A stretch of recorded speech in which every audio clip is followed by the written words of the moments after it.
A Tale of Two Cities by Charles Dickens. Chapter 1. The Period. It was the best of times, it was the worst of times, it was the age of wisdom, it was the age of foolishness, it was the epoch of belief, it was the epoch of incredulity, it was the season of light, it was the season of darkness, it was the spring of hope, it was the winter of despair. We had everything before us. We had nothing before us. We were all going direct to heaven. We were all going direct the other way. In short, the period was so far like the present period that some of its noisiest authorities insisted on its being received, for good or for evil, in the superlative degree of comparison only. There were a king with a large jaw and a queen with a plain face on the throne of England. There were a king with a large jaw and a queen with a fair face on the throne of France. In both countries it was clearer than crystal to the lords of the state preserves of loaves and fishes that things in general were settled forever. It was the year of our Lord 1775. Spiritual revelations were conceded to England at that favoured period, as at this. Mrs. Southcott had recently attained her 25th blessed birthday, of whom a prophetic private in the Life Guards had heralded the sublime appearance by announcing that arrangements were made for the swallowing up of London and Westminster. Even the Cock Lane ghost had been laid only a round dozen of years after rapping out its messages, as the spirits of this very year last past, supernaturally deficient in originality, rapped out theirs. Mere messages in the earthly order of events had lately come to the English crown and people, from a congress of British subjects in America, which, strange to relate, have proved more important to the human race than any communications yet received through any of the chickens of the Cock Lane brood. France, less favoured on the whole as to matters spiritual than her sister of the Shield and Trident, rolled with exceeding smoothness downhill, making paper money and spending it. Under the guidance of her Christian pastors, she entertained herself, besides, with such humane achievements as sentencing a youth to have his hands cut off, his tongue torn out with pincers, and his body burned alive, because he had not kneeled down in the rain to do honour to a dirty procession of monks, which passed within his view, at a distance of some 50 or 60 yards. It is likely enough that rooted in the woods of France and Norway, there were growing trees when that sufferer was put to death, already marked by the woodman, Fate, to come down and be sawn into boards, to make a certain movable framework with a sack and a knife in it, terrible in history. It is likely enough that in the rough outhouses of some tillers of the heavy lands adjacent to Paris, there were sheltered from the weather that very day rude carts, bespattered with rustic mire, snuffed about by pigs, and roosted in by poultry, which the farmer Death had already set apart to be his tumbrils of the Revolution. But that woodman and that farmer, though they work unceasingly, work silently, and no one heard them as they went about with muffled tread.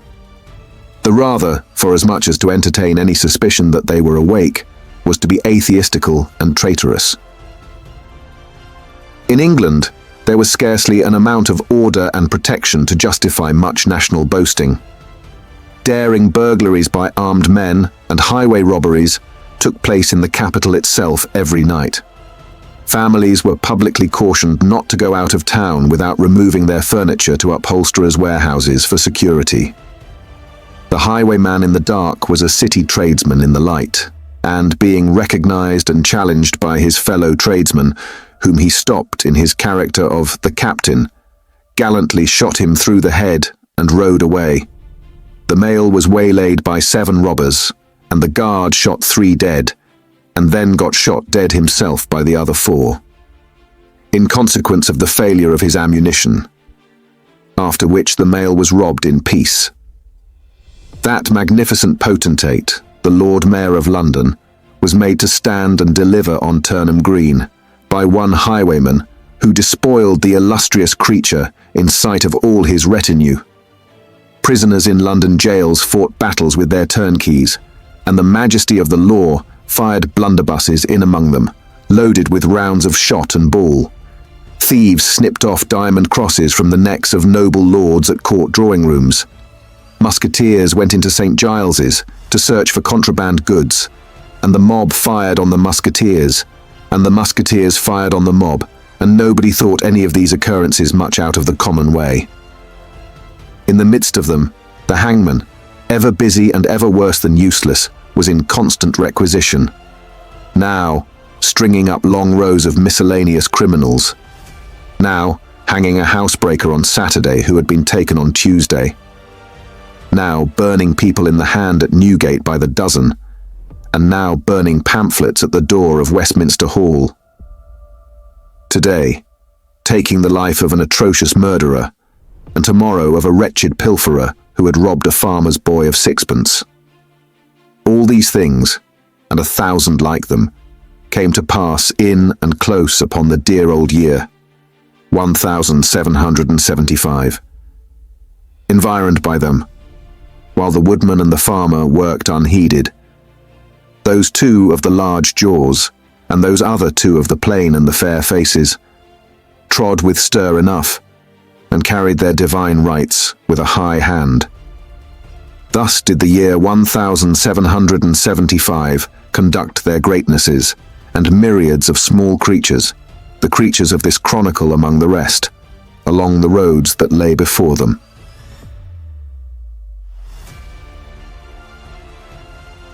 Chapter 2. The Mail. It was the Dover Road that lay, on a Friday night late in November, before the first of the persons with whom this history has business. The Dover Road lay, as to him, beyond the Dover Mail, as it lumbered up Shooter's Hill. He walked uphill in the mire by the side of the mail, as the rest of the passengers did. Not because they had the least relish for walking exercise under the circumstances, but because the hill, and the harness, and the mud, and the mail were all so heavy that the horses had 3 times already come to a stop, besides once drawing the coach across the road with the mutinous intent of taking it back to Blackheath. Reins and whip and coachman and guard, however, in combination, had read that article of war which forbade a purpose otherwise strongly in favour of the argument that some brute animals are endued with reason. And the team had capitulated and returned to their duty. With drooping heads and tremulous tails, they mashed their way through the thick mud, floundering and stumbling between whiles, as if they were falling to pieces at the larger joints. As often as the driver rested them and brought them to a stand, with a wary "Whoa-ho, so-ho then," the near leader violently shook his head and everything upon it, like an unusually emphatic horse, denying that the coach could be got up the hill. Whenever the leader made this rattle, the passenger started, as a nervous passenger might, and was disturbed in mind.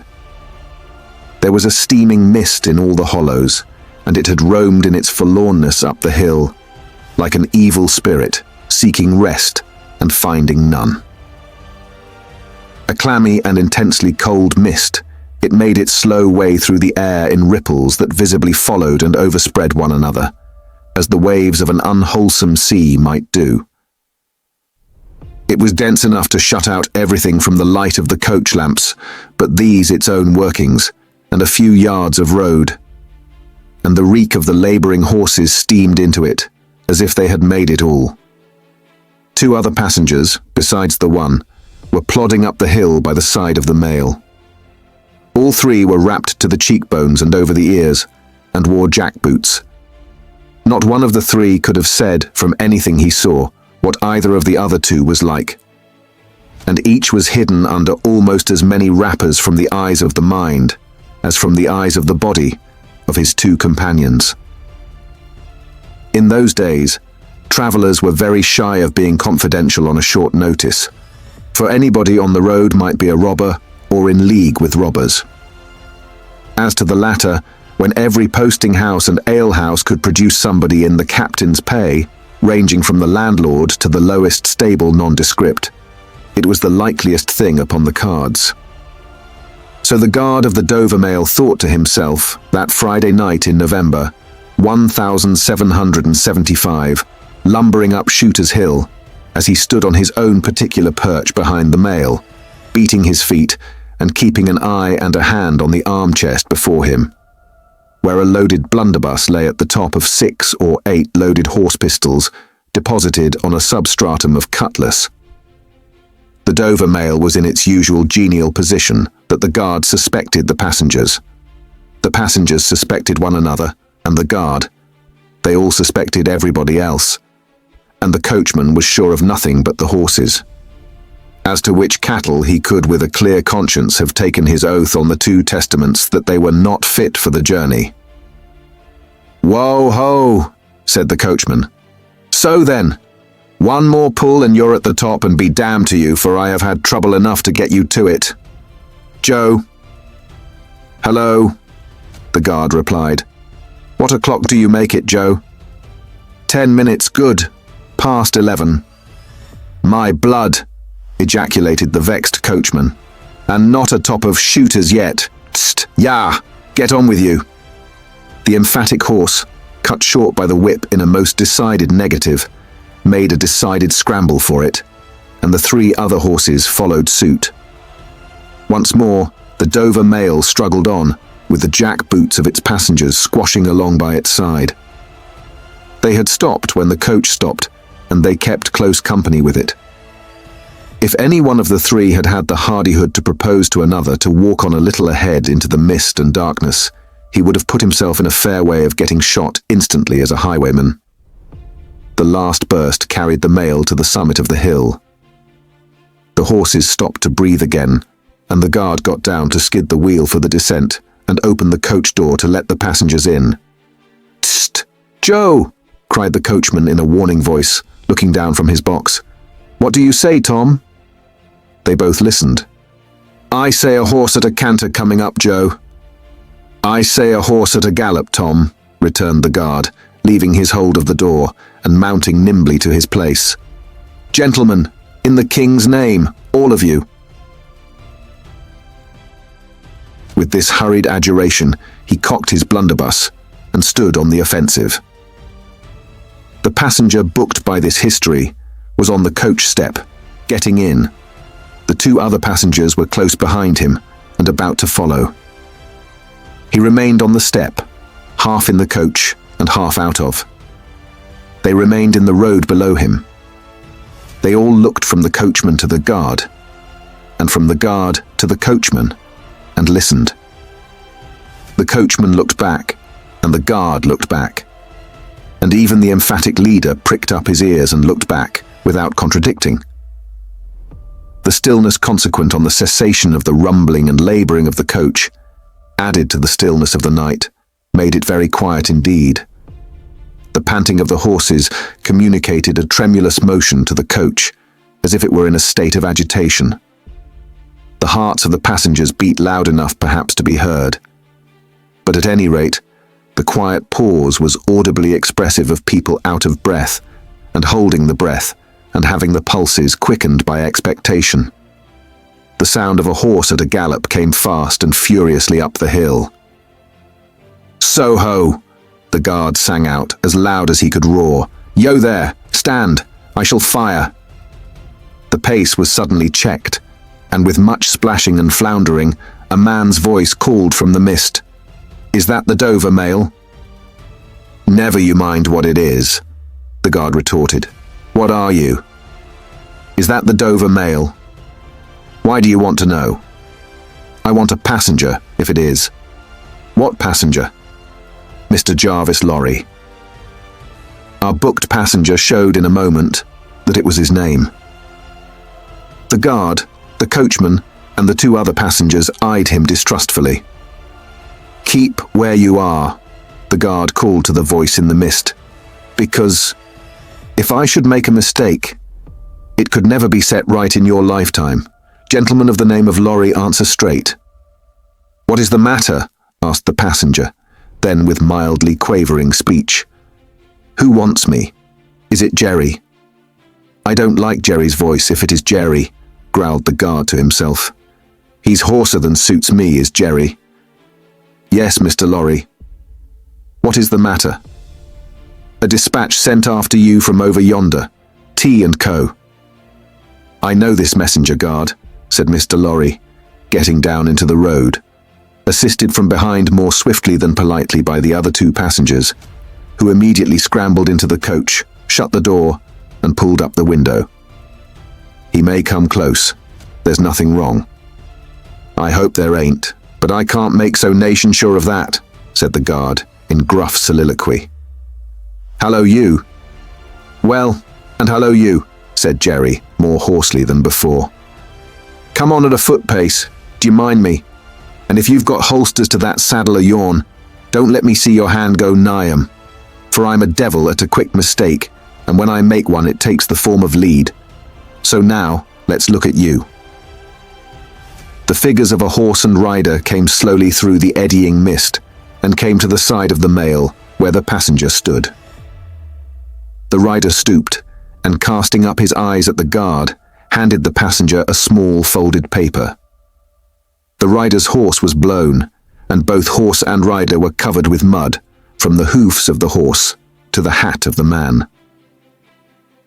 "Guard," said the passenger, in a tone of quiet business confidence.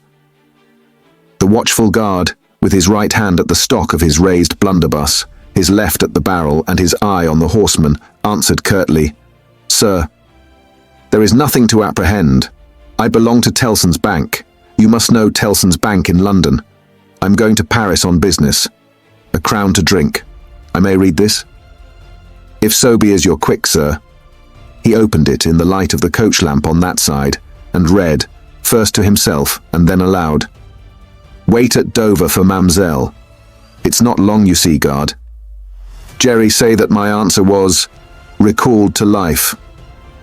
Jerry started in his saddle. "That's a blazing strange answer too," said he, at his hoarsest. "Take that message back, and they will know that I received this, as well as if I wrote. Make the best of your way. Good night."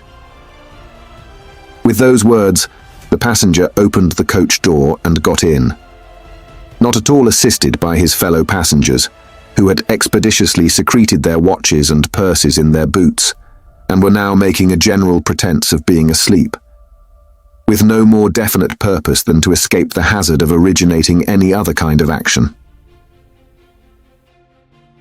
The coach lumbered on again, with heavier wreaths of mist closing round it as it began the descent.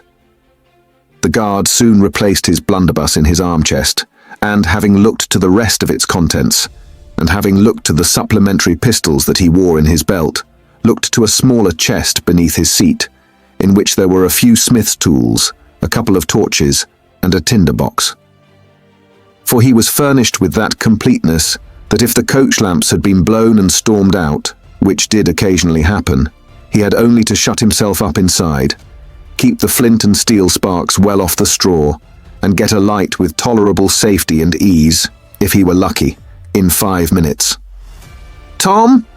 softly over the coach roof. "Hello, Joe. Did you hear the message?" "I did, Joe." "What did you make of it, Tom?"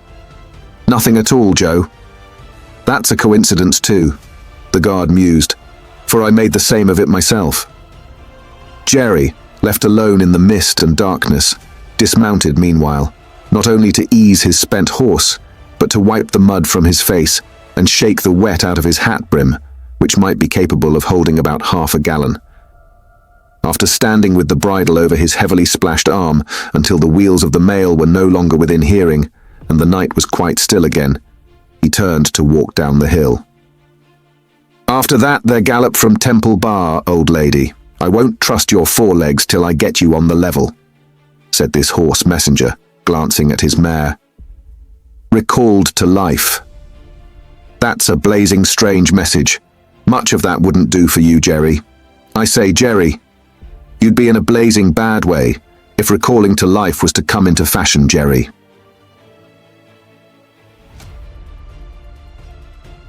Chapter 3. The Night Shadows.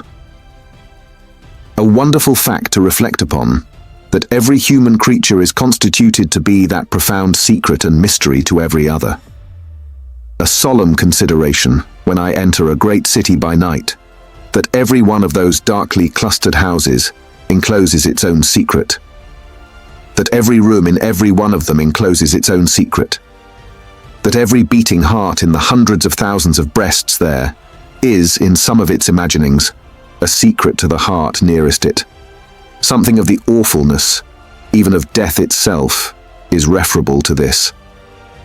No more can I turn the leaves of this dear book that I loved, and vainly hope in time to read it all.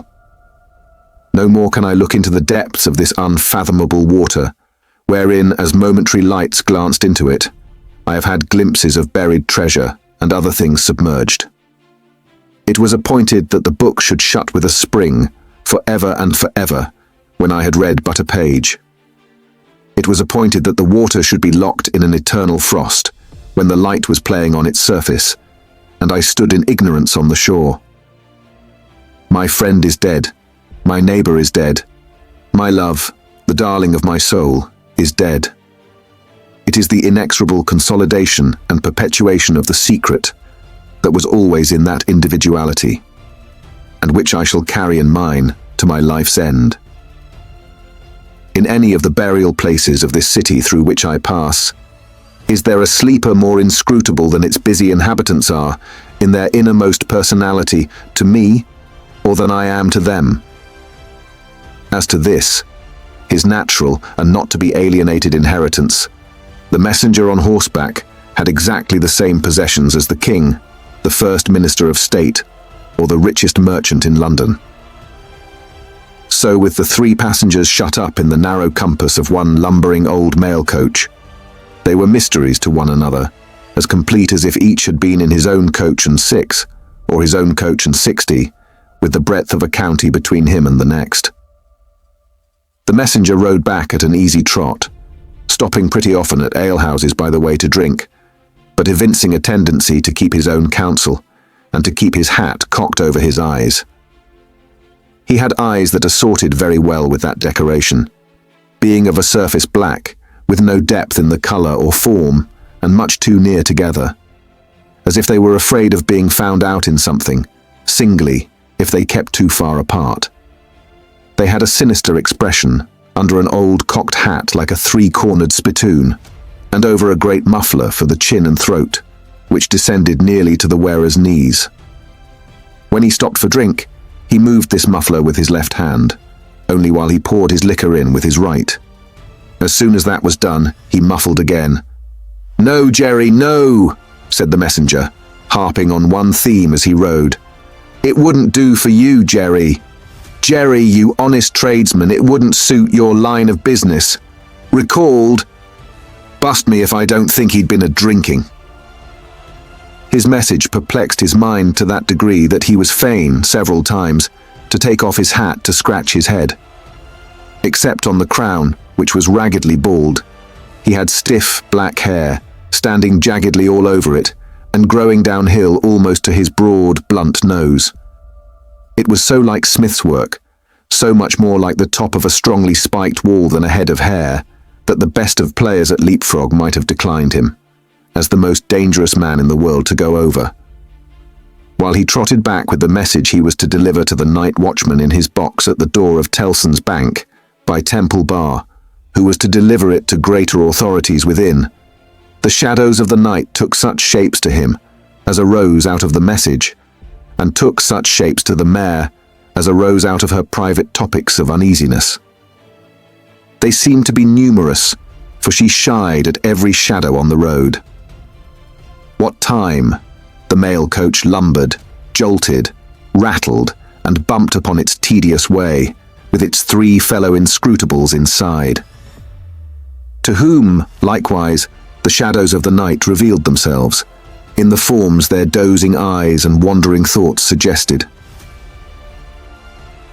Tellson's Bank had a run upon it in the mail. As the bank passenger, with an arm drawn through the leathern strap, which did what lay in it to keep him from pounding against the next passenger and driving him into his corner whenever the coach got a special jolt, nodded in his place, with half-shut eyes, the little coach windows, and the coach lamp dimly gleaming through them, and the bulky bundle of opposite passenger became the bank, and did a great stroke of business.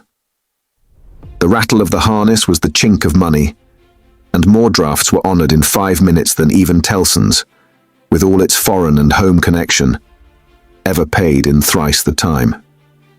Then the strong rooms underground at Tellson's, with such of their valuable stores and secrets as were known to the passenger, and it was not a little that he knew about them, opened before him, and he went in among them with the great keys and the feebly burning candle, and found them safe and strong and sound and still, just as he had last seen them. But though the bank was almost always with him, and though the coach, in a confused way like the presence of pain under an opiate, was always with him, there was another current of impression that never ceased to run all through the night. He was on his way to dig someone out of a grave. Now, which of the multitude of faces that showed themselves before him was the true face of the buried person? The shadows of the night did not indicate, but they were all the faces of a man of 45 by years, and they differed principally in the passions they expressed, and in the ghastliness of their worn and wasted state. Pride, contempt, defiance, stubbornness, submission, lamentation succeeded one another. So did varieties of sunken cheek, cadaverous colour, emaciated hands and figures. But the face was in the main one face, and every head was prematurely white. 100 times the dozing passenger inquired of this spectre, "Buried how long?" The answer was always the same. "Almost 18 years. You had abandoned all hope of being dug out?" "Long ago." "You know that you are recalled to life?" "They tell me so." "I hope you care to live?" "I can't say." "Shall I show her to you? Will you come and see her?" The answers to this question were various and contradictory. Sometimes the broken reply was, "Wait, it would kill me if I saw her too soon." Sometimes it was given in a tender rain of tears, and then it was, "Take me to her." Sometimes it was staring and bewildered, and then it was, "I don't know her. I don't understand." After such imaginary discourse, the passenger in his fancy would dig, and dig, dig, now with a spade, now with a great key, now with his hands, to dig this wretched creature out. Got out at last, with earth hanging about his face and hair, he would suddenly fan away to dust. The passenger would then start to himself and lower the window, to get the reality of mist and rain on his cheek. Yet even when his eyes were opened on the mist and rain, on the moving patch of light from the lamps, and the hedge at the roadside retreating by jerks, the night shadows outside the coach would fall into the train of the night shadows within. The real banking house by Temple Bar, the real business of the past day, the real strong rooms, the real express sent after him, and the real message returned, would all be there. Out of the midst of them, the ghostly face would rise, and he would accost it again. "Buried how long?" "Almost 18 years. I hope you care to live." "I can't say." Dig, dig, dig, until an impatient movement from one of the two passengers would admonish him to pull up the window, draw his arm securely through the leathern strap, and speculate upon the two slumbering forms, until his mind lost its hold of them, and they again slid away into the bank and the grave. "Buried how long?" "Almost 18 years. You had abandoned all hope of being dug out?" "Long ago." The words were still in his hearing as just spoken, distinctly in his hearing as ever spoken words had been in his life, when the weary passenger started to the consciousness of daylight and found that the shadows of the night were gone. He lowered the window and looked out at the rising sun. There was a ridge of ploughed land, with a plough upon it, where it had been left last night when the horses were unyoked. Beyond, a quiet coppicewood, in which many leaves of burning red and golden yellow still remained upon the trees. Though the earth was cold and wet, the sky was clear, and the sun rose bright, placid, and beautiful. 18 years, said the passenger, looking at the sun. Gracious creator of day, to be buried alive for 18 years. Chapter 4. The Preparation. When the mail got successfully to Dover, in the course of the forenoon, the head drawer at the Royal George Hotel opened the coach door as his custom was. He did it with some flourish of ceremony, for a mail journey from London in winter was an achievement to congratulate an adventurous traveller upon. By that time, there was only one adventurous traveller left to be congratulated, for the two others had been set down at their respective roadside destinations. The mildewy inside of the coach, with its damp and dirty straw, its disagreeable smell, and its obscurity, was rather like a larger dog kennel. Mr. Lorry, the passenger, shaking himself out of it in chains of straw, a tangle of shaggy wrapper, flapping hat, and muddy legs, was rather like a larger sort of dog. There will be a packet to Calais tomorrow, Draw. Yes, sir, if the weather holds and the wind sets tolerable fair. The tide will serve pretty nicely at about 2 in the afternoon, sir. Bed, sir. I shall not go to bed till night, but I want a bedroom and a barber. And then breakfast, sir. Yes, sir. That way, sir, if you please. Show Concord. Gentleman's valise and hot water to Concord. Pull off gentleman's boots in Concord. You will find a fine sea coal fire, sir. Fetch barber to Concord. Stir about there now for Concord. The Concord bedchamber being always assigned to a passenger by the mail, and passengers by the mail being always heavily wrapped up from head to foot. The room had the odd interest for the establishment of the Royal George, that although but one kind of man was seen to go into it, all kinds and varieties of men came out of it. Consequently, another drawer, and 2 porters, and several maids and the landlady were all loitering by accident at various points of the road between the Concord and the coffee room, when a gentleman of 60, formally dressed in a brown suit of clothes, pretty well worn, but very well kept, with large square cuffs and large flaps to the pockets, passed along on his way to his breakfast. The coffee room had no other occupant, that forenoon, than the gentleman in brown. His breakfast table was drawn before the fire, and as he sat, with its light shining on him, waiting for the meal, he sat so still that he might have been sitting for his portrait. Very orderly and methodical he looked, with a hand on each knee and a loud watch ticking a sonorous sermon under his flapped waistcoat, as though it pitted its gravity and longevity against the levity and evanescence of the brisk fire. He had a good leg, and was a little vain of it, for his brown stockings fitted sleek and close, and were of a fine texture. His shoes and buckles too, though plain, were trim. He wore an odd little sleek, crisp flaxen wig, setting very close to his head, which wig, it is to be presumed, was made of hair, but which looked far more as though it were spun from filaments of silk or glass. His linen, though not of a fineness in accordance with his stockings, was as white as the tops of the waves that broke upon the neighbouring beach, or the specks of sail that glinted in the sunlight far at sea. A face habitually suppressed and quieted was still lighted up under the quaint wig by a pair of moist, bright eyes that it must have cost their owner, in years gone by, some pains to drill to the composed and reserved expression of Tellson's Bank. He had a healthy colour in his cheeks, and his face, though lined, bore few traces of anxiety. But perhaps the confidential bachelor clerks in Tellson's Bank were principally occupied with the cares of other people, and perhaps second-hand cares, like second-hand clothes, come easily off and on. Completing his resemblance to a man who was sitting for his portrait, Mr. Lorry dropped off to sleep. The arrival of his breakfast roused him, and he said to the drawer as he moved his chair to it, "I wish accommodation prepared for a young lady who may come here at any time today. She may ask for Mr. Jarvis Lorry, or she may only ask for a gentleman from Tellson's Bank.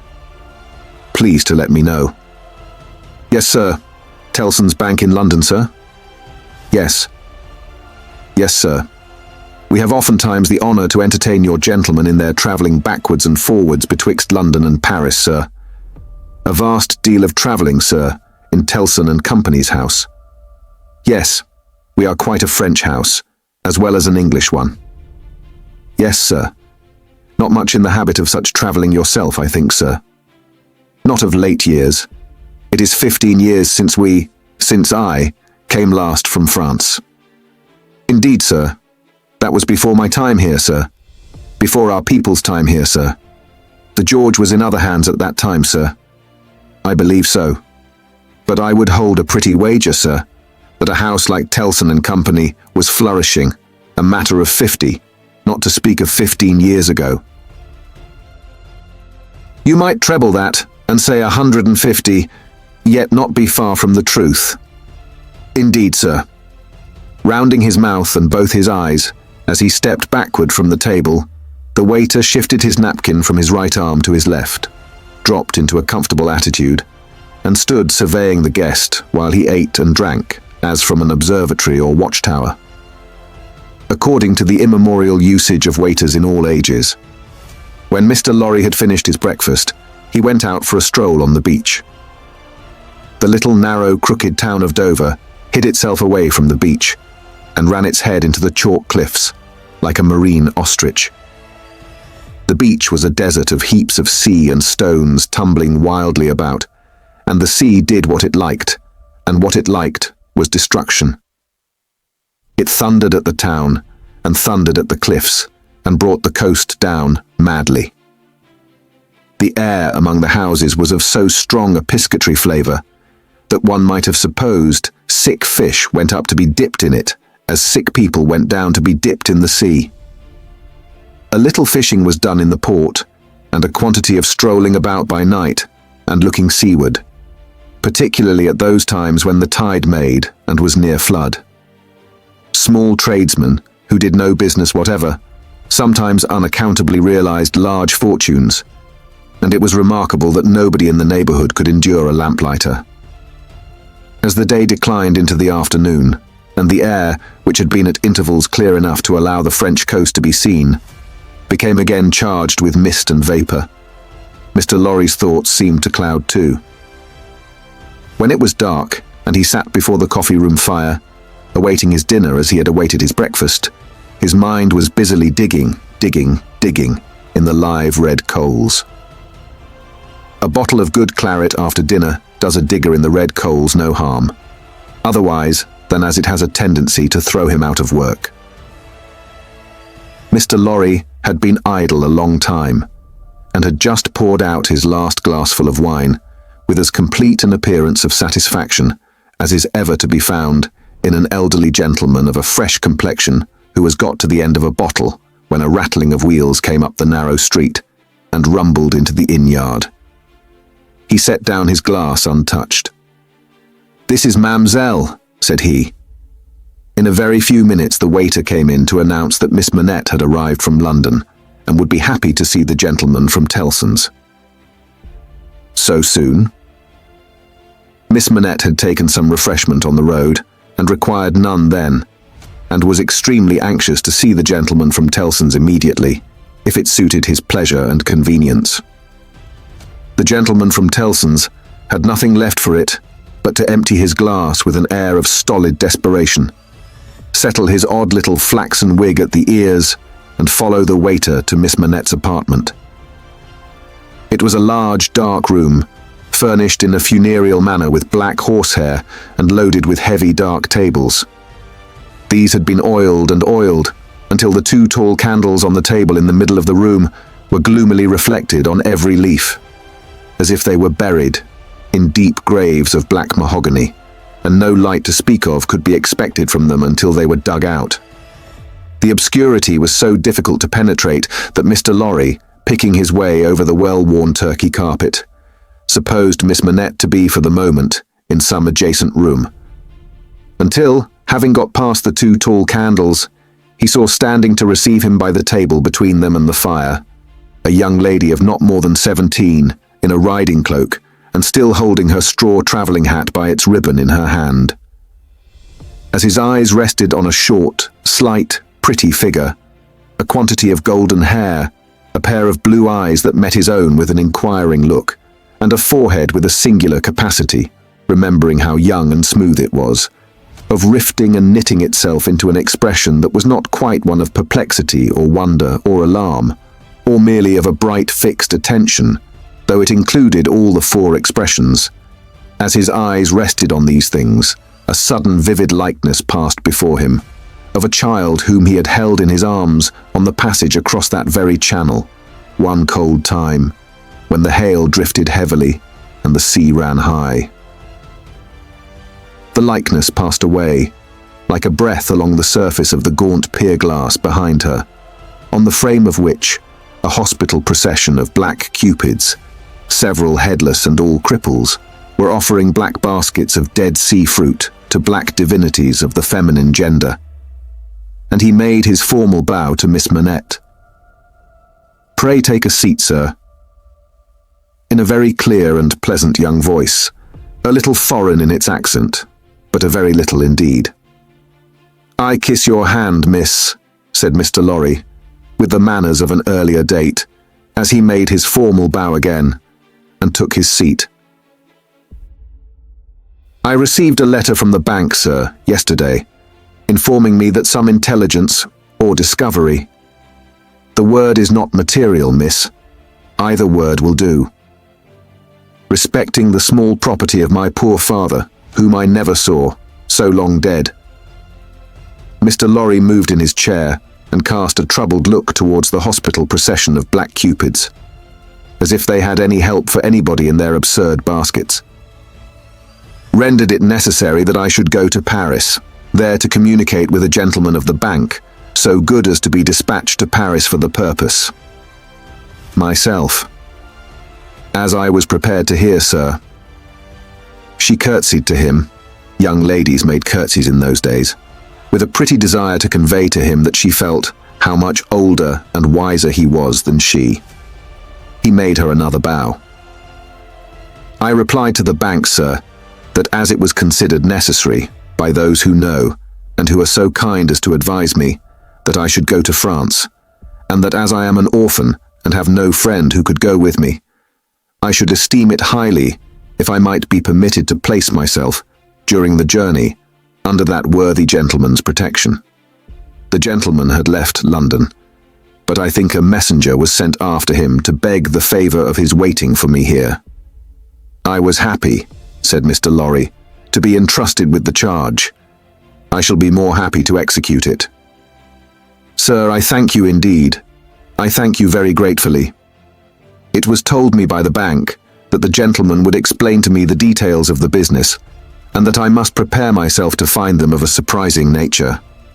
I have done my best to prepare myself, and I naturally have a strong and eager interest to know what they are." "Naturally," said Mr. Lorry. "Yes, After a pause, he added, again settling the crisp flaxen wig at the ears, "It is very difficult to begin." He did not begin, but, in his indecision, met her glance. The young forehead lifted itself into that singular expression, but it was pretty and characteristic, besides being singular.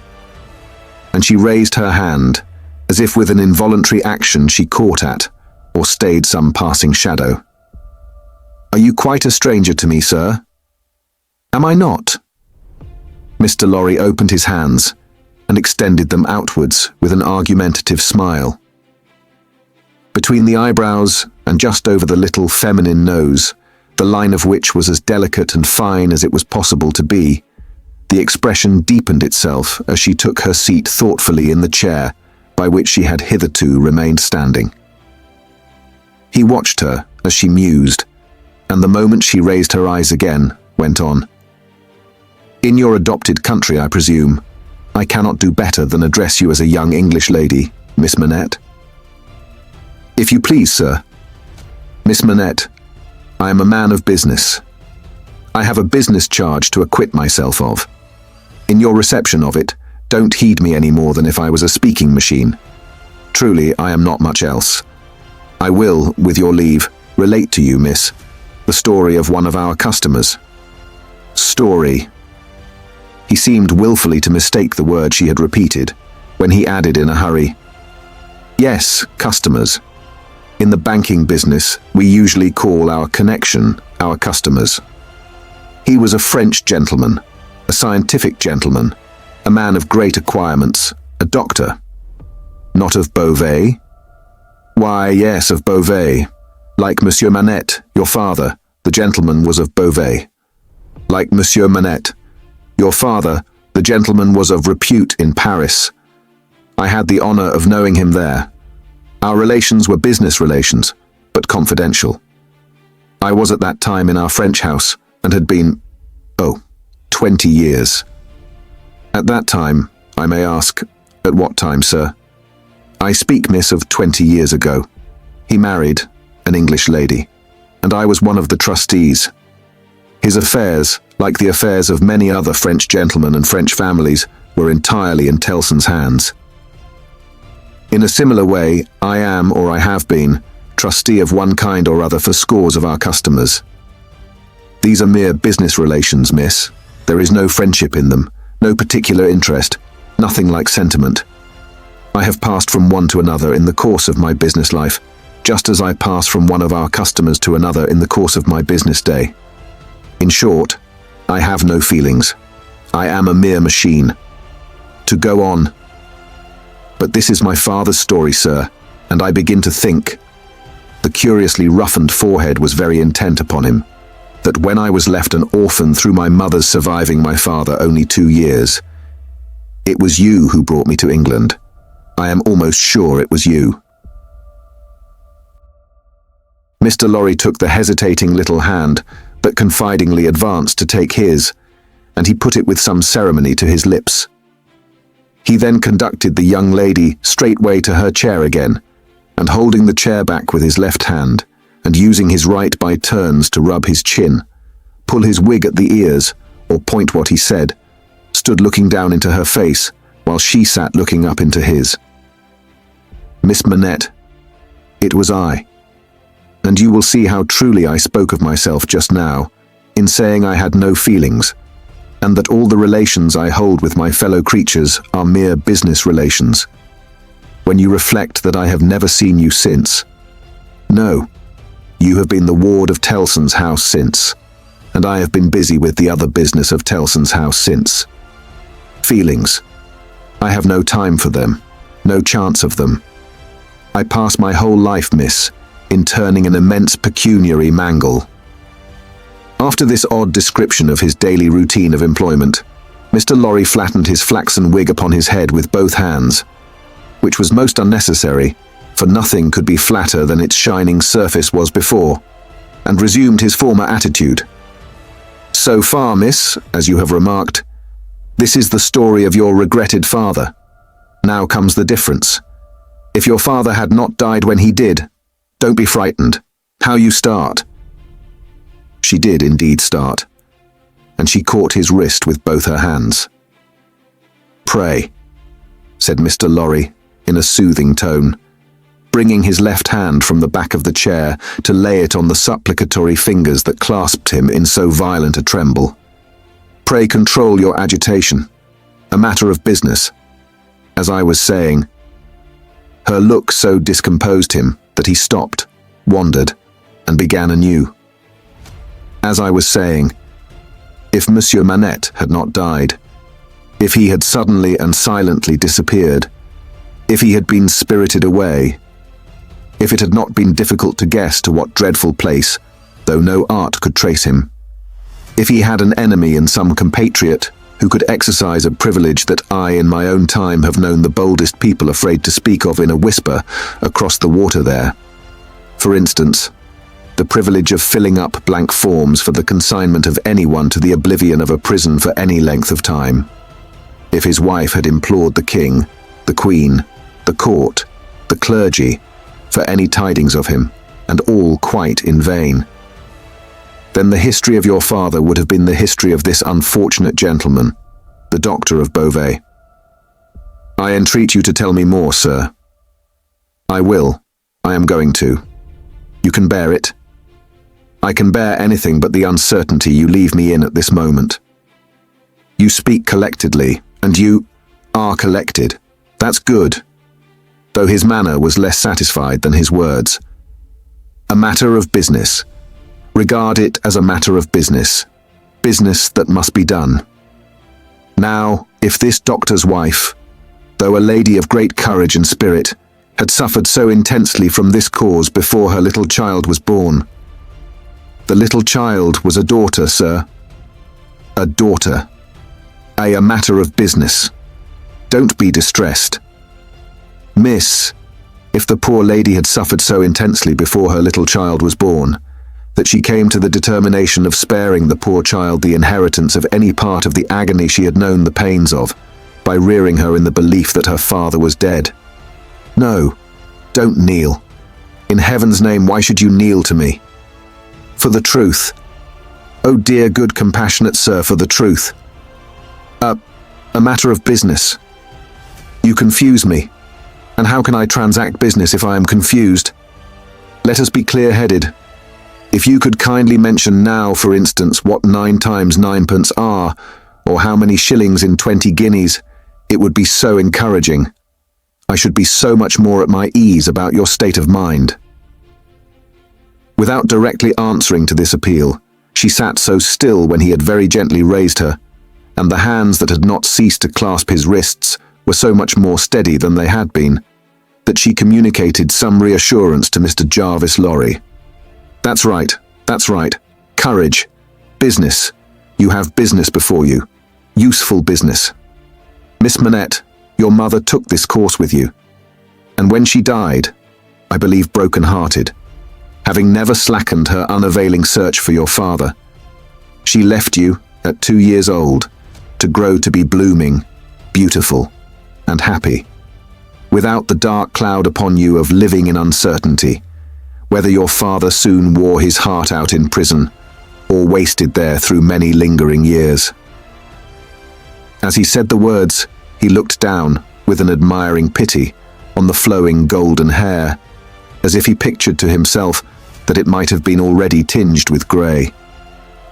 You know that your parents had no great possession, and that what they had was secured to your mother and to you. There has been no new discovery of money or of any other property. But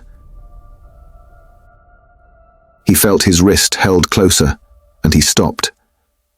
The expression in the forehead, which had so particularly attracted his notice, and which was now immovable, had deepened into one of pain and horror. But he has been found. He is alive, greatly changed, it is too probable. Almost a wreck, it is possible, though we will hope the best. Still, alive. Your father has been taken to the house of an old servant in Paris, and we are going there. I to identify him if I can, you to restore him to life, love, duty, rest, comfort. A shiver ran through her frame, and from it through his. She said, in a low, distinct, awe-stricken voice, as if she were saying it in a dream, I am going to see his ghost. It will be his ghost, not him. Mr. Lorry quietly chafed the hands that held his arm. There, there, there. See now, see now. The best and the worst are known to you now. You are well on your way to the poor wronged gentleman, and with a fair sea voyage and a fair land journey, you will be soon at his dear side. She repeated in the same tone, sunk to a whisper, I have been free. I have been happy. Yet his ghost has never haunted me. Only one thing more, said Mr. Lorry, laying stress upon it as a wholesome means of enforcing her attention. He has been found under another name, his own, long forgotten or long concealed. It would be worse than useless now to inquire which. Worse than useless to seek to know whether he has been for years overlooked or always designedly held prisoner. It would be worse than useless now to make any inquiries, because it would be dangerous. Better not to mention the subject anywhere or in any way, and to remove him, for a while at all events, out of France. Even I, safe as an Englishman, and even Tellson's, important as they are to French credit, avoid all naming of the matter. I carry about me not a scrap of writing openly referring to it. This is a secret service altogether.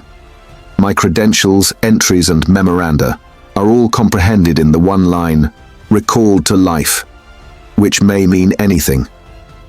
But what is the matter? She doesn't notice a word.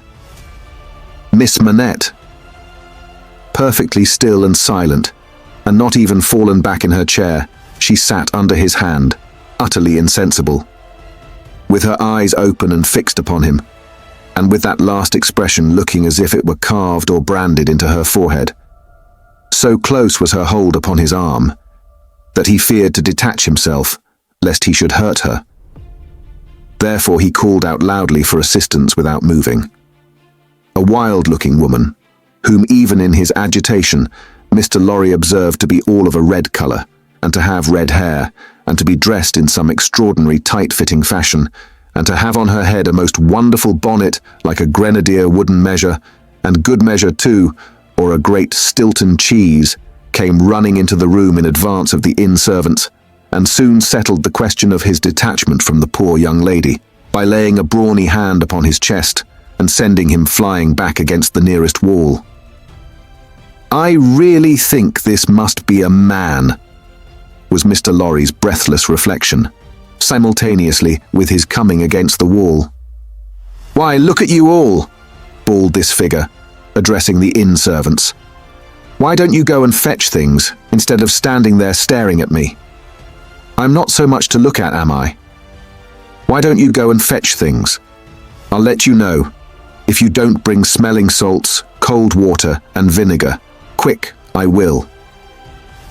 There was an immediate dispersal for these restoratives, and she softly laid the patient on a sofa, and tended her with great skill and gentleness, calling her my precious and my bird, and spreading her golden hair aside over her shoulders with great pride and care. "And you in brown," she said, indignantly turning to Mr. Lorry. "Couldn't you tell her what you had to tell her without frightening her to death? Look at her, with her pretty pale face and her cold hands. Do you call that being a banker?"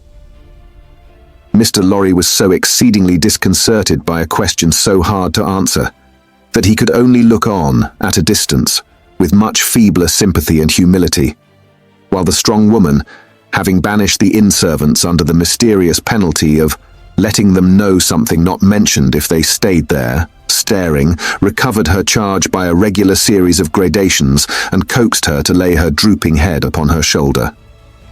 "I hope she will do well now," said Mr. Lorry. "No thanks to you in brown, if she does. My darling pretty." "I hope," said Mr. Lorry, after another pause of feeble sympathy and humility, "that you accompany Miss Manette to France?" "A likely thing too," replied the strong woman. "If it was ever intended that I should go across salt water, do you suppose Providence would have cast my lot in an island?" This being another question hard to answer, Mr. Jarvis Lorry withdrew to consider it.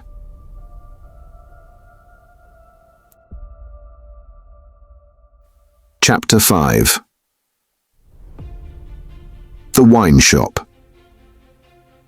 A large cask of wine had been dropped and broken in the street. The accident had happened in getting it out of a cart.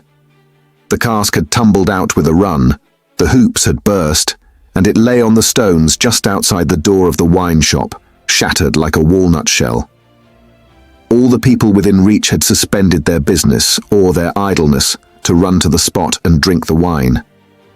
The rough, irregular stones of the street, pointing every way, and designed, one might have thought, expressly to lame all living creatures that approached them, had dammed it into little pools. These were surrounded, each by its own jostling group or crowd, according to its size. Some men kneeled down, made scoops of their two hands joined, and sipped, or tried to help women who bent over their shoulders to sip, before the wine had all run out between their fingers. Others, men and women, dipped in the puddles with little mugs of mutilated earthenware, or even with handkerchiefs from women's heads, which were squeezed dry into infants' mouths. Others made small mud embankments to stem the wine as it ran. Others, directed by lookers-on up at high windows, darted here and there to cut off little streams of wine that started away in new directions. Others devoted themselves to the sodden and lead-eyed pieces of the cask, licking and even champing the moister wine-rotted fragments with eager relish.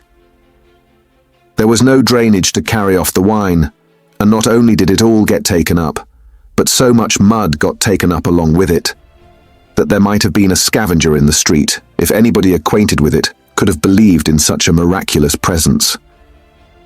A shrill sound of laughter and of amused voices, voices of men, women, and children, resounded in the street while this wine game lasted.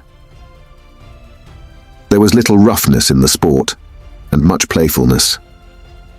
There was a special companionship in it, an observable inclination on the part of everyone to join some other one, which led, especially among the luckier or lighter-hearted, to frolicsome embraces, drinking of healths, shaking of hands, and even joining of hands and dancing, a dozen together.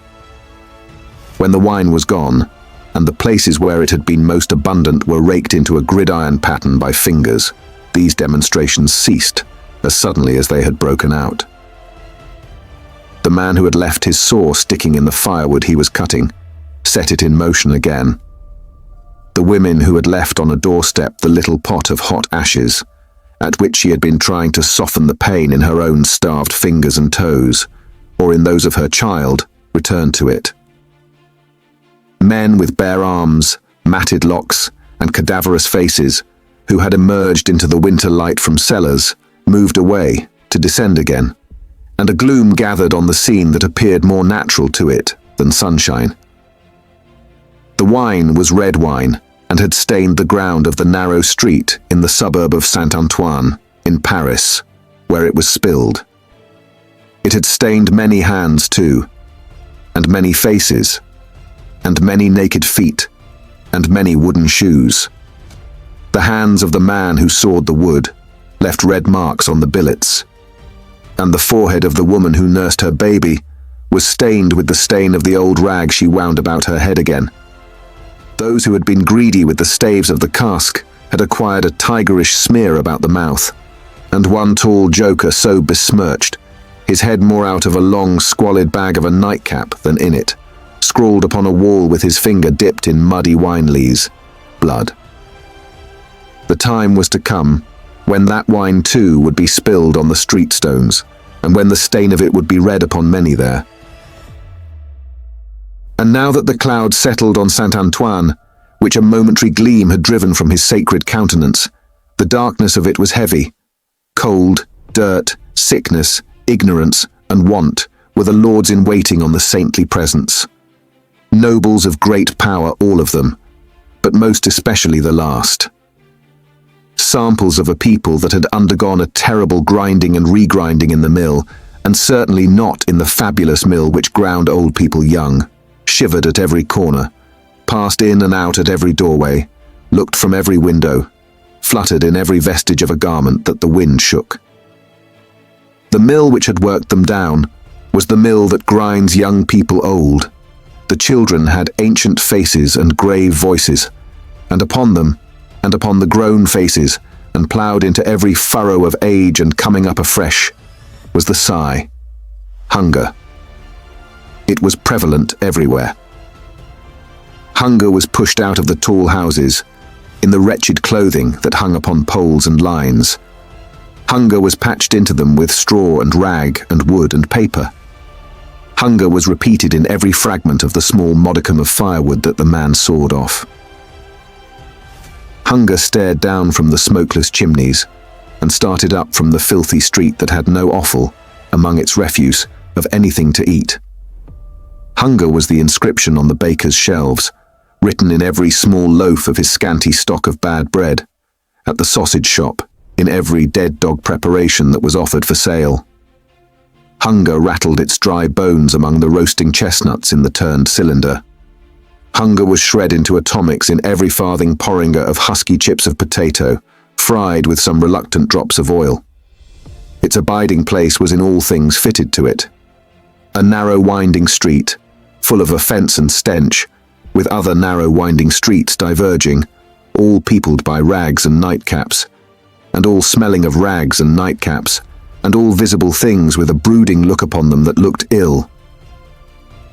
In the hunted air of the people, there was yet some wild beast thought of the possibility of turning at bay. Depressed and slinking though they were, eyes of fire were not wanting among them, nor compressed lips, white with what they suppressed, nor foreheads knitted into the likeness of the gallows rope they mused about enduring or inflicting. The trade signs, and they were almost as many as the shops, were all grim illustrations of want. The butcher and the porkman painted up, only the leanest scrags of meat. The baker, the coarsest of meagre loaves. The people rudely pictured as drinking in the wine shops, croaked over their scanty measures of thin wine and beer, and were gloweringly confidential together. Nothing was represented in a flourishing condition, save tools and weapons. But the cutler's knives and axes were sharp and bright, the smith's hammers were heavy, and the gunmaker's stock was murderous. The crippling stones of the pavement, with their many little reservoirs of mud and water, had no footways, but broke off abruptly at the doors. The kennel, to make amends, ran down the middle of the street, when it ran at all, which was only after heavy rains, and then it ran, by many eccentric fits, into the houses. Across the streets, at wide intervals, one clumsy lamp was slung by a rope and pulley. At night, when the lamplighter had let these down, and lighted and hoisted them again, a feeble grove of dim wicks swung in a sickly manner overhead, as if they were at sea. Indeed they were at sea, and the ship and crew were in peril of tempest. For the time was to come when the gaunt scarecrows of that region should have watched the lamplighter, in their idleness and hunger, so long as to conceive the idea of improving on his method, and hauling up men by those ropes and pulleys to flare upon the darkness of their condition. But the time was not come yet, and every wind that blew over France shook the rags of the scarecrows in vain, for the birds, fine of song and feather, took no warning. The wine shop was a corner shop, better than most others in its appearance and degree, and the master of the wine shop had stood outside it in a yellow waistcoat and green breeches, looking on at the struggle for the lost wine. "It's not my affair," said he, with a final shrug of the shoulders. "The people from the market did it. Let them bring another." There, his eyes happening to catch the tall joker writing up his joke, he called to him across the way. "Say then, my Gaspard, what do you do there?" The fellow pointed to his joke with immense significance, as is often the way with his tribe.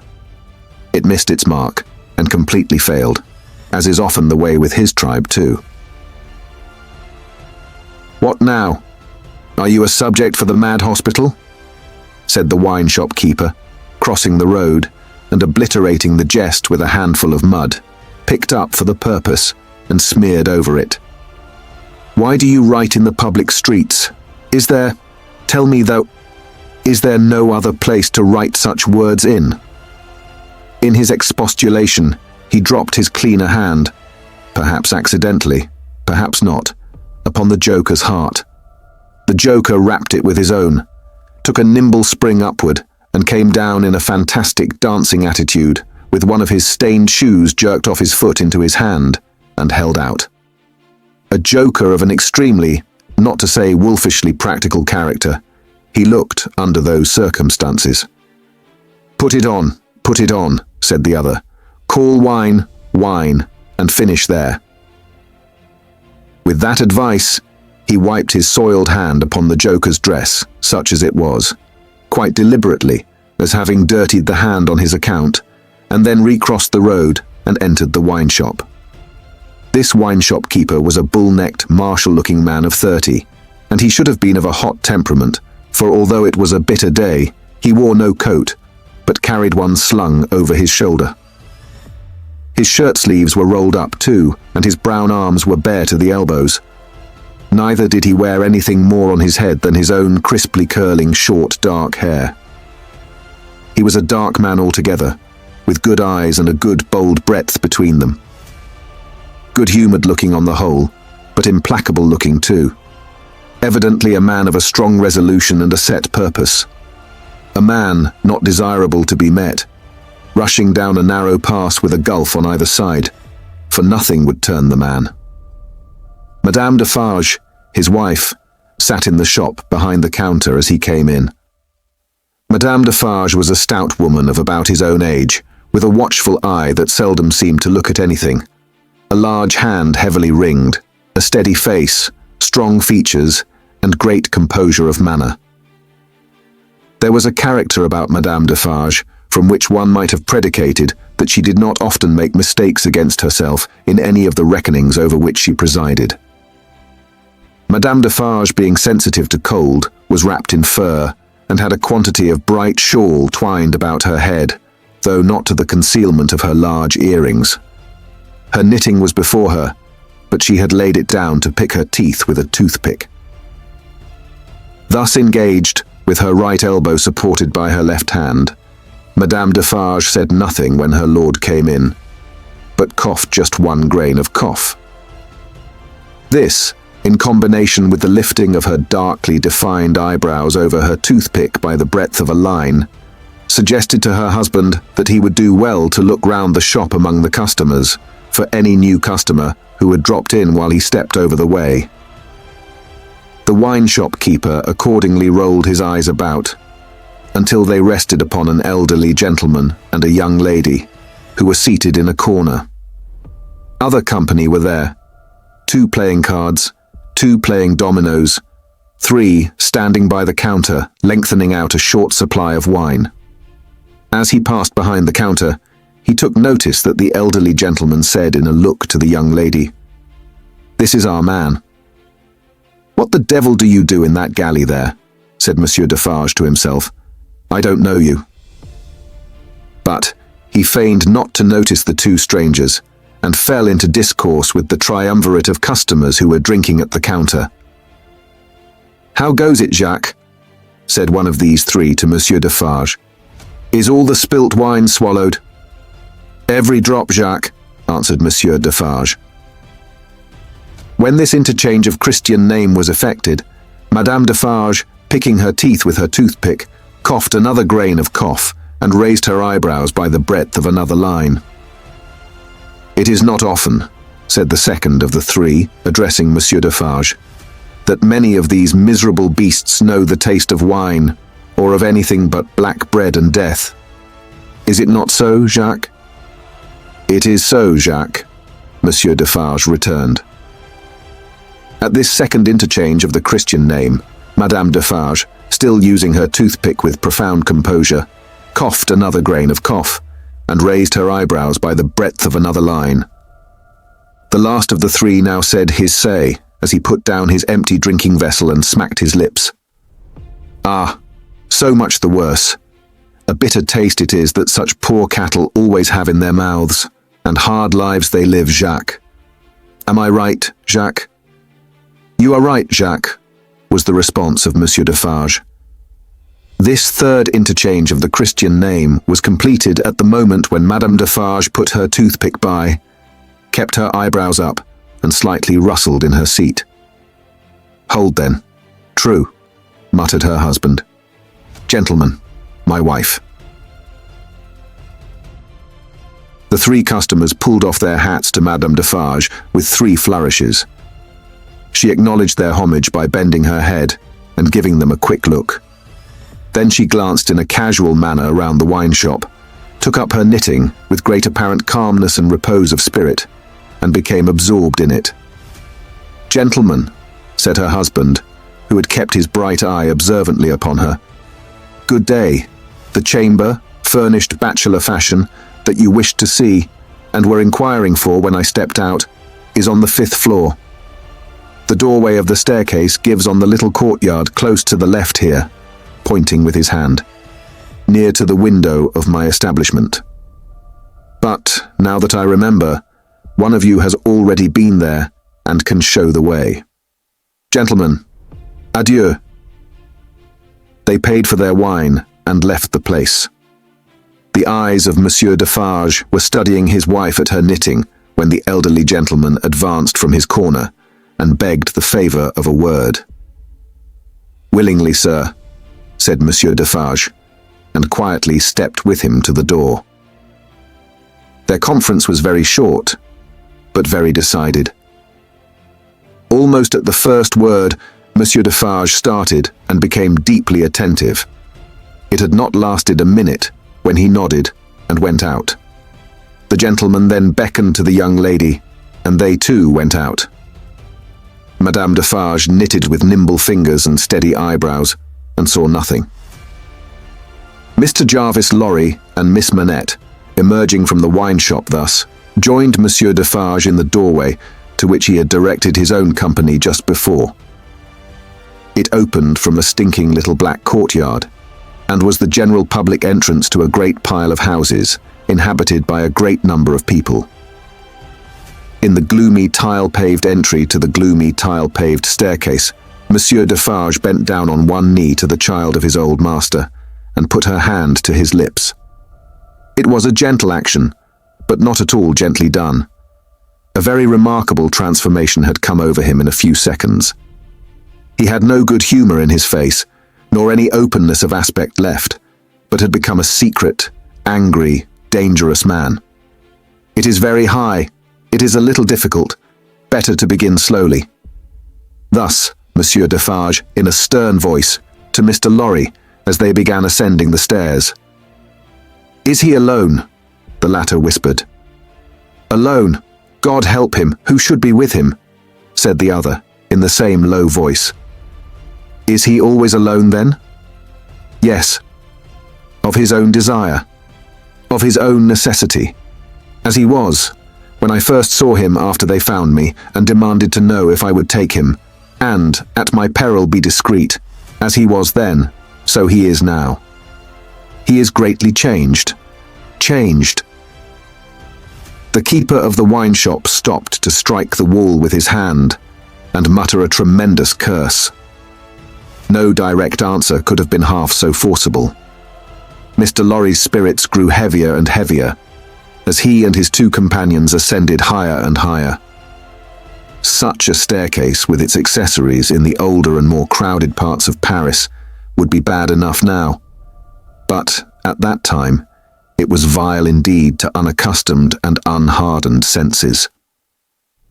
Every little habitation within the great foul nest of one high building, that is to say, the room or rooms within every door that opened on the general staircase, left its own heap of refuse on its own landing, besides flinging other refuse from its own windows. The uncontrollable and hopeless mass of decomposition so engendered would have polluted the air, even if poverty and deprivation had not loaded it with their intangible impurities. The two bad sources combined made it almost insupportable. Through such an atmosphere, by a steep, dark shaft of dirt and poison, the way lay. Yielding to his own disturbance of mind, and to his young companion's agitation, which became greater every instant, Mr. Jarvis Lorry twice stopped to rest. Each of these stoppages was made at a doleful grating, by which any languishing good airs that were left uncorrupted seemed to escape, and all spoilt and sickly vapours seemed to crawl in. Through the rusted bars, tastes, rather than glimpses, were caught of the jumbled neighbourhood, and nothing within range, nearer or lower than the summits of the two great towers of Notre Dame, had any promise on it of healthy life or wholesome aspirations. At last, the top of the staircase was gained, and they stopped for the third time. There was yet an upper staircase, of a steeper inclination and of contracted dimensions, to be ascended before the garret story was reached. The keeper of the wine shop, always going a little in advance, and always going on the side which Mr. Lorry took, as though he dreaded to be asked any question by the young lady, turned himself about here, and carefully feeling in the pockets of the coat he carried over his shoulder, took out a key. "The door is locked then, my friend," said Mr. Lorry, surprised. "Aye, yes," was the grim reply of Monsieur Defarge. "You think it necessary to keep the unfortunate gentleman so retired?" "I think it necessary to turn the key." Monsieur Defarge whispered it closer in his ear and frowned heavily. "Why?" "Why? Because he has lived so long, locked up, that he would be frightened, rave, tear himself to pieces, die, come to I know not what harm, if his door was left open." "Is it possible?" exclaimed Mr. Lorry. "Is it possible?" repeated Defarge bitterly. "Yes, and a beautiful world we live in, when it is possible, and when many other such things are possible, and not only possible, but done, see you, under that sky there, every day. Long live the devil. Let us go on." This dialogue had been held in so very low a whisper that not a word of it had reached the young lady's ears. But by this time she trembled under such strong emotion, and her face expressed such deep anxiety, and above all such dread and terror, that Mr. Lorry felt it incumbent on him to speak a word or two of reassurance. "Courage, dear miss, courage, business.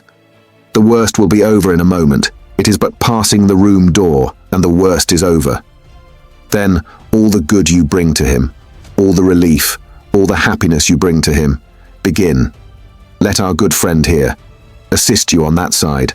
That's well, friend Defarge. Come now. Business, business."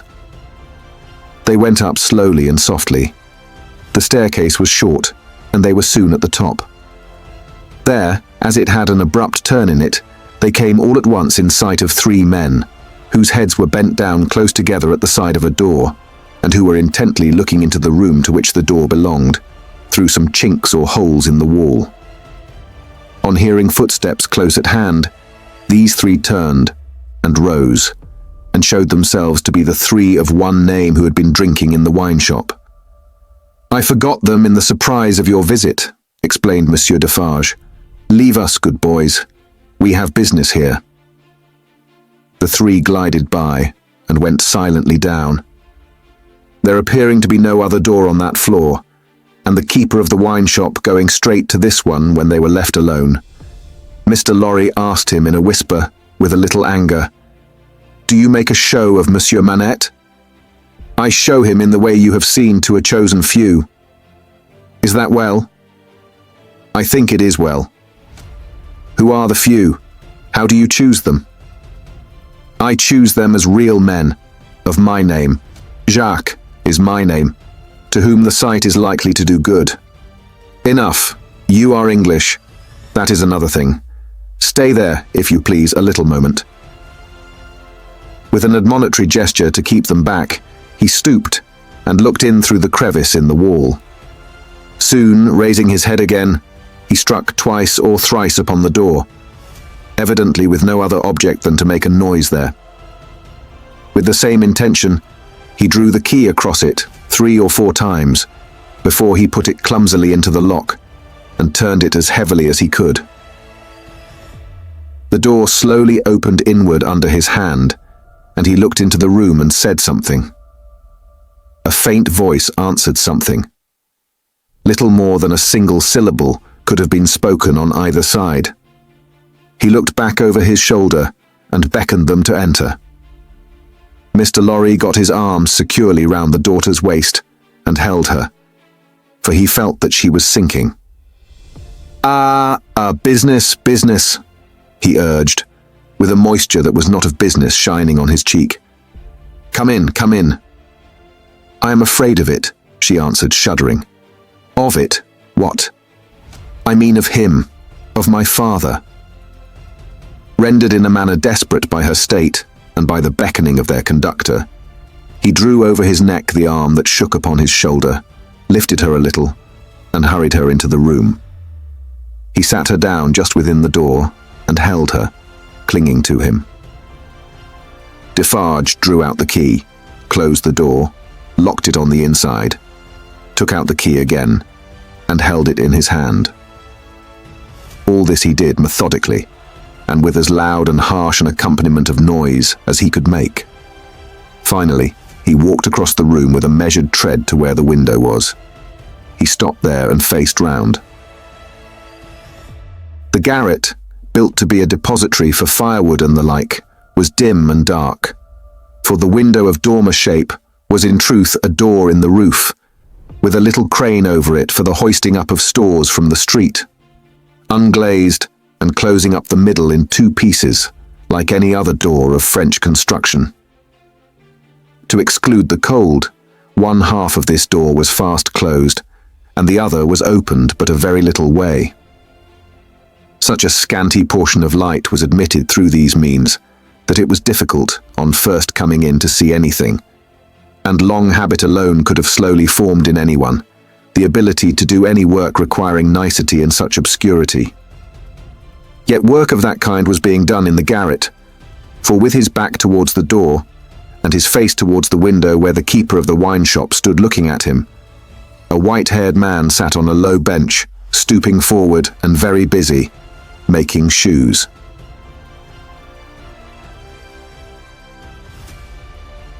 Chapter 6. The Shoemaker. "Good day," said Monsieur Defarge, looking down at the white head that bent low over the shoemaking. It was raised for a moment, and a very faint voice responded to the salutation, as if it were at a distance. "Good day. You are still hard at work, I see." After a long silence, the head was lifted for another moment, and the voice replied, "Yes, I am working." This time, a pair of haggard eyes had looked at the questioner, before the face had dropped again. The faintness of the voice was pitiable and dreadful. It was not the faintness of physical weakness, though confinement and hard fare no doubt had their part in it. Its deplorable peculiarity was that it was the faintness of solitude and disuse. It was like the last feeble echo of a sound made long and long ago. So entirely had it lost the life and resonance of the human voice, that it affected the senses like a once beautiful colour faded away into a poor, weak stain. So sunken and suppressed it was, that it was like a voice underground. So expressive it was, of a hopeless and lost creature, that a famished traveller, wearied out by lonely wandering in a wilderness, would have remembered home and friends in such a tone before lying down to die. Some minutes of silent work had passed, and the haggard eyes had looked up again, not with any interest or curiosity, but with a dull mechanical perception, beforehand, that the spot where the only visitor they were aware of had stood was not yet empty.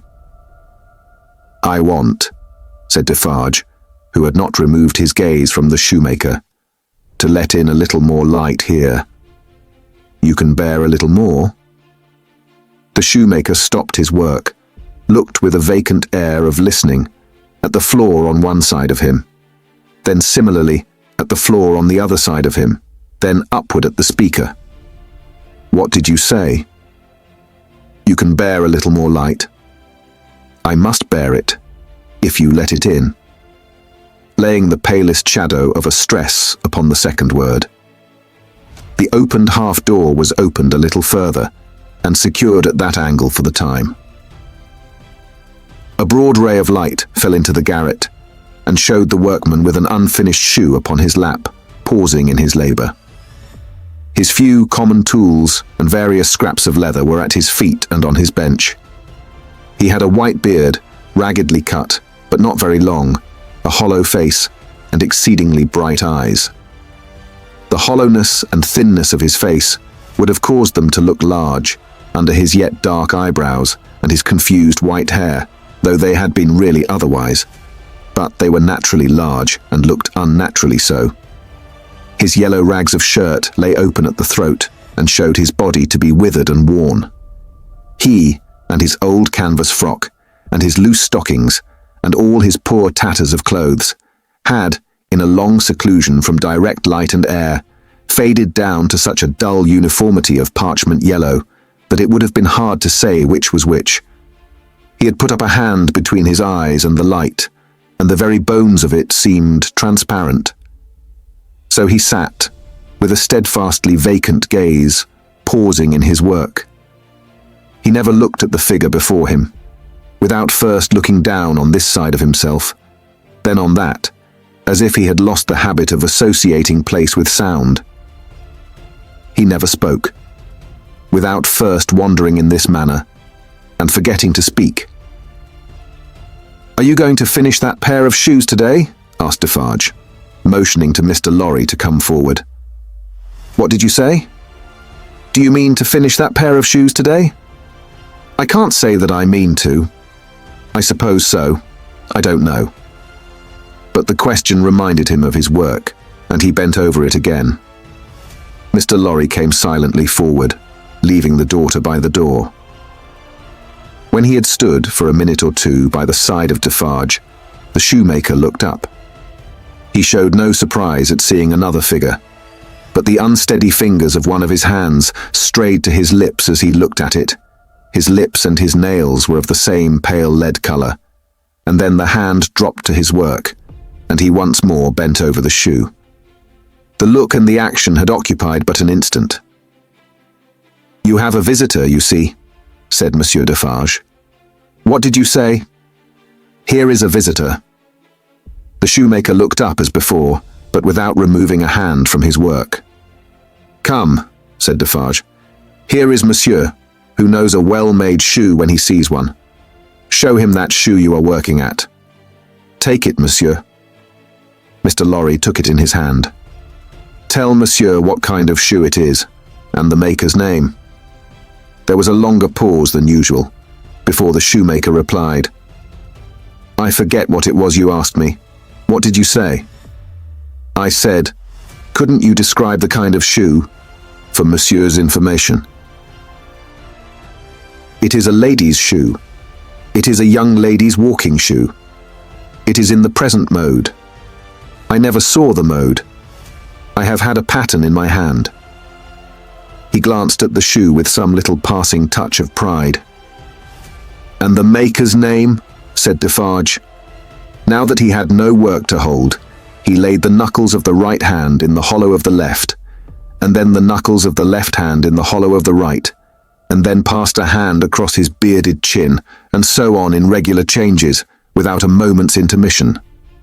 The task of recalling him from the vagrancy into which he always sank when he had spoken was like recalling some very weak person from a swoon, or endeavouring, in the hope of some disclosure, to stay the spirit of a fast-dying man.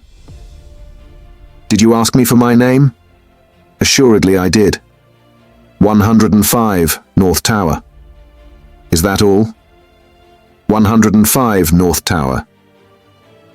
With a weary sound that was not a sigh nor a groan, he bent to work again, until the silence was again broken. "You are not a shoemaker by trade," said Mr. Lorry, looking steadfastly at him. His haggard eyes turned to Defarge, as if he would have transferred the question to him. But as no help came from that quarter, they turned back on the questioner when they had sought the ground. "I am not a shoemaker by trade. No, I was not a shoemaker by trade. I learnt it here. I taught myself. I asked leave to..."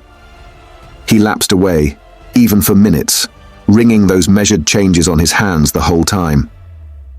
His eyes came slowly back, at last, to the face from which they had wandered. When they rested on it, he started, and resumed, in the manner of a sleeper that moment awake, reverting to a subject of last night. "I asked leave to teach myself, and I got it with much difficulty after a long while, and I have made shoes ever since." As he held out his hand for the shoe that had been taken from him, Mr. Lorry said, still looking steadfastly in his face, "Monsieur Manette, do you remember nothing of me?" The shoe dropped to the ground, and he sat looking fixedly at the questioner. "Monsieur Manette, Mr. Lorry laid his hand upon Defarge's arm. "Do you remember nothing of this man? Look at him. Look at me. Is there no old banker, no old business, no old servant, no old time rising in your mind, Monsieur Manette?" As the captive of many years sat looking fixedly, by turns, at Mr. Lorry and at Defarge, some long obliterated marks of an actively intent intelligence in the middle of the forehead gradually forced themselves through the black mist that had fallen on him. They were overclouded again. They were fainter. They were gone. But they had been there. And so exactly was the expression repeated on the fair young face of her, who had crept along the wall to a point where she could see him, and where she now stood looking at him, with hands which at first had been only raised in frightened compassion, if not even to keep him off and shut out the sight of him, but which were now extending towards him, trembling with eagerness to lay the spectral face upon her warm young breast and love it back to life and hope. So exactly was the expression repeated, though in stronger characters, on her fair young face, that it looked as though it had passed like a moving light from him to her. Darkness had fallen on him in its place. He looked at the two less and less attentively, and his eyes in gloomy abstraction sought the ground and looked about him in the old way. Finally, with a deep, long sigh, he took the shoe up and resumed his work. "Have you recognized him, monsieur?" asked Defarge in a whisper. "Yes, for a moment. At first I thought it quite hopeless, but I have unquestionably seen for a single moment the face that I once knew so well. Hush. Let us draw further back. Hush." She had moved from the wall of the garret, very near to the bench on which he sat. There was something awful in his unconsciousness of the figure that could have put out its hand and touched him as he stooped over his labor. Not a word was spoken. Not a sound was made. She stood like a spirit beside him, and he bent over his work. It happened at length that he had occasion to change the instrument in his hand for his shoemaker's knife. It lay on that side of him which was not the side on which she stood. He had taken it up and was stooping to work again when his eyes caught the skirt of her dress. He raised them and saw her face. The two spectators started forward, but she stayed them with a motion of her hand. She had no fear of his striking at her with the knife, though they had. He stared at her with a fearful look, and after a while his lips began to form some words, though no sound proceeded from them. By degrees, in the pauses of his quick and labored breathing, he was heard to say, "What is this?" With the tears streaming down her face, she put her two hands to her lips and kissed them to him, then clasped them on her breast, as if she laid his ruined head there. "You are not the jailer's daughter." She sighed, "No. Who are you?" Not yet trusting the tones of her voice, she sat down on the bench beside him. He recoiled, but she laid her hand upon his arm.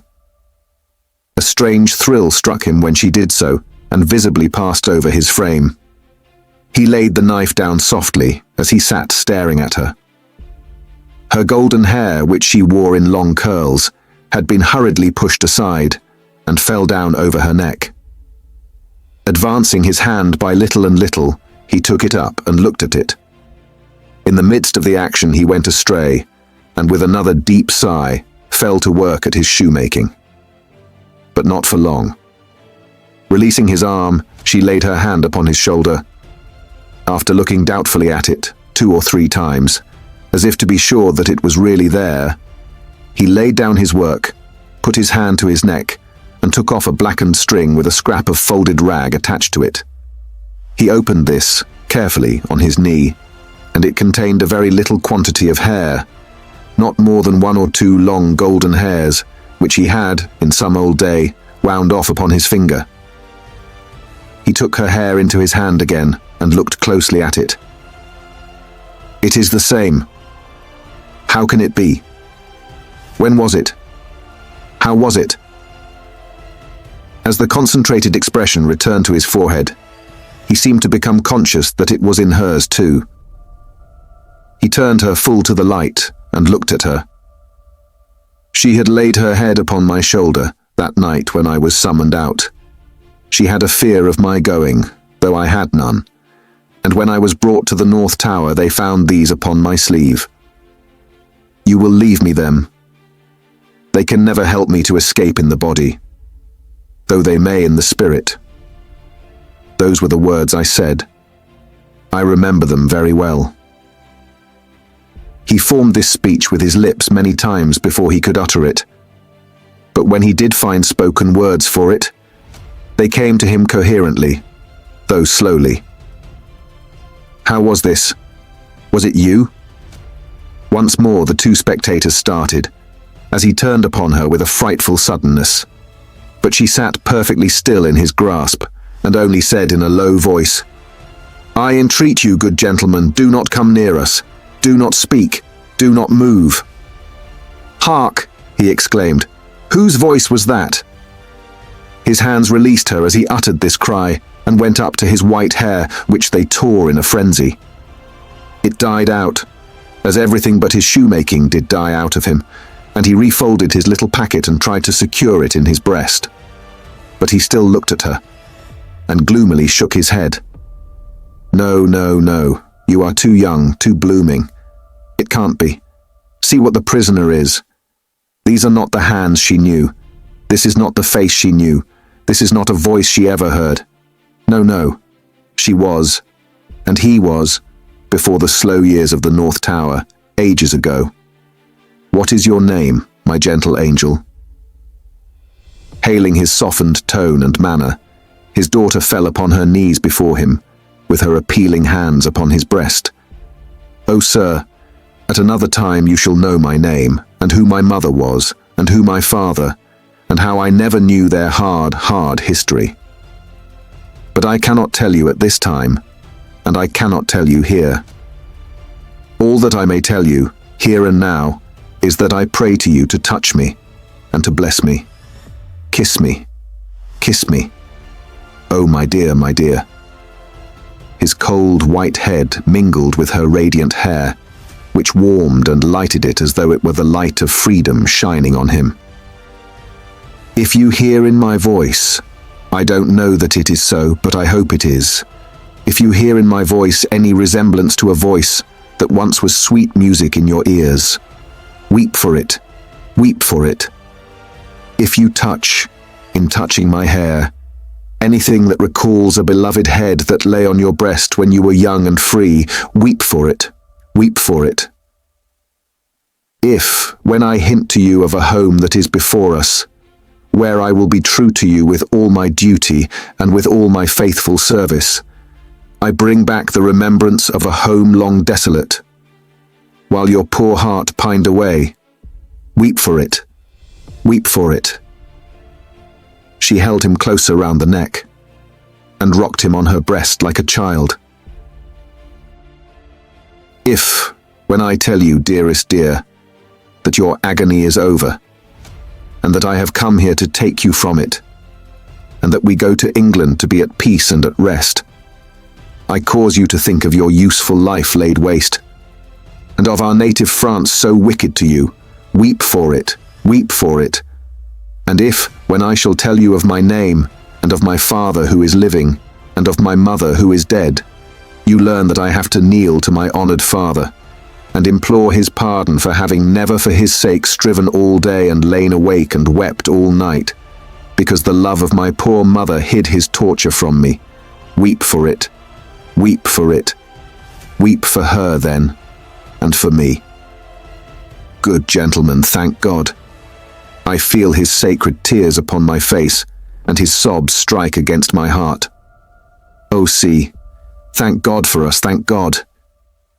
He had sunk in her arms, and his face dropped on her breast, a sight so touching, yet so terrible in the tremendous wrong and suffering which had gone before it, that the two beholders covered their faces. When the quiet of the garret had been long undisturbed, and his heaving breast and shaken form had long yielded to the calm that must follow all storms, emblem to humanity of the rest and silence into which the storm called life must hush at last. They came forward to raise the father and daughter from the ground. He had gradually dropped to the floor and lay there in a lethargy, worn out. She had nestled down with him, that his head might lie upon her arm, and her hair drooping over him curtained him from the light. "If, without disturbing him," she said, raising her hand to Mr. Lorry as he stooped over them, after repeated blowings of his nose. "All could be arranged for our leaving Paris at once, so that, from the very door, he could be taken away. But consider, is he fit for the journey?" asked Mr. Lorry. "More fit for that, I think, than to remain in this city, so dreadful to him."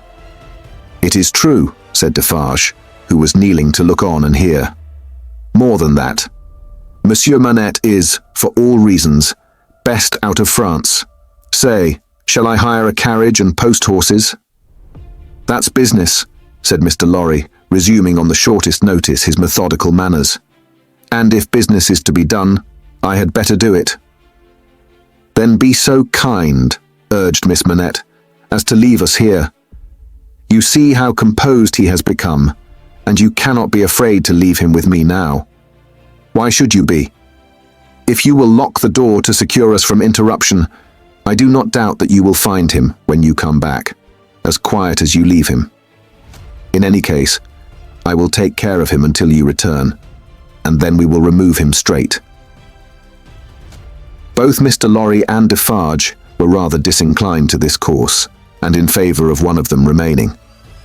But, as there were not only carriage and horses to be seen to, but travelling papers, and as time pressed, for the day was drawing to an end, it came at last to their hastily dividing the business that was necessary to be done, and hurrying away to do it.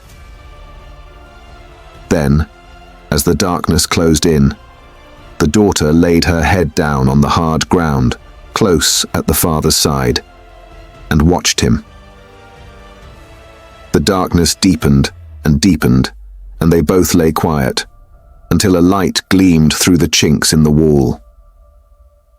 Mr. Lorry and Monsieur Defarge had made all ready for the journey, and had brought with them, besides travelling cloaks and wrappers, bread and meat, wine, and hot coffee. Monsieur Defarge put this provender and the lamp he carried on the shoemaker's bench. There was nothing else in the garret but a pallet bed, and he and Mr. Lorry roused the captive and assisted him to his feet. No human intelligence could have read the mysteries of his mind, in the scared, blank wonder of his face. Whether he knew what had happened, whether he recollected what they had said to him, whether he knew that he was free, were questions which no sagacity could have solved. They tried speaking to him, but he was so confused, and so very slow to answer, that they took fright at his bewilderment, and agreed for the time to tamper with him no more. He had a wild, lost manner of occasionally clasping his head in his hands that had not been seen in him before. Yet, he had some pleasure in the mere sound of his daughter's voice, and invariably turned to it when she spoke. In the submissive way of one long accustomed to obey under coercion, he ate and drank what they gave him to eat and drink, and put on the cloak and other wrappings that they gave him to wear. He readily responded to his daughter's drawing her arm through his, and took and kept her hand in both his own. They began to descend, Monsieur Defarge going first with the lamp, Mr. Lorry closing the little procession. They had not traversed many steps of the long main staircase when he stopped, and stared at the roof and round at the walls. "You remember the place, my father? You remember coming up here? What did you say?" But before she could repeat the question, he murmured an answer as if she had repeated it. "Remember? No, I don't remember. It was so very long ago." That he had no recollection whatever of his having been brought from his prison to that house was apparent to them. They heard him mutter, 105 North Tower. And when he looked about him, it evidently was for the strong fortress walls which had long encompassed him. On their reaching the courtyard, he instinctively altered his tread, as being in expectation of a drawbridge. And when there was no drawbridge, and he saw the carriage waiting in the open street, he dropped his daughter's hand and clasped his head again. No crowd was about the door. No people were discernible at any of the many windows. Not even a chance passerby was in the street. An unnatural silence and desertion reigned there. Only one soul was to be seen, and that was Madame Defarge, who leaned against the doorpost, knitting, and saw nothing. The prisoner had got into a coach, and his daughter had followed him, when Mr. Lorry's feet were arrested on the step by his asking miserably for his shoemaking tools and the unfinished shoes. Madame Defarge immediately called to her husband that she would get them, and went, knitting, out of the lamplight, through the courtyard. She quickly brought them down and handed them in, and immediately afterwards leaned against the doorpost, knitting, and saw nothing. Defarge got upon the box and gave the word, "To the barrier." The postilion cracked his whip, and they clattered away under the feeble, over-swinging lamps. Under the over-swinging lamps, swinging ever brighter in the better streets and ever dimmer in the worse, and by lighted shops, gay crowds, illuminated coffee houses, and theatre doors, to one of the city gates. Soldiers with lanterns at the guardhouse there. "Your papers, travellers." "See here then, monsieur the officer," said Defarge, getting down and taking him gravely apart. "These are the papers of monsieur inside, with the white head. They were consigned to me, with him, at the—" He dropped his voice. There was a flutter among the military lanterns, and one of them being handed into the coach by an arm in uniform. The eyes connected with the arm looked, not an everyday or an every night look, at monsieur with the white head. "It is well. Forward," from the uniform. "Adieu," from Defarge. And so, under a short grove of feebler and feebler over-swinging lamps, out under the great grove of stars.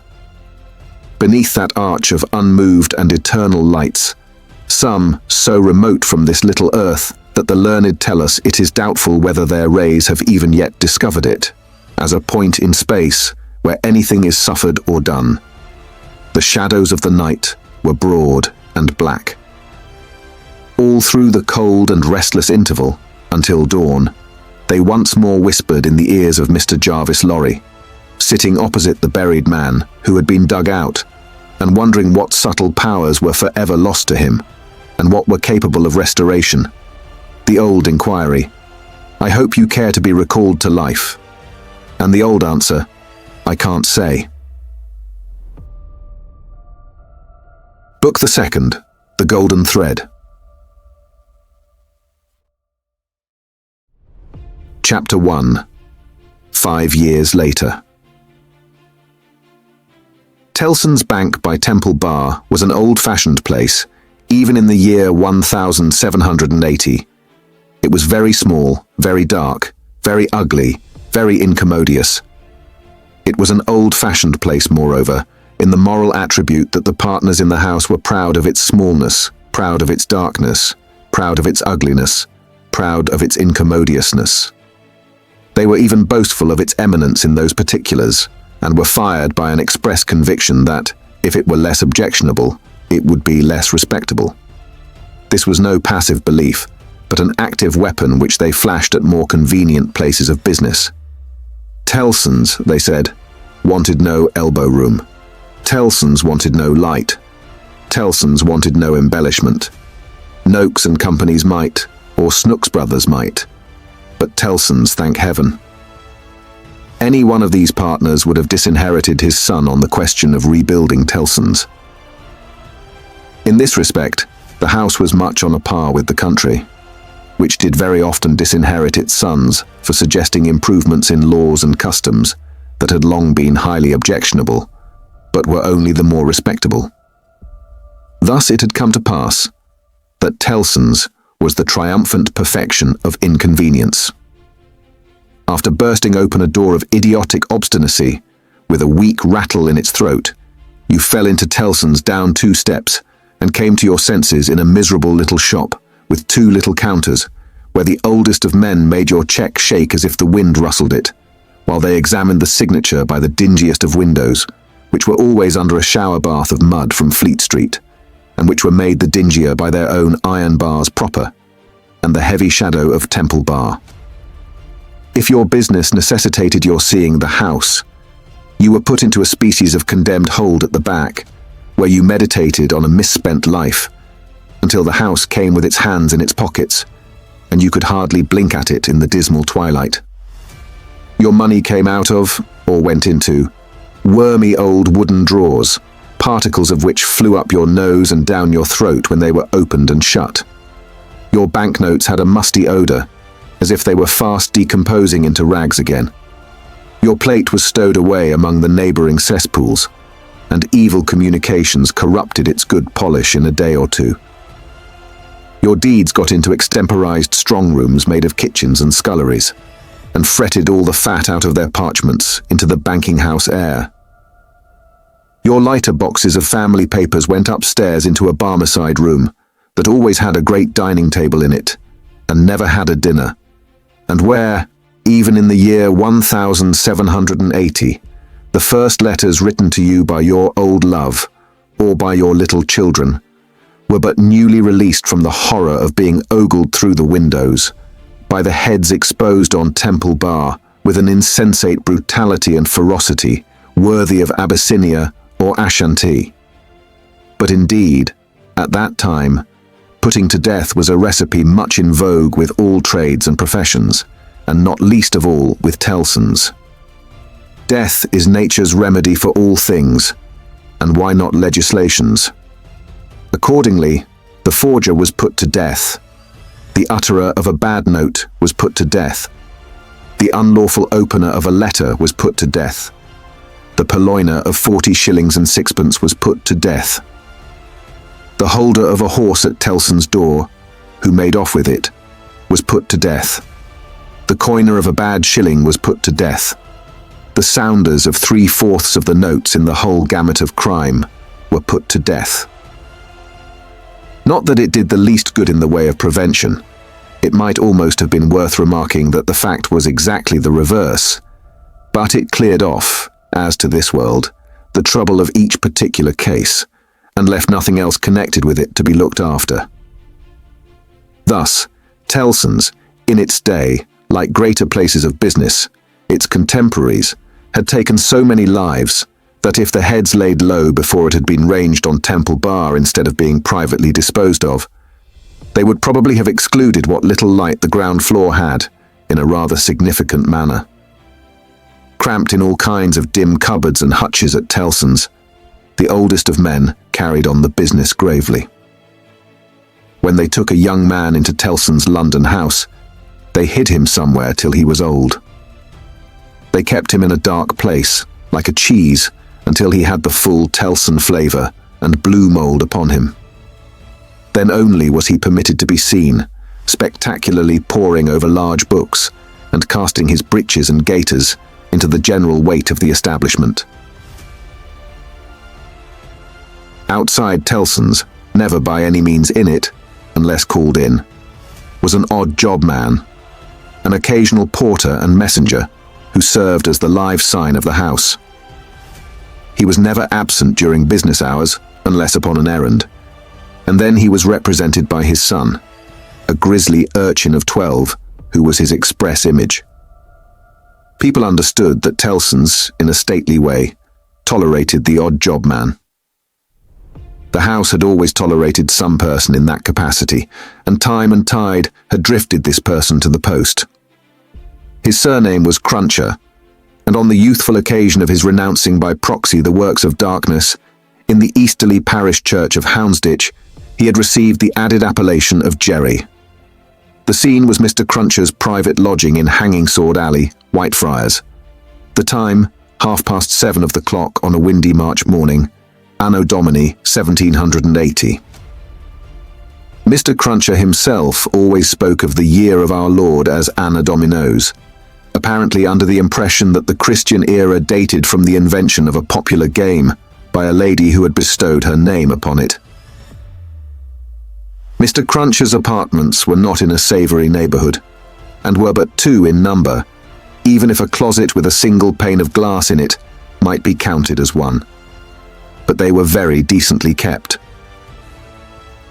Early as it was, on the windy March morning, the room in which he lay abed was already scrubbed throughout, and between the cups and saucers arranged for breakfast and the lumbering deal table, a very clean white cloth was spread. Mr. Cruncher reposed under a patchwork counterpane, like a harlequin at home. At first, he slept heavily, but, by degrees, began to roll and surge in bed, until he rose above the surface, with his spiky hair looking as if it must tear the sheets to ribbons. At which juncture, he exclaimed, in a voice of dire exasperation, "Bust me, if she ain't at it again." A woman of orderly and industrious appearance rose from her knees in a corner, with sufficient haste and trepidation to show that she was the person referred to. "What?" said Mr. Cruncher, looking out of bed for a boot. "You're at it again, are you?" After hailing the morn with this second salutation, he threw a boot at the woman as a third. It was a very muddy boot, and may introduce the odd circumstance connected with Mr. Cruncher's domestic economy, that, whereas he often came home after banking hours with clean boots, he often got up next morning to find the same boots covered with clay. "What?" said Mr. Cruncher, varying his apostrophe after missing his mark. "What are you up to, aggrawator?" "I was only saying my prayers." "Saying your prayers? You're a nice woman. What do you mean by flopping yourself down and praying agin me?" "I was not praying against you.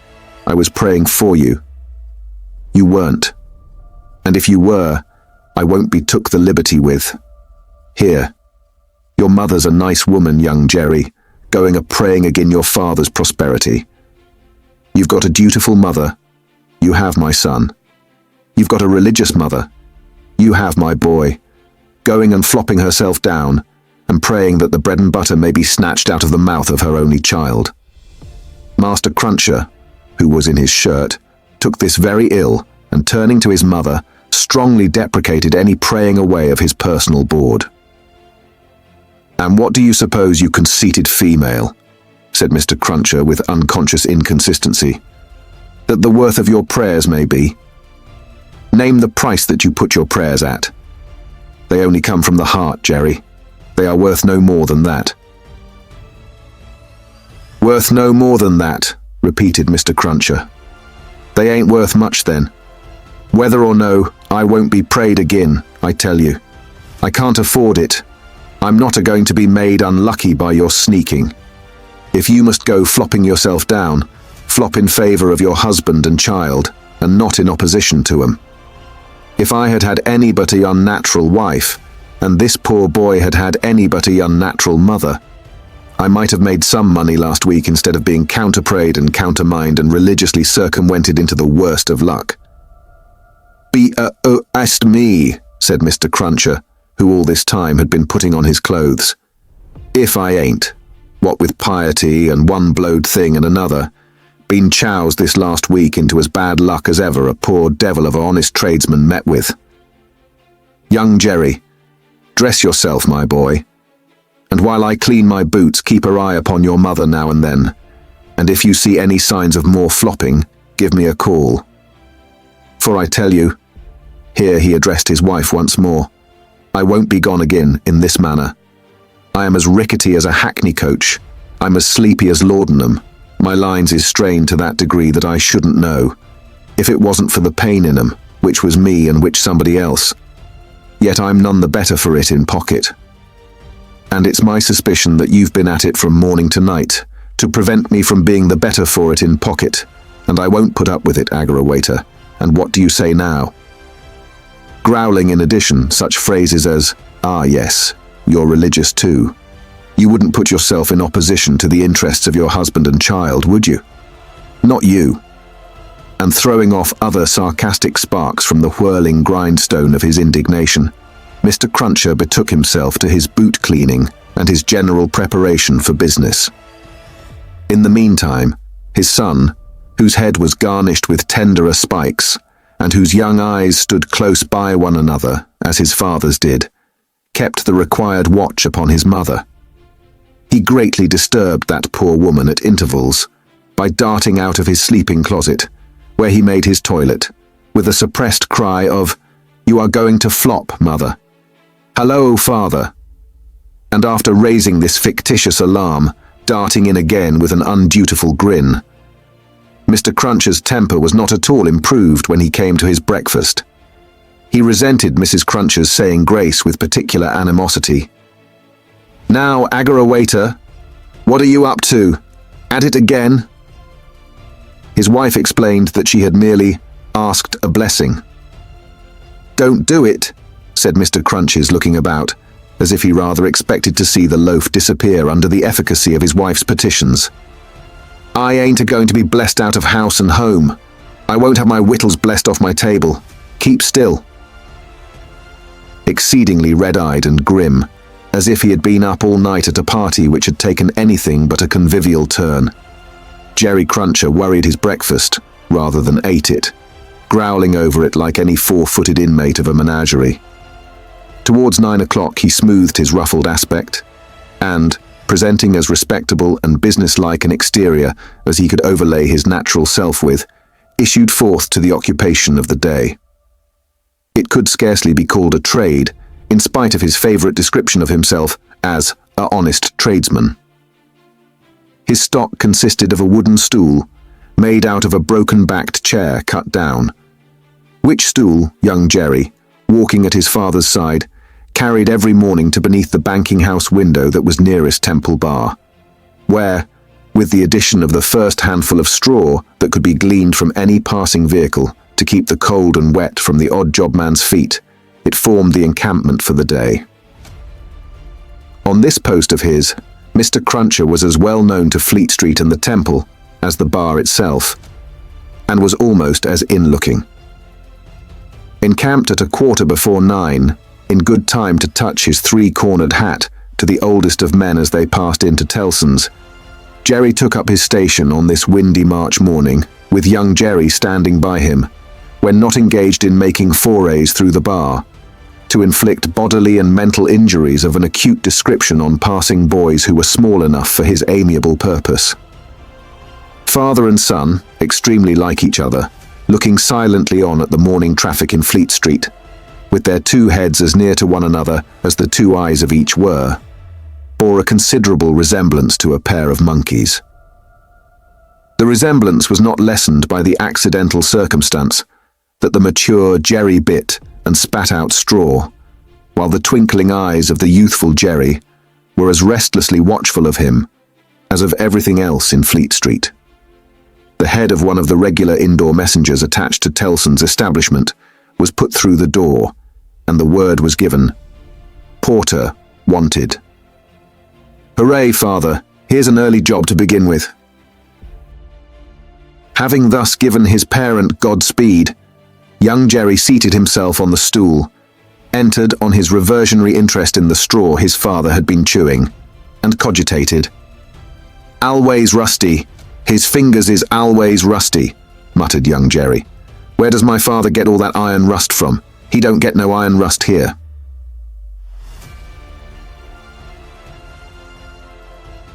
Chapter 2.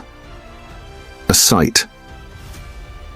"You know the Old Bailey well, no doubt," said one of the oldest of clerks to Jerry the messenger. "Yes, sir," returned Jerry, in something of a dogged manner.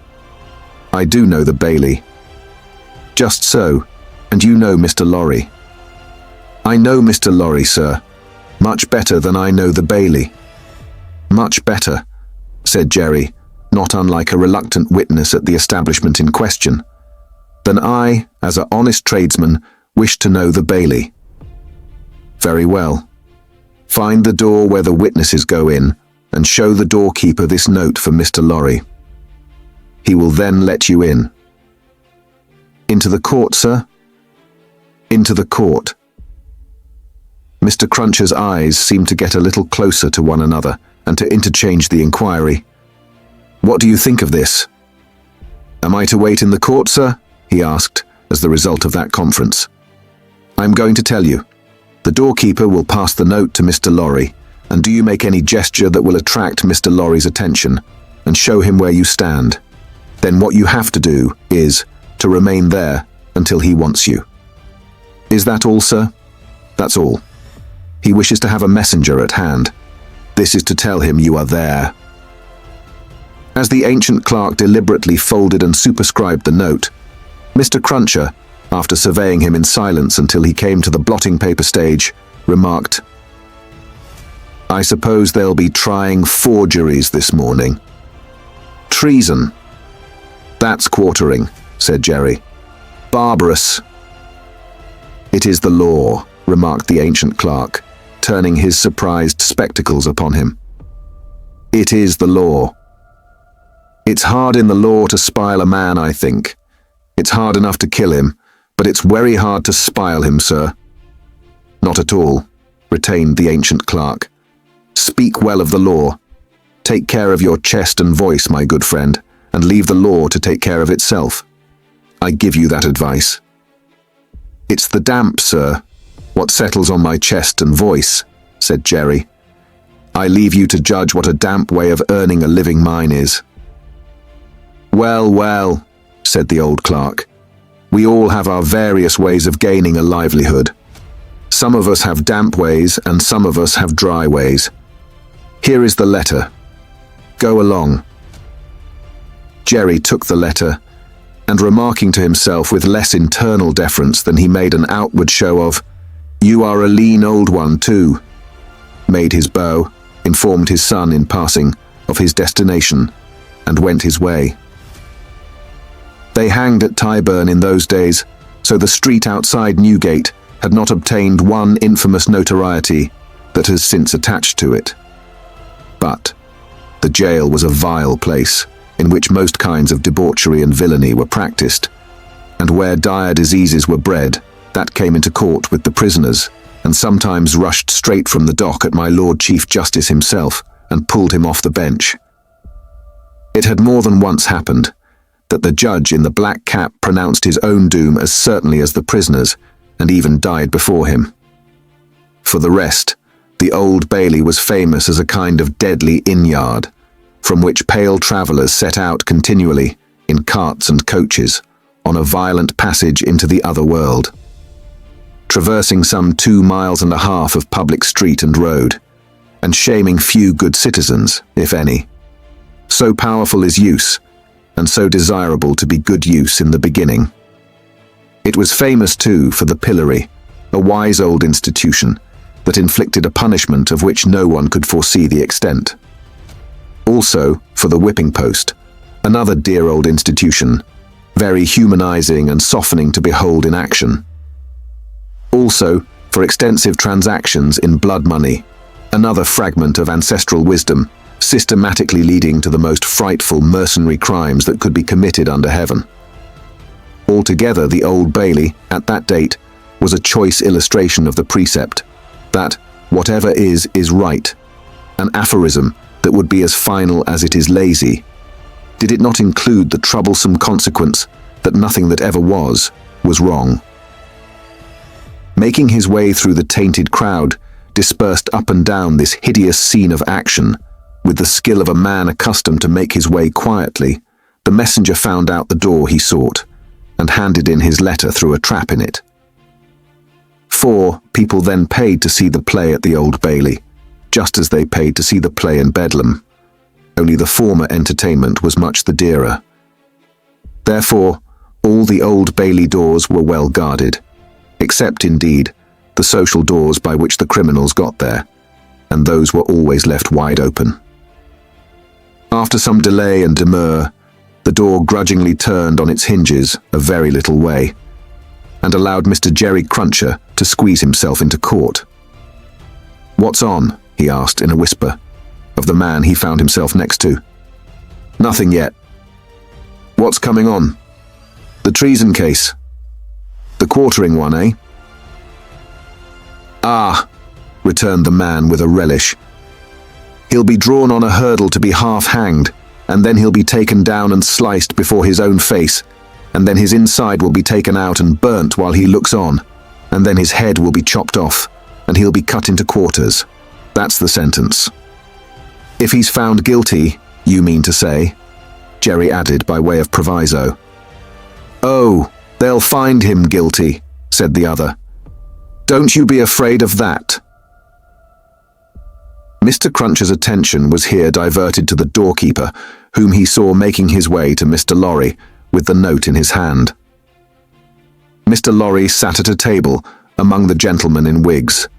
Not far from a wigged gentleman, the prisoner's counsel, who had a great bundle of papers before him, and nearly opposite another wigged gentleman with his hands in his pockets, whose whole attention, when Mr. Cruncher looked at him then or afterwards, seemed to be concentrated on the ceiling of the court. After some gruff coughing and rubbing of his chin and signing with his hand, Jerry attracted the notice of Mr. Lorry, who had stood up to look for him, and who quietly nodded and sat down again. "What's he got to do with the case?" asked the man he had spoken with. "Blessed if I know," said Jerry. "What have you got to do with it, then, if a person may inquire?" "Blessed if I know that either," said Jerry. The entrance of the judge, and a consequent great stir and settling down in the court, stopped the dialogue. Presently, the dock became the central point of interest. Two jailers who had been standing there went out, and the prisoner was brought in and put to the bar. Everybody present, except the one wigged gentleman who looked at the ceiling, stared at him. All the human breath in the place rolled at him like a sea, or a wind, or a fire. Eager faces strained round pillars and corners to get a sight of him. Spectators in back rows stood up, not to miss a hair of him. People on the floor of the court laid their hands on the shoulders of the people before them, to help themselves, at anybody's cost, to a view of him. Stood a tiptoe, got upon ledges, stood upon next to nothing, to see every inch of him.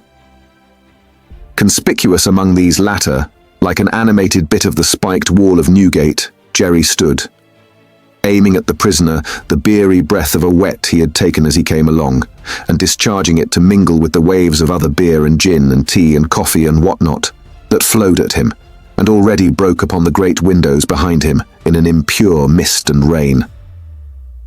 The object of all this staring and blaring was a young man of about 25, well-grown and well-looking, with a sunburnt cheek and a dark eye. His condition was that of a young gentleman. He was plainly dressed in black or very dark grey, and his hair, which was long and dark, was gathered in a ribbon at the back of his neck, more to be out of his way than for ornament. As an emotion of the mind will express itself through any covering of the body, so the paleness which his situation engendered came through the brown upon his cheek, showing the soul to be stronger than the sun. He was otherwise quite self-possessed, bowed to the judge, and stood quiet. The sort of interest with which this man was stared and breathed at was not a sort that elevated humanity. Had he stood in peril of a less horrible sentence? Had there been a chance of any one of its savage details being spared? By just so much would he have lost in his fascination.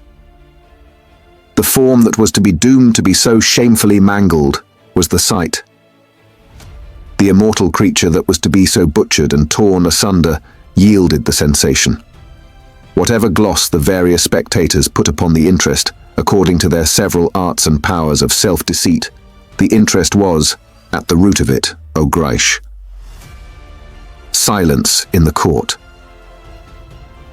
Charles Darnay had yesterday pleaded not guilty to an indictment denouncing him, with infinite jingle and jangle, for that he was a false traitor to our serene, illustrious, excellent, and so forth, Prince, our Lord the King, by reason of his having, on divers occasions, and by divers means and ways, assisted Louis, the French King, in his wars against our said serene, illustrious, excellent, and so forth. That was to say, by coming and going between the dominions of our said serene, illustrious, excellent, and so forth, and those of the said French Louis, and wickedly, falsely, traitorously, and otherwise evil adverbiously, revealing to the said French Louis what forces are said serene, illustrious, excellent, and so forth, had in preparation to send to Canada and North America.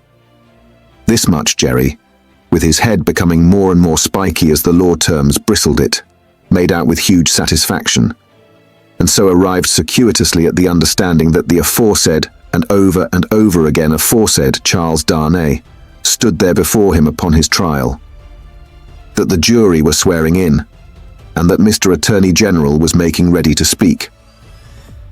The accused, who was, and who knew he was, being mentally hanged, beheaded, and quartered by everybody there, neither flinched from the situation, nor assumed any theatrical air in it.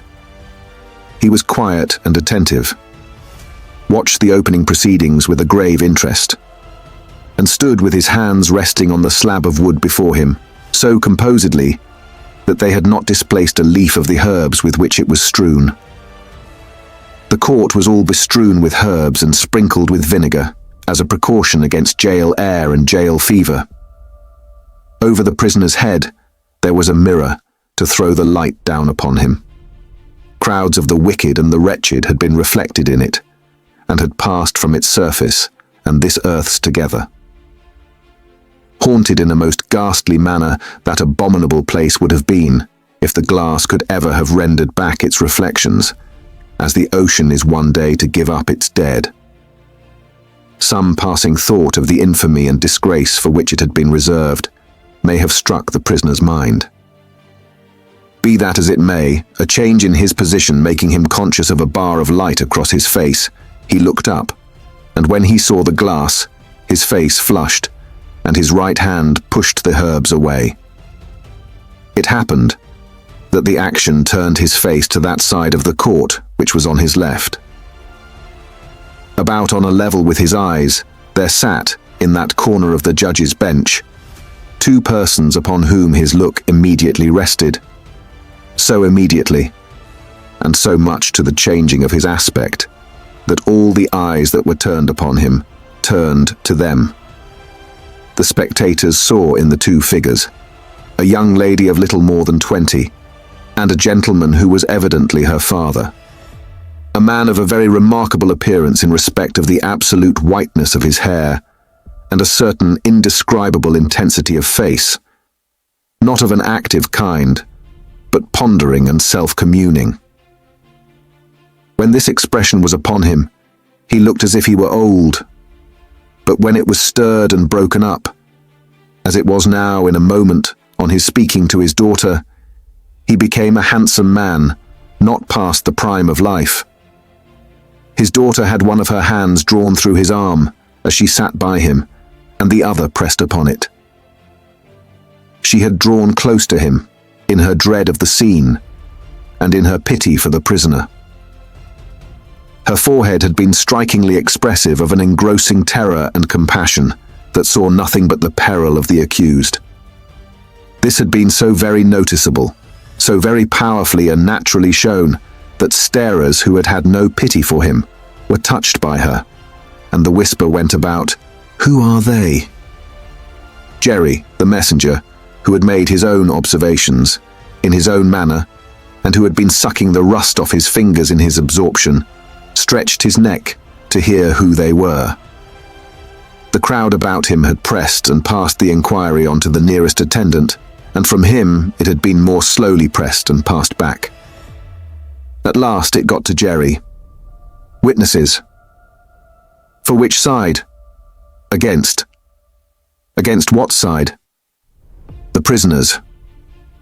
The judge, whose eyes had gone in the general direction, recalled them, leaned back in his seat, and looked steadily at the man whose life was in his hand, as Mr. Attorney General rose to spin the rope, grind the axe, and hammer the nails into the scaffold.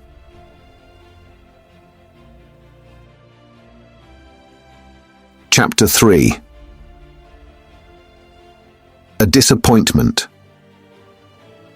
Mr. Attorney General had to inform the jury that the prisoner before them, though young in years, was old in the treasonable practices which claimed the forfeit of his life. That this correspondence with the public enemy was not a correspondence of today or of yesterday, or even of last year or of the year before. That it was certain the prisoner had, for longer than that, been in the habit of passing and repassing between France and England, on secret business of which he could give no honest account.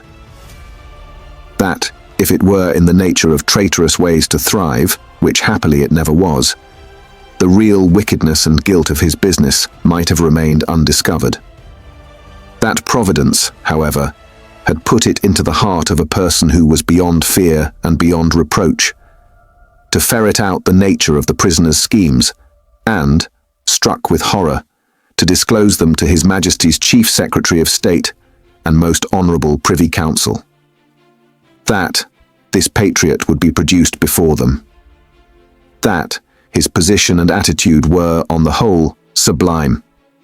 That he had been the prisoner's friend, but, at once, in an auspicious and an evil hour detecting his infamy, had resolved to immolate the traitor he could no longer cherish in his bosom on the sacred altar of his country. That, if statues were decreed in Britain, as in ancient Greece and Rome, to public benefactors, this shining citizen would assuredly have had one. That, as they were not so decreed, he probably would not have one. That virtue, as had been observed by the poets, in many passages which he well knew the jury would have, word for word, at the tips of their tongues, whereat the jury's countenances displayed a guilty consciousness that they knew nothing about the passages, was in a manner contagious. More especially, the bright virtue known as patriotism or love of country. That, the lofty example of this immaculate and unimpeachable witness for the crown, to refer to whom, however unworthily, was an honour, had communicated itself to the prisoner's servant, and had engendered in him a holy determination to examine his master's table drawers and pockets, and secrete his papers. That he, Mr. Attorney General, was prepared to hear some disparagement attempted of this admirable servant, but that, in a general way, he preferred him to his, Mr. Attorney General's, brothers and sisters, and honoured him more than his, Mr. Attorney General's, father and mother. That he called with confidence on the jury to come and do likewise. That the evidence of these two witnesses, coupled with the documents of their discovering that would be produced, would show the prisoner to have been furnished with lists of His Majesty's forces and of their disposition and preparation both by sea and land, and would leave no doubt that he had habitually conveyed such information to a hostile power. That these lists could not be proved to be in the prisoner's handwriting, but that it was all the same. That indeed it was rather the better for the prosecution, as showing the prisoner to be artful in his precautions. That the proof would go back 5 years, and would show the prisoner already engaged in these pernicious missions within a few weeks before the date of the very first action fought between the British troops and the Americans.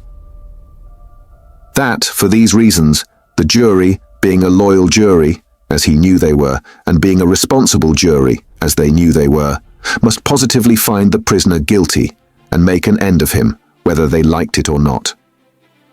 That they never could lay their heads upon their pillows. That they never could tolerate the idea of their wives laying their heads upon their pillows. That they never could endure the notion of their children laying their heads upon their pillows. In short, that there never more could be for them or theirs any laying of heads upon pillows at all, unless the prisoner's head was taken off. That head Mr. Attorney General concluded by demanding of them, in the name of everything he could think of with a round turn in it, and on the faith of his solemn asseveration that he already considered the prisoner as good as dead and gone. When the Attorney General ceased, a buzz arose in the court as if a cloud of great blue flies were swarming about the prisoner in anticipation of what he was soon to become. When toned down again, the unimpeachable patriot appeared in the witness box. Mr. Solicitor General then, following his leader's lead, examined the patriot, John Barsad, gentleman by name. The story of his pure soul was exactly what Mr. Attorney General had described it to be, perhaps, if it had a fault, a little too exactly. Having released his noble bosom of its burden, he would have modestly withdrawn himself, but that the wigged gentleman with the papers before him, sitting not far from Mr. Lorry, begged to ask him a few questions.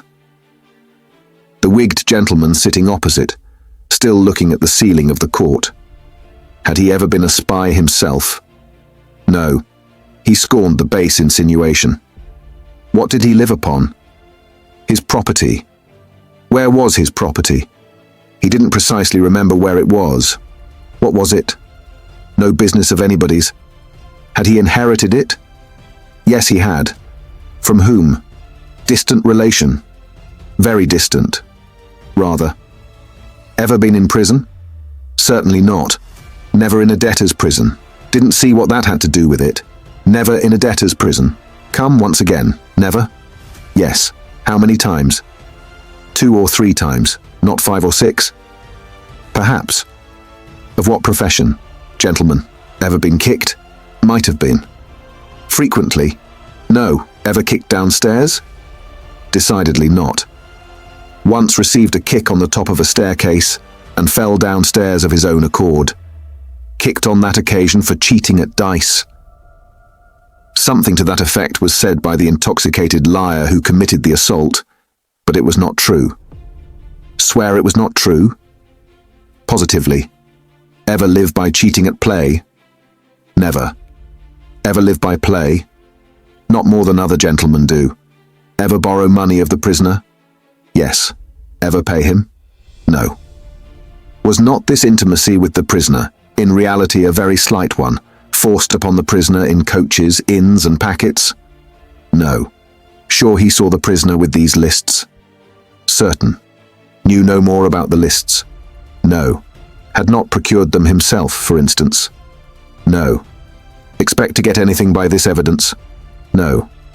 Not in regular government pay and employment to lay traps? Oh dear no. Or to do anything? Oh dear no. Swear that. Over and over again. No motives but motives of sheer patriotism? None whatever. The virtuous servant, Roger Cly, swore his way through the case at a great rate. He had taken service with the prisoner, in good faith and simplicity, 4 years ago. He had asked the prisoner, aboard the Calais packet, if he wanted a handy fellow, and the prisoner had engaged him. He had not asked the prisoner to take the handy fellow as an act of charity. Never thought of such a thing. He began to have suspicions of the prisoner, and to keep an eye upon him soon afterwards. In arranging his clothes while travelling, he had seen similar lists to these in the prisoner's pockets, over and over again. He had taken these lists from the drawer of the prisoner's desk. He had not put them there first. He had seen the prisoner show these identical lists to French gentlemen at Calais, and similar lists to French gentlemen, both at Calais and Boulogne. He loved his country, and couldn't bear it, and had given information. He had never been suspected of stealing a silver teapot. He had been maligned respecting a mustard pot, but it turned out to be only a plated one. He had known the last witness 7 or 8 years. That was merely a coincidence. He didn't call it a particularly curious coincidence. Most coincidences were curious.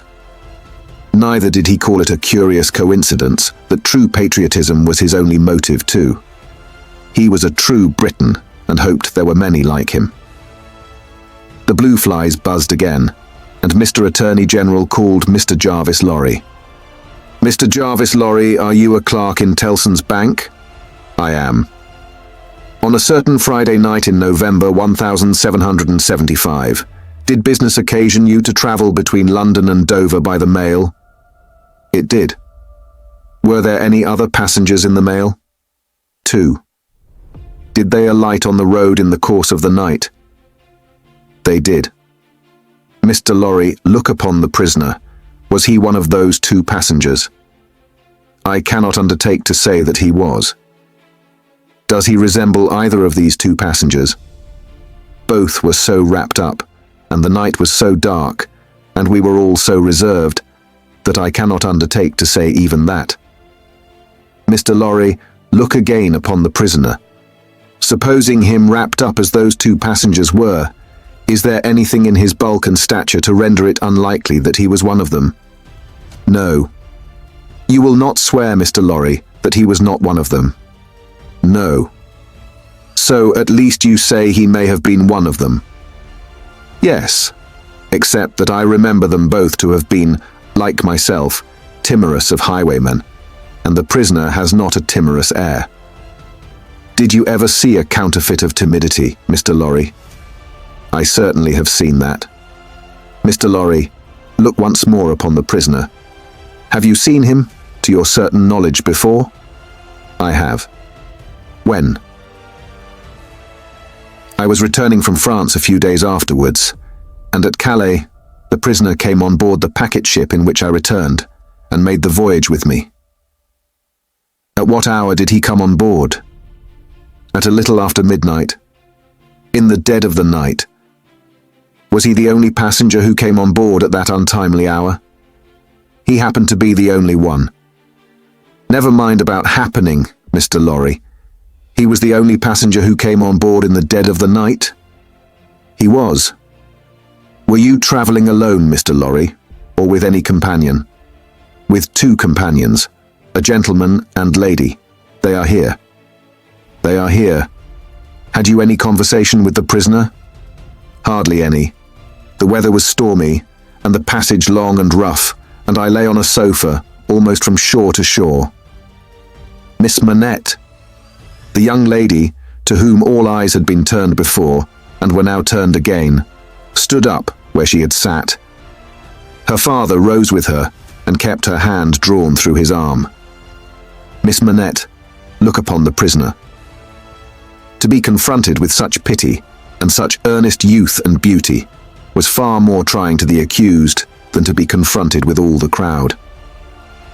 Standing, as it were, apart with her on the edge of his grave, not all the staring curiosity that looked on could for the moment nerve him to remain quite still. His hurried right hand parcelled out the herbs before him into imaginary beds of flowers in a garden, and his efforts to control and steady his breathing shook the lips from which the colour rushed to his heart. The buzz of the great flies was loud again. Miss Manette, have you seen the prisoner before? Yes, sir. Where? On board of the packet ship just now referred to, sir, and on the same occasion. You are the young lady just now referred to. Oh, most unhappily I am.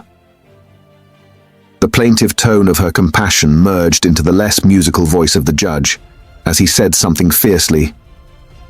Answer the questions put to you, and make no remark upon them. Miss Manette, had you any conversation with the prisoner on that passage across the channel? Yes, sir. Recall it. In the midst of a profound stillness, she faintly began, "When the gentleman came on board—" "Do you mean the prisoner?" inquired the judge, knitting his brows. "Yes, my lord." "Then say the prisoner. When the prisoner came on board, he noticed that my father," turning her eyes lovingly to him as he stood beside her, "was much fatigued and in a very weak state of health. My father was so reduced that I was afraid to take him out of the air, and I had made a bed for him on the deck near the cabin steps, and I sat on the deck at his side to take care of him. There were no other passengers that night, but we four. The prisoner was so good as to beg permission to advise me how I could shelter my father from the wind and weather, better than I had done. I had not known how to do it well, not understanding how the wind would set when we were out of the harbour. He did it for me. He expressed great gentleness and kindness for my father's state, and I am sure he felt it. That was the manner of our beginning to speak together. Let me interrupt you for a moment. Had he come on board alone? No. How many were with him? 2 French gentlemen. Had they conferred together? They had conferred together until the last moment, when it was necessary for the French gentleman to be landed in their boat. Had any papers been handed about among them, similar to these lists? Some papers had been handed about among them, but I don't know what papers. Like these in shape and size? Possibly, but indeed I don't know, although they stood whispering very near to me, because they stood at the top of the cabin steps to have the light of the lamp that was hanging there. It was a dull lamp, and they spoke very low, and I did not hear what they said, and saw only that they looked at papers. Now, to the prisoner's conversation, Miss Manette. The prisoner was as open in his confidence with me, which arose out of my helpless situation, as he was kind and good and useful to my father. I hope, bursting into tears, I may not repay him by doing him harm today. Buzzing from the blue flies. Miss Manette, if the prisoner does not perfectly understand that you give the evidence which it is your duty to give, which you must give, and which you cannot escape from giving, with great unwillingness, he is the only person present in that condition. Please to go on. He told me that he was traveling on business of a delicate and difficult nature, which might get people into trouble, and that he was therefore traveling under an assumed name. He said that this business had, within a few days, taken him to France, and might, at intervals, take him backwards and forwards between France and England for a long time to come. Did he say anything about America, Miss Manette? Be particular. He tried to explain to me how that quarrel had arisen, and he said that so far as he could judge, it was a wrong and foolish one on England's part. He added, in a jesting way, that perhaps George Washington might gain almost as great a name in history as George III. But there was no harm in his way of saying this. It was said laughingly and to beguile the time. Any strongly marked expression of face on the part of a chief actor in a scene of great interest to whom many eyes are directed will be unconsciously imitated by the spectators. Her forehead was painfully anxious and intent as she gave this evidence, and in the pauses when she stopped for the judge to write it down, watched its effect upon the counsel for and against.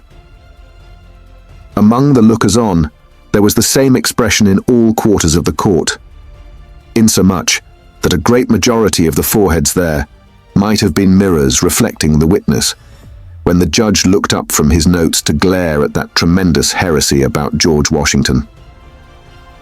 Mr. Attorney General now signified to my lord that he deemed it necessary, as a matter of precaution and form, to call the young lady's father, Dr. Manette, who was called accordingly.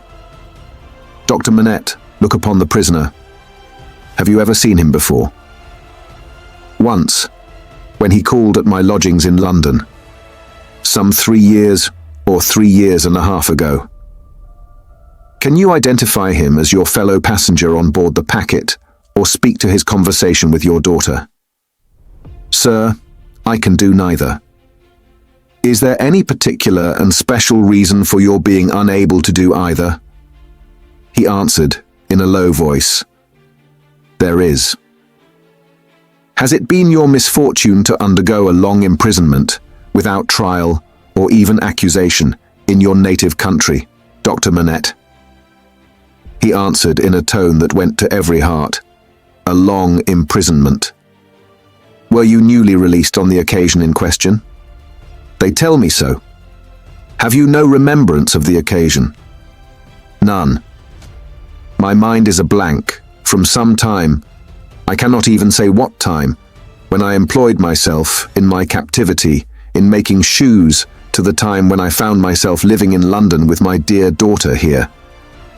She had become familiar to me when a gracious God restored my faculties. But I am quite unable even to say how she had become familiar. I have no remembrance of the process.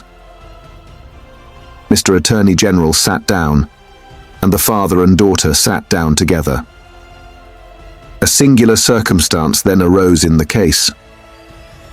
The object in hand being to show that the prisoner went down, with some fellow plotter untracked, in the Dover Mail on that Friday night in November 5 years ago, and got out of the mail in the night, as a blind, at a place where he did not remain, but from which he travelled back some dozen miles or more, to a garrison and dockyard, and there collected information. A witness was called to identify him as having been at the precise time required, in the coffee room of an hotel in that garrison and dockyard town, waiting for another person. The prisoner's counsel was cross-examining this witness with no result, except that he had never seen the prisoner on any other occasion. When the wigged gentleman, who had all this time been looking at the ceiling of the court, wrote a word or two on a little piece of paper, screwed it up, and tossed it to him. Opening this piece of paper in the next pause, the counsel looked with great attention and curiosity at the prisoner. "You say again you are quite sure that it was the prisoner?" The witness was quite sure. "Did you ever see anybody very like the prisoner?" "Not so like," the witness said, "as that he could be mistaken." "Look well upon that gentleman, my learned friend there," pointing to him who had tossed the paper over, "and then look well upon the prisoner. How say you? Are they very like each other?" Allowing for my learned friend's appearance being careless and slovenly, if not debauched, they were sufficiently like each other to surprise not only the witness, but everybody present when they were thus brought into comparison. My lord being prayed to bid my learned friend lay aside his wig, and giving no very gracious consent, the likeness became much more remarkable. My lord inquired of Mr. Stryver, the prisoner's counsel, whether they were next to try Mr. Carton, name of my learned friend, for treason. But Mr. Stryver replied to my lord, no, but he would ask the witness to tell him whether what happened once might happen twice, whether he would have been so confident if he had seen this illustration of his rashness sooner, whether he would be so confident having seen it, and more. The upshot of which was to smash this witness like a crockery vessel and shiver his part of the case to useless lumber. Mr. Cruncher had by this time taken quite a lunch of rust off his fingers in his following of the evidence. He had now to attend while Mr. Stryver fitted the prisoner's case on the jury, like a compact suit of clothes, showing them how the patriot, Barsad, was a hired spy and traitor, an unblushing trafficker in blood, and one of the greatest scoundrels upon earth since accursed Judas, which he certainly did look rather like. How the virtuous servant, Cly, was his friend and partner, and was worthy to be. How the watchful eyes of those forgers and false swearers had rested on the prisoner as a victim, because some family affairs in France, he being of French extraction, did require his making those passages across the Channel, though what those affairs were, a consideration for others who were near and dear to him, forbade him, even for his life, to disclose. How the evidence that had been warped and wrested from the young lady, whose anguish in giving it they had witnessed, came to nothing, involving the mere little innocent gallantries and politenesses likely to pass between any young gentleman and young lady so thrown together, with the exception of that reference to George Washington, which was altogether too extravagant and impossible to be regarded in any other light than as a monstrous joke. How it would be a weakness in the government to break down in this attempt to practice for popularity on the lowest national antipathies and fears, and therefore Mr. Attorney General had made the most of it. How, nevertheless, it rested upon nothing, save that vile and infamous character of evidence too often disfiguring such cases, and of which the state trials of this country were full. But there my lord interposed, with as grave a face as if it had not been true, saying that he could not sit upon that bench and suffer those illusions. Mr. Stryver then called his few witnesses, and Mr. Cruncher had next to attend, while Mr. Attorney General turned the whole suit of clothes Mr. Stryver had fitted on the jury inside out, showing how Barsad and Cly were even 100 times better than he had thought them, and the prisoner 100 times worse. Lastly, came my lord himself, turning the suit of clothes, now inside out, now outside in, but on the whole decidedly trimming and shaping them into grave clothes for the prisoner. And now the jury turned to consider, and the great flies swarmed again. Mr. Carton, who had so long sat looking at the ceiling of the court, changed neither his place nor his attitude, even in this excitement. While his learned friend, Mr. Stryver, massing his papers before him, whispered with those who sat near, and from time to time glanced anxiously at the jury. While all the spectators moved more or less, and grouped themselves anew. While even my lord himself arose from his seat, and slowly paced up and down his platform, not unattended by a suspicion in the minds of the audience that his state was feverish. This one man sat leaning back, with his torn gown half off him, his untidy wig put on just as it had happened to light on his head after its removal, his hands in his pockets, and his eyes on the ceiling as they had been all day. Something especially reckless in his demeanor not only gave him a disreputable look, but so diminished the strong resemblance he undoubtedly bore to the prisoner, which his momentary earnestness, when they were compared together, had strengthened, that many of the lookers-on, taking note of him now, said to one another, they would hardly have thought the two were so alike. Mr. Cruncher made the observation to his next neighbour, and added, I'd hold half a guinea that he don't get no law work to do. Don't look like the sort of one to get any, do he? Yet this Mr. Carton took in more of the details of the scene than he appeared to take in. For now, when Miss Manette's head dropped upon her father's breast, he was the first to see it, and to say audibly, Officer, look to that young lady. Help the gentleman to take her out. Don't you see she will fall? There was much commiseration for her as she was removed, and much sympathy with her father. It had evidently been a great distress to him to have the days of his imprisonment recalled. He had shown strong internal agitation when he was questioned, and that pondering or brooding look, which made him old, had been upon him, like a heavy cloud, ever since. As he passed out, the jury, who had turned back and paused a moment, spoke through their foreman. They were not agreed, and wished to retire. My lord, perhaps with George Washington on his mind, showed some surprise that they were not agreed, but signified his pleasure that they should retire under watch and ward, and retired himself. The trial had lasted all day, and the lamps in the court were now being lighted. It began to be rumoured that the jury would be out a long while. The spectators dropped off to get refreshment, and the prisoner withdrew to the back of the dock and sat down.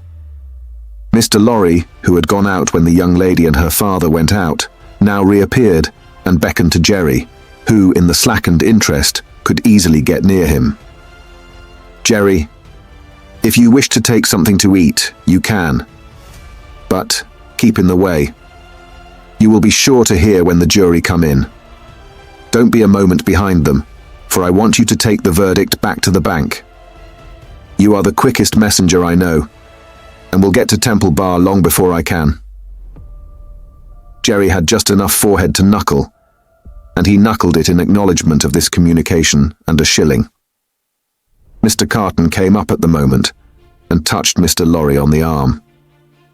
How is the young lady?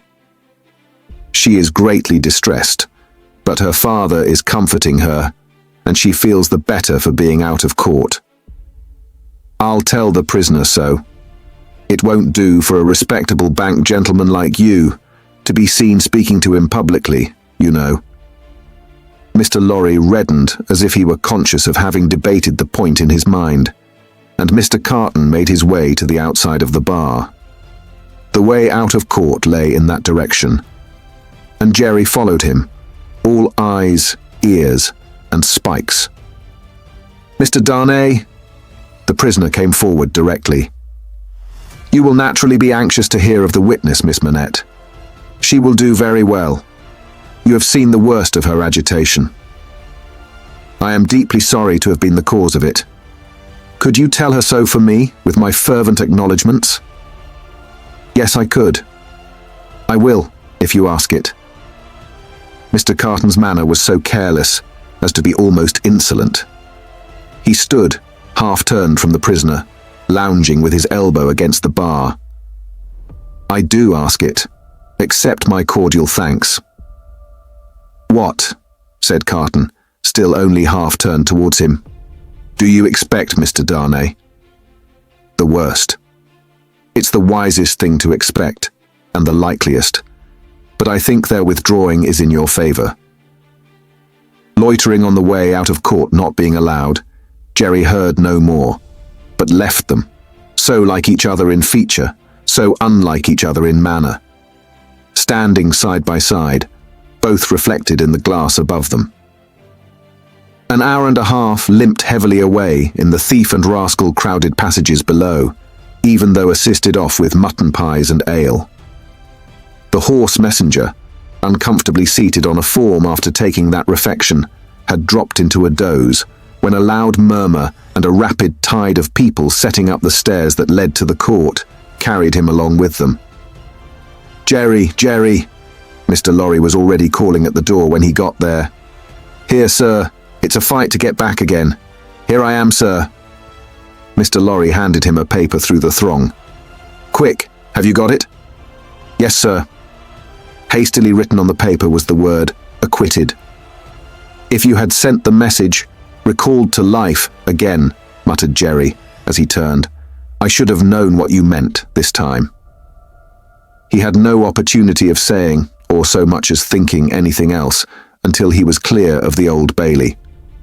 For the crowd came pouring out with a vehemence that nearly took him off his legs, and a loud buzz swept into the street as if the baffled blue flies were dispersing in search of other carrion. Chapter 4. Congratulatory. From the dimly lighted passages of the court, the last sediment of the human stew that had been boiling there all day was straining off, when Dr. Manette, Lucie Manette, his daughter, Mr. Lorry, the solicitor for the defence, and its counsel, Mr. Stryver, stood gathered round Mr. Charles Darnay, just released, congratulating him on his escape from death. It would have been difficult by a far brighter light to recognise in Dr. Manette, intellectual of face and upright of bearing, the shoemaker of the garret in Paris. Yet no one could have looked at him twice without looking again, even though the opportunity of observation had not extended to the mournful cadence of his low, grave voice, and to the abstraction that overclouded him fitfully, without any apparent reason. While one external cause, and that a reference to his long-lingering agony, would always, as on the trial, evoke this condition from the depths of his soul, it was also in its nature to arise of itself, and to draw a gloom over him, as incomprehensible to those unacquainted with his story, as if they had seen the shadow of the actual Bastille thrown upon him by a summer sun, when the substance was 300 miles away. Only his daughter had the power of charming this black brooding from his mind. She was the golden thread that united him to a past beyond his misery, and to a present beyond his misery, and the sound of her voice, the light of her face, the touch of her hand, had a strong beneficial influence with him almost always. Not absolutely always, for she could recall some occasions on which her power had failed, but they were few and slight, and she believed them over. Mr. Darnay had kissed her hand fervently and gratefully, and had turned to Mr. Stryver, whom he warmly thanked. Mr. Stryver, a man of little more than 30, but looking 20 years older than he was, stout, loud, red, bluff, and free from any drawback of delicacy, had a pushing way of shouldering himself, morally and physically, into companies and conversations, that argued well for his shouldering his way up in life. He still had his wig and gown on, and he said, squaring himself at his late client to that degree that he squeezed the innocent Mr. Lorry clean out of the group. I am glad to have brought you off with honour, Mr. Darnay. It was an infamous prosecution, grossly infamous, but not the less likely to succeed on that account. "You have laid me under an obligation to you for life, in two senses," said his late client, taking his hand. "I have done my best for you, Mr. Darnay, and my best is as good as another man's, I believe." It clearly being incumbent on someone to say, "Much better," Mr. Lorry said it. Perhaps not quite disinterestedly, but with the interested object of squeezing himself back again. "You think so?" said Mr. Stryver. "Well, you have been present all day, and you ought to know. You are a man of business, too." "And as such," quoth Mr. Lorry. "Well, you have been present all day, and you ought to know. You are a man of business, too." "And as such," quoth Mr. Lorry, whom the counsel learned in the law had now shouldered back into the group, just as he had previously shouldered him out of it. "As such, I will appeal to Dr. Manette to break up this conference and order us all to our homes. Miss Lucie looks ill. Mr. Darnay has had a terrible day. We are worn out. Speak."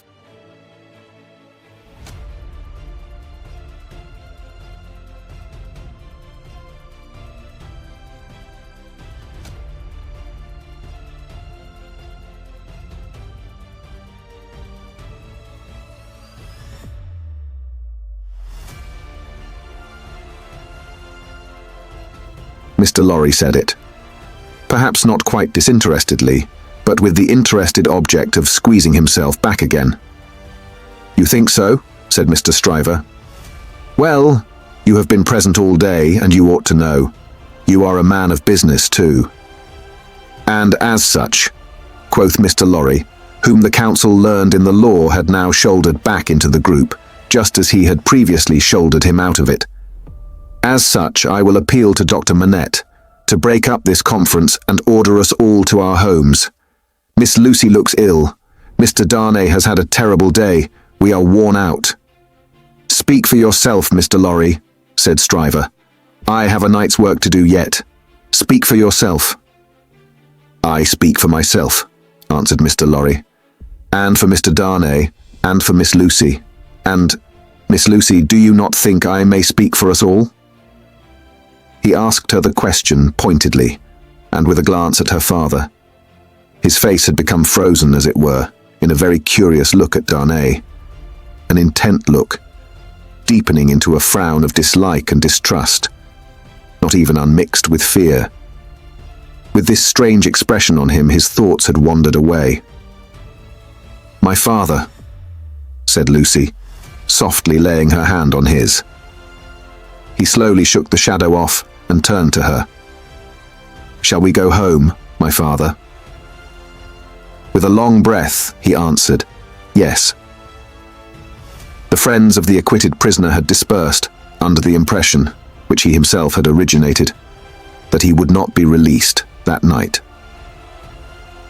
The lights were nearly all extinguished in the passages. The iron gates were being closed with a jar and a rattle, and the dismal place was deserted until tomorrow morning's interest of gallows, pillory, whipping post, and branding iron should repeople it. Walking between her father and Mr. Darnay, Lucie Manette passed into the open air. A hackney coach was called, and the father and daughter departed in it. Mr. Stryver had left them in the passages to shoulder his way back to the robing room. Another person, who had not joined the group or interchanged a word with any one of them, but who had been leaning against the wall where its shadow was darkest, had silently strolled out after the rest and had looked on until the coach drove away. He now stepped up to where Mr. Lorry and Mr. Darnay stood upon the pavement. "So, Mr. Lorry, men of business may speak to Mr. Darnay now?" Nobody had made any acknowledgement of Mr. Carton's part in the day's proceedings. Nobody had known of it. He was unrobed, and was none the better for it in appearance. If you knew what a conflict goes on in the business mind, when the business mind is divided between good-natured impulse and business appearances, you would be amused, Mr. Darnay. Mr. Lorry reddened and said warmly, "You have mentioned that before, sir. We men of business who serve a house are not our own masters. We have to think of the house more than ourselves." I know, rejoined Mr. Carton carelessly. Don't be nettled, Mr. Lorry. You are as good as another, I have no doubt. Better, I dare say. And indeed, sir, pursued Mr. Lorry, not minding him, I really don't know what you have to do with the matter. If you'll excuse me as very much your elder for saying so, I really don't know that it is your business. Business? Bless you, I have no business, said Mr. Carton. It is a pity you have not, sir. I think so too. If you had, pursued Mr. Lorry, perhaps you would attend to it. Lord love you, no, I shouldn't, said Mr. Carton. Well, sir, cried Mr. Lorry, thoroughly heated by his indifference, business is a very good thing and a very respectable thing. And, sir, if business imposes its restraints and its silences and impediments, Mr. Darnay, as a young gentleman of generosity, knows how to make allowance for that circumstance. Mr. Darnay, good night, God bless you, sir. I hope you have been this day preserved for a prosperous and happy life. Chair there. Perhaps a little angry with himself, as well as with the barrister, Mr. Lorry bustled into the chair and was carried off to Tellson's. Carton, who smelt of port wine and did not appear to be quite sober, laughed then and turned to Darnay. This is a strange chance that throws you and me together. This must be a strange night to you, standing alone here with your counterpart on these street stones. I hardly seem yet, returned Charles Darnay, to belong to this world again. I don't wonder at it. It's not so long since you were pretty far advanced on your way to another. You speak faintly. I begin to think I am faint. Then why the devil don't you dine? I dined myself, while those numbskulls were deliberating which world you should belong to, this or some other. Let me show you the nearest tavern to dine well at. Drawing his arm through his own, he took him down Ludgate Hill to Fleet Street, and so up a covered way into a tavern. Here they were shown into a little room, where Charles Darnay was soon recruiting his strength with a good plain dinner and good wine, while Carton sat opposite to him at the same table, with his separate bottle of port before him and his fully half-insolent manner upon him. Do you feel yet that you belong to this terrestrial scheme again, Mr. Darnay? I am frightfully confused regarding time and place, but I am so far mended as to feel that. It must be an immense satisfaction. He said it bitterly and filled up his glass again, which was a large one. As to me, the greatest desire I have is to forget that I belong to it. It has no good in it for me, except wine like this, nor I for it. So we are not much alike in that particular. Indeed, I begin to think we are not much alike in any particular, you and I. Confused by the emotion of the day, and feeling his being there with this double of coarse deportment to be like a dream, Charles Darnay was at a loss how to answer. Finally, answered not at all. Now your dinner is done, Carton presently said. Why don't you call a health, Mr. Darnay? Why don't you give your toast? What health? What toast? Why, it's on the tip of your tongue. It ought to be. It must be. I'll swear it's there. Miss Manette, then. Miss Manette, then. Looking his companion full in the face while he drank the toast, Carton flung his glass over his shoulder against the wall, where it shivered to pieces. Then rang the bell and ordered in another. That's a fair young lady to hand to a coach in the dark, Mr. Darnay, he said, filling his new goblet. A slight frown and a laconic yes were the answer. That's a fair young lady to be pitied by and wept for by. How does it feel? Is it worth being tried for one's life? To be the object of such sympathy and compassion, Mr. Darnay? Again Darnay answered not a word. She was mightily pleased to have your message when I gave it her. Not that she showed she was pleased, but I suppose she was. The allusion served as a timely reminder to Darnay that this disagreeable companion had, of his own free will, assisted him in the strait of the day. He turned the dialogue to that point and thanked him for it. "I neither want any thanks nor merit any," was the careless rejoinder. "It was nothing to do in the first place, and I don't know why I did it in the second. Mr. Darnay, let me ask you a question. Willingly, and a small return for your good offices.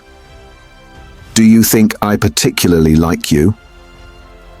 "Really, Mr. Carton," returned the other, oddly disconcerted, "I have not asked myself the question. But ask yourself the question now.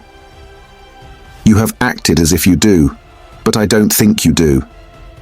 "I don't think I do," said Carton. "I begin to have a very good opinion of your understanding." "Nevertheless," pursued Darnay, rising to ring the bell, "there is nothing in that, I hope, to prevent my calling the reckoning and our parting without ill blood on either side." Carton rejoining, "Nothing in life." Darnay rang. "Do you call the whole reckoning?" said Carton. On his answering in the affirmative, "Then bring me another pint of this same wine, draw, and come and wake me at 10. The bill being paid, Charles Darnay rose and wished him good night. Without returning the wish, Carton rose too, with something of a threat of defiance in his manner, and said, "A last word, Mr. Darnay. You think I'm drunk?" "I think you have been drinking, Mr. Carton." "Think? You know I have been drinking." "Since I must say so, I know it." "Then you shall likewise know why. I am a disappointed drudge, sir. I care for no man on earth, and no man on earth cares for me. Much to be regretted. You might have used your talents better." "Maybe so, Mr. Darnay, maybe not. Don't let your sober face elate you, however. You don't know what it may come to. Good night." When he was left alone, this strange being took up a candle, went to a glass that hung against the wall, and surveyed himself minutely in it. "Do you particularly like the man?" he muttered, at his own image. "Why should you particularly like a man who resembles you? There is nothing in you to like. You know that. Ah, confound you. What a change you have made in yourself. A good reason for taking to a man, that he shows you what you have fallen away from, and what you might have been. Change places with him, and would you have been looked at by those blue eyes as he was, and commiserated by that agitated face as he was? Come on, and have it out in plain words. You hate the fellow." He resorted to his pint of wine for consolation, drank it all in a few minutes, and fell asleep on his arms, with his hair straggling over the table, and a long winding sheet in the candle dripping down upon him. Chapter 5. The Jackal. Those were drinking days, and most men drank hard. So very great is the improvement time has brought about in such habits, that a moderate statement of the quantity of wine and punch which one man would swallow in the course of a night, without any detriment to his reputation as a perfect gentleman, would seem, in these days, a ridiculous exaggeration. The learned profession of the law was certainly not behind any other learned profession in its bacchanalian propensities. Neither was Mr. Stryver, already fast shouldering his way to a large and lucrative practice, behind his compeers in this particular, any more than in the drier parts of the legal race. A favourite at the Old Bailey, and eke at the Sessions, Mr. Stryver had begun cautiously to hew away the lower staves of the ladder on which he mounted. Sessions and Old Bailey had now to summon their favourite, specially, to their longing arms, and shouldering itself towards the visage of the Lord Chief Justice in the Court of King's Bench, the florid countenance of Mr. Stryver might be daily seen, bursting out of the bed of wigs, like a great sunflower pushing its way at the sun from among a rank garden full of flaring companions. It had once been noted at the bar that while Mr. Stryver was a glib man, and an unscrupulous, and a ready, and a bold, he had not that faculty of extracting the essence from a heap of statements, which is among the most striking and necessary of the advocate's accomplishments. But a remarkable improvement came upon him as to this. The more business he got, the greater his power seemed to grow of getting at its pith and marrow. And however late at night he sat carousing with Sydney Carton, he always had his points at his fingers' ends in the morning. Sydney Carton, idlest and most unpromising of men, was Stryver's great ally. What the two drank together, between Hilary Term and Michaelmas, might have floated a king's ship. Stryver never had a case in hand, anywhere, but Carton was there, with his hands in his pockets, staring at the ceiling of the court. They went the same circuit, and even there they prolonged their usual orgies late into the night, and Carton was rumoured to be seen at broad day, going home stealthily and unsteadily to his lodgings, like a dissipated cat. At last, it began to get about, among such as were interested in the matter, that although Sydney Carton would never be a lion, he was an amazingly good jackal, and that he rendered suit and service to Stryver in that humble capacity. 10 o'clock, sir, said the man at the tavern, whom he had charged to wake him. 10 o'clock, sir. What's the matter? 10 o'clock, sir. What do you mean? 10 o'clock at night? Yes, sir. Your Honour told me to call you. Oh, I remember. Very well. Very well. After a few dull efforts to get to sleep again, which the man dexterously combated by stirring the fire continuously for 5 minutes, he got up, tossed his hat on, and walked out. He turned into the temple, and having revived himself by twice pacing the pavements of King's Bench Walk and paper buildings, turned into the Stryver chambers. The Stryver clerk, who never assisted at these conferences, had gone home, and the Stryver principal opened the door. He had his slippers on, and a loose bedgown, and his throat was bare for his greater ease. He had that rather wild, strained, seared marking about the eyes, which may be observed in all free livers of his class, from the portrait of Jeffreys downward, and which can be traced, under various disguises of art, through the portraits of every drinking age. You are a little late, Memory, said Stryver. About the usual time. It may be a quarter of an hour later. They went into a dingy room lined with books and littered with papers, where there was a blazing fire. A kettle steamed upon the hob, and in the midst of the wreck of papers, a table shone, with plenty of wine upon it, and brandy, and rum, and sugar, and lemons. You have had your bottle, I perceive, Sydney. 2 tonight, I think. I have been dining with the day's client, or seeing him dine, it's all one. That was a rare point, Sydney, that you brought to bear upon the identification. How did you come by it? When did it strike you? I thought he was rather a handsome fellow, and I thought I should have been much the same sort of fellow, if I had had any luck. Mr. Stryver laughed till he shook his precocious paunch. You and your luck, Sydney. Get to work, get to work. Sullenly enough, the jackal loosened his dress, went into an adjoining room, and came back with a large jug of cold water, a basin, and a towel or two. Steeping the towels in the water and partially wringing them out, he folded them on his head in a manner hideous to behold, sat down at the table and said, Now I am ready. Not much boiling down to be done tonight, Memory, said Mr. Stryver, gaily, as he looked among his papers. How much? Only 2 sets of them. Give me the worst first. There they are, Sydney. Fire away. The lion then composed himself on his back on a sofa on one side of the drinking table, while the jackal sat at his own paper-bestrewn table proper on the other side of it, with the bottles and glasses ready to his hand. Both resorted to the drinking table without stint, but each in a different way. The lion for the most part reclining with his hands in his waistband, looking at the fire, or occasionally flirting with some lighter document. The jackal, with knitted brows and intent face, so deep in his task, that his eyes did not even follow the hand he stretched out for his glass, which often groped about for a minute or more before it found the glass for his lips. 2 or 3 times, the the matter in hand became so knotty that the jackal found it imperative on him to get up and steep his towels anew. From these pilgrimages to the jug and basin, he returned with such eccentricities of damp headgear as no words can describe, which were made the more ludicrous by his anxious gravity. At length, the jackal had got together a compact repast for the lion and proceeded to offer it to him.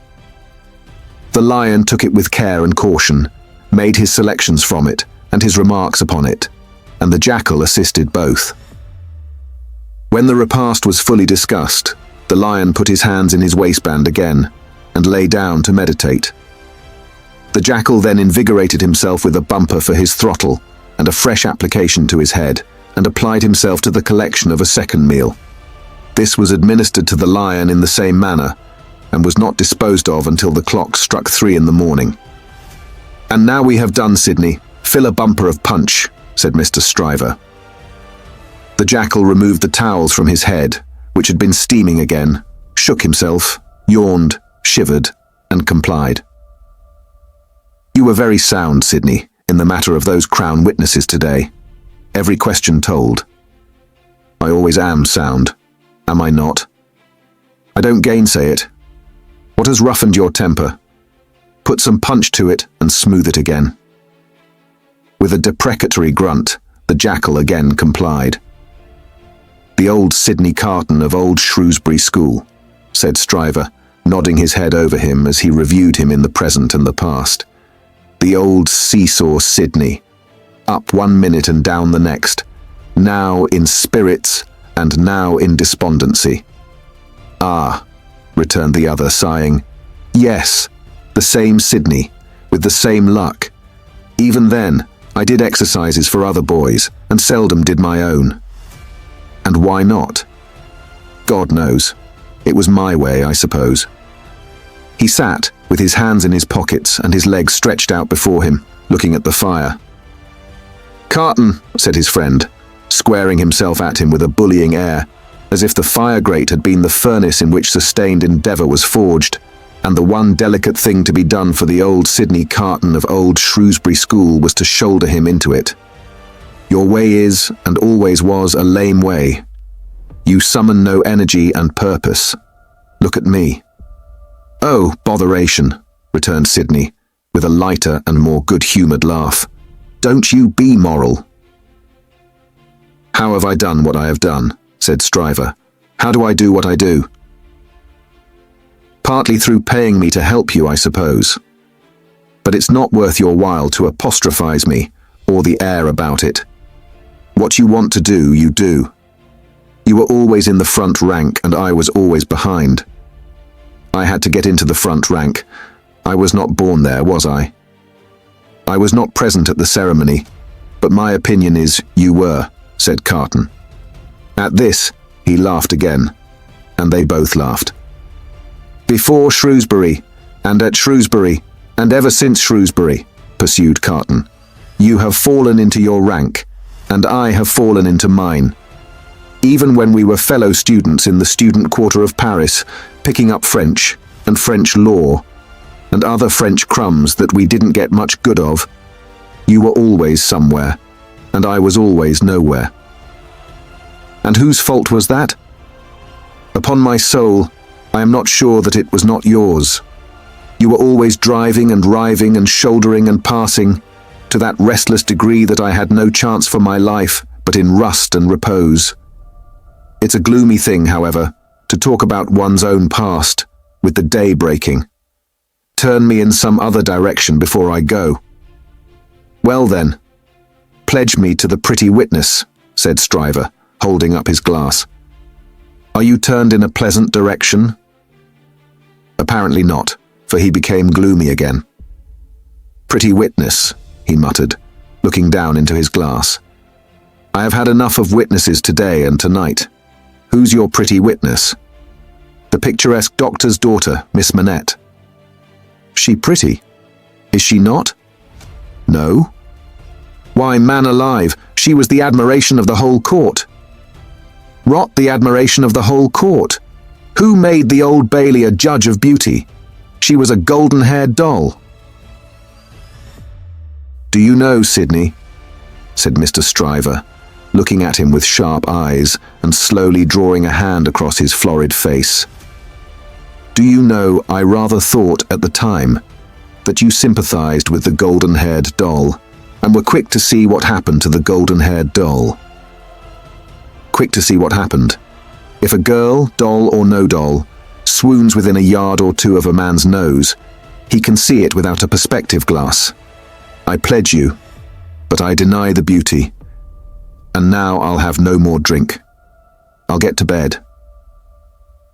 When his host followed him out on the staircase with a candle to light him down the stairs, the day was coldly looking in through its grimy windows. When he got out of the house, the air was cold and sad, the dull sky overcast, the river dark and dim, the whole scene like a lifeless desert. And wreaths of dust were spinning round and round before the morning blast, as if the desert sand had risen far away, and the first spray of it in its advance had begun to overwhelm the city. Waste forces within him, and a desert all around, this man stood still on his way across a silent terrace, and saw for a moment, lying in the wilderness before him, a mirage of honorable ambition, self-denial, and perseverance. In the fair city of this vision, there were airy galleries from which the loves and graces looked upon him, gardens in which the fruits of life hung ripening, waters of hope that sparkled in his sight. A moment, and it was gone. Climbing to a high chamber in a well of houses, he threw himself down in his clothes on a neglected bed, and its pillow was wet with wasted tears. Sadly, sadly, the sun rose. It rose upon no sadder sight than the man of good abilities and good emotions, incapable of their directed exercise, incapable of his own help and his own happiness, sensible of the blight on him, and resigning himself to let it eat him away.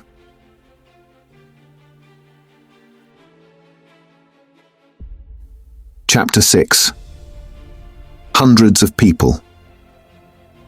The quiet lodgings of Dr. Manette were in a quiet street corner not far from Soho Square.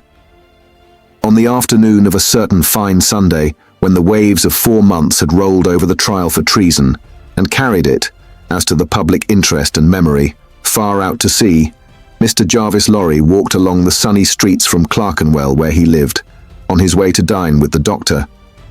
After several relapses into business absorption, Mr. Lorry had become the doctor's friend, and the quiet street corner was the sunny part of his life. On this certain fine Sunday, Mr. Lorry walked towards Soho early in the afternoon for 3 reasons of habit. Firstly, because on fine Sundays he often walked out before dinner with the doctor and Lucy. Secondly, because on unfavourable Sundays he was accustomed to be with them as the family friend, talking, reading, looking out of window, and generally getting through the day. Thirdly, because he happened to have his own little shrewd doubts to solve, and knew how the ways of the doctor's household pointed to that time as a likely time for solving them. A quainter corner than the corner where the doctor lived was not to be found in London. There was no way through it, and the front windows of the doctor's lodgings commanded a pleasant little vista of street that had a congenial air of retirement on it. There were few buildings then, north of the Oxford Road, and forest trees flourished, and wildflowers grew, and the hawthorn blossomed in the now vanished fields. As a consequence, country airs circulated in Soho with vigorous freedom, instead of languishing into the parish like stray paupers without a settlement, and there was many a good south wall, not far off, on which the peaches ripened in their season. The summer light struck into the corner brilliantly in the earlier part of the day, but when the streets grew hot, the corner was in shadow, though not in shadow so remote, but that you could see beyond it into a glare of brightness. It was a cool spot, staid but cheerful, a wonderful place for echoes, and a very harbour from the raging streets. There ought to have been a tranquil bark in such an anchorage, and there was. The doctor occupied 2 floors of a large, stiff house, where several callings purported to be pursued by day, but whereof little was audible any day, and which was shunned by all of them at night. In a building at the back, attainable by a courtyard where a plane tree rustled its green leaves, church organs claimed to be made, and silver to be chased, and likewise gold to be beaten by some mysterious giant who had a golden arm starting out of the wall of the front hall, as if he had beaten himself precious, and menaced a similar conversion of all visitors. Very little of these trades, or of a lonely lodger rumoured to live upstairs, or of a dim coach trimming maker asserted to have a counting house below, was ever heard or seen. Occasionally, a stray workman putting his coat on traversed the hall, or a stranger peered about there, or a distant clink was heard across the courtyard, or a thump from the golden giant. These, however, were only the exceptions required to prove the rule that the sparrows in the plane tree behind the house, and the echoes in the corner before it, had their own way from Sunday morning unto Saturday night. Dr. Manette received such patience here as his old reputation, and its revival in the floating whispers of his story brought him. His scientific knowledge, and his vigilance and skill in conducting ingenious experiments, brought him otherwise into moderate request, and he earned as much as he wanted. These things were within Mr. Jarvis Lorry's knowledge, thoughts, and notice when he rang the doorbell of the tranquil house in the corner on the fine Sunday afternoon. "Dr. Manette at home?" Expected home. "Miss Lucie at home?" Expected home. "Miss Pross at home?" Possibly at home, but of a certainty impossible for handmaid to anticipate intentions of Miss Pross as to admission or denial of the fact. "As I am at home myself," said Mr. Lorry, "I'll go upstairs." Although the doctor's daughter had known nothing of the country of her birth, she appeared to have innately derived from it that ability to make much of little means, which is one of its most useful and most agreeable characteristics. Simple as the furniture was, it was set off by so many little adornments, of no value but for their taste and fancy, that its effect was delightful. The disposition of everything in the rooms, from the largest object to the least.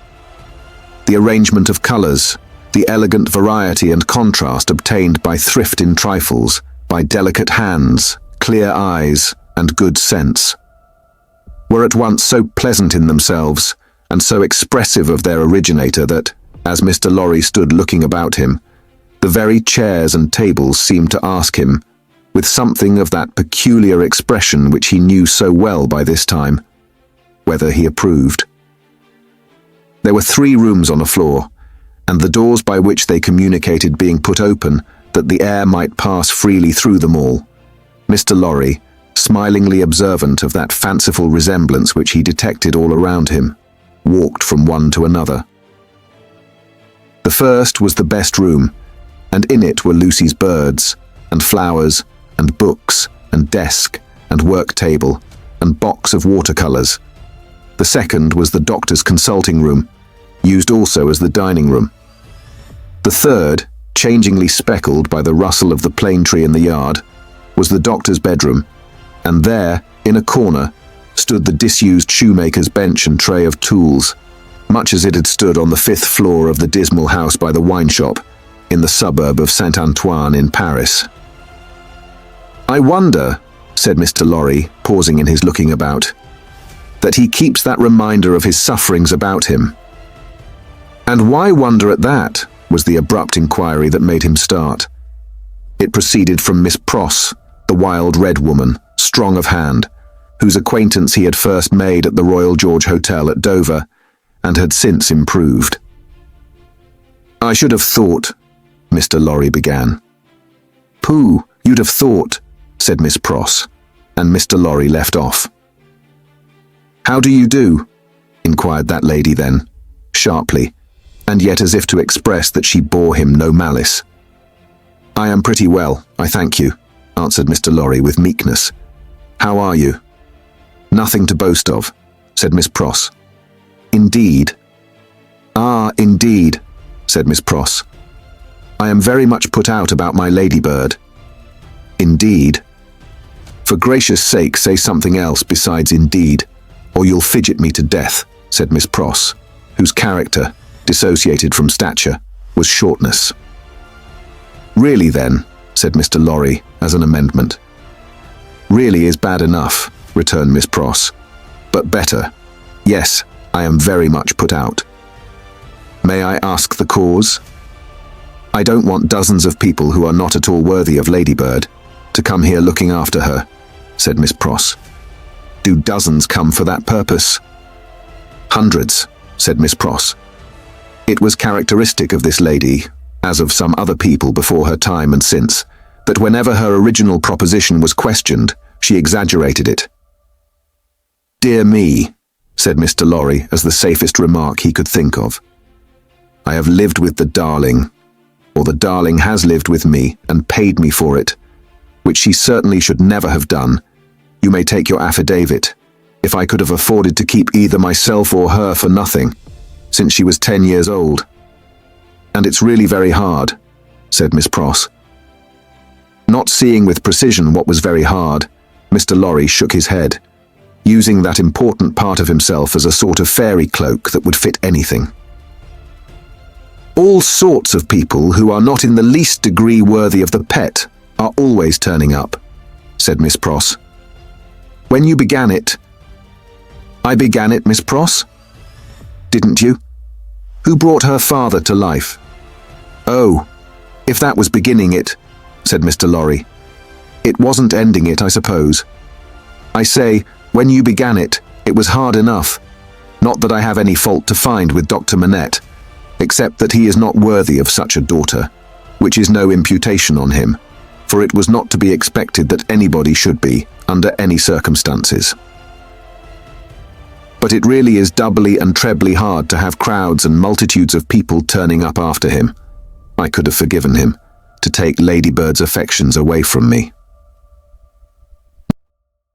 Mr. Lorry knew Miss Pross to be very jealous, but he also knew her by this time to be, beneath the service of her eccentricity, one of those unselfish creatures, found only among women, who will, for pure love and admiration, bind themselves willing slaves, to youth when they have lost it, to beauty that they never had, to accomplishments that they were never fortunate enough to gain, to bright hopes that never shone upon their own sombre lives.